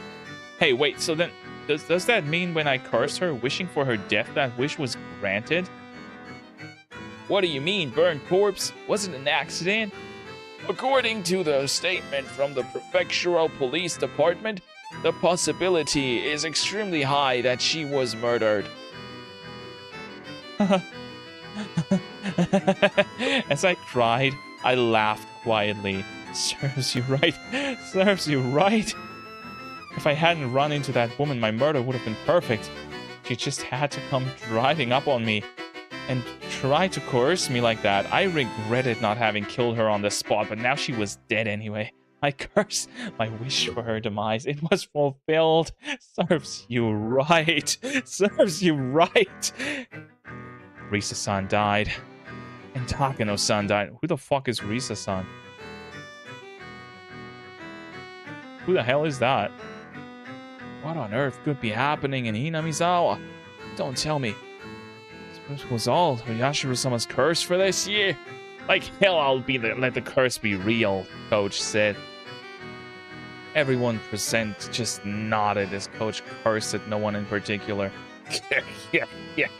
Yes, maybe it wasn't Oyashiro-sama, but this was definitely a spell. A curse. I wished for her to die, so she did. If this wasn't just a coincidence and she died because I wished for it, then you'll die next, Coach. You betrayed me. You pretended to believe me, but deep down you thought I was a madman. You looked down on me with all that pity in your eyes. For now, get the black tea ready. I'll bring it inside. I don't think he let anyone besides me be alone with him. Shit. What do I do? Keiichi Maebara. This time I heard the voice of a nurse. Dr. Irie? Oh, there you are. You have a phone call. I'm a little busy at the moment, so please tell him I'll call back. Who is it from? A Mr. Oishi from the Yokinomiya Police Department. Oh shit, now even he is involved. Ah, sheesh, what bad timing. Alright, I'll answer it. Coach left to go answer the phone. The other men headed towards the room with the teapot to make black tea, like Coach had ordered them to. Fortunately, Coach having to take that phone call meant there would be extra time for me to act. I had to decide what to do now. Would I let him make me drink the sedative-infused tea, or be held down and thrown into a mental hospital? Nothing would come from starting a brawl here. They had more people anyway, and they were all bigger than me. If it came to a fight, I didn't stand a chance in hell. If I couldn't win against them, then there was only one thing left to do. Run, right? Yeah, run. Adrenaline suddenly rushed into my brain and my body started to move with keen instinct like it had on that night. My surface temperature quickly cooled and the transmission routes between my cells enlarged. Using 360-degree visual information, I searched for an escape route. This is even funnier than the 1,500 seconds, let's be real, man. a 360-degree vision, I would open the window behind me. Outside was a parking lot. There were no cars. A little beyond, there was the bicycle I had taken to get here. I determined that this would be the quickest method of escape. I approached the window swiftly, but with little sound to raise as little suspicion as I could. With the speed and silence of a shadow, like I'd had on that night I chased her uncle, I unlocked the window and opened it up. Cool evening breeze wafted in. I stuck my head out and looked over the parking lot again. Nobody in sight. No need to hesitate. I quickly crawled outside and closed the window behind me. I held my breath and listened carefully. Nobody seemed to have realized I'd run. I looked around. Then I jumped onto my bicycle and zoomed away. The pedals clattered under the force. Had my bike always creaked like this? Did the pedals always whine every time I pushed down on them? My bike wasn't the only thing crying, though. My tears fell as the wind cut through them. They rode the breeze and scattered behind me. I hate this. I hate this. I'm not the one. I'm not the crazy one. Hinamizawa is... How dare you treat me like a madman? Die! Die! Just fucking die already. I believed you. I believed you.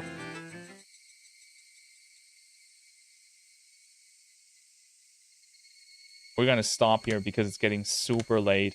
And I don't think this is going to end anytime super soon. I'd rather do like a 2-hour stream next time than go for another 2 hours now. You can only do 300-ish vision with... Yeah, the thing is, this is the second time in this chapter that Keiichi is basically saying he enhances his body to superhuman proportions just because he's mad. Like, this guy is obviously not right in the head anymore. Tomorrow, you hear? I'm not. I'm gone over the weekend, man. Unfortunately. I would like to keep playing, but we can only get back to the game next week. Well, this was very interesting, wasn't it? I'll keep it short. I'm gonna go meet Santrina. Yeah, you sleep tight, man. Thank you for sticking around. And thank you for everybody who stuck around. I know this was a long one, but this was awesome. And look at that, we have so much more achievements. We're not done by a long shot. We still got 6 achievements. And those are like chapter achievements, right? Aside from the last one, which is probably for finishing the game. So yeah, we still got a good deal to do. This will be another full stream, I'm pretty sure. I like the story at the moment. Yeah, so do I. This turned around heavily. Like, Jesus Christ. Execution time is now the 19th of August. Dude, no, you don't execute me. Please don't. I'm not the uncle. No, but seriously, thank you for being here. I hope you had a good time. Have a great weekend. We'll talk on the Discord and stuff. I'll post the schedule for next week's streams on hopefully Sunday, if not on Monday. Depends on when I get back home, but I'll let you know. And I'll see you around. Goodbye. I missed the ending screen.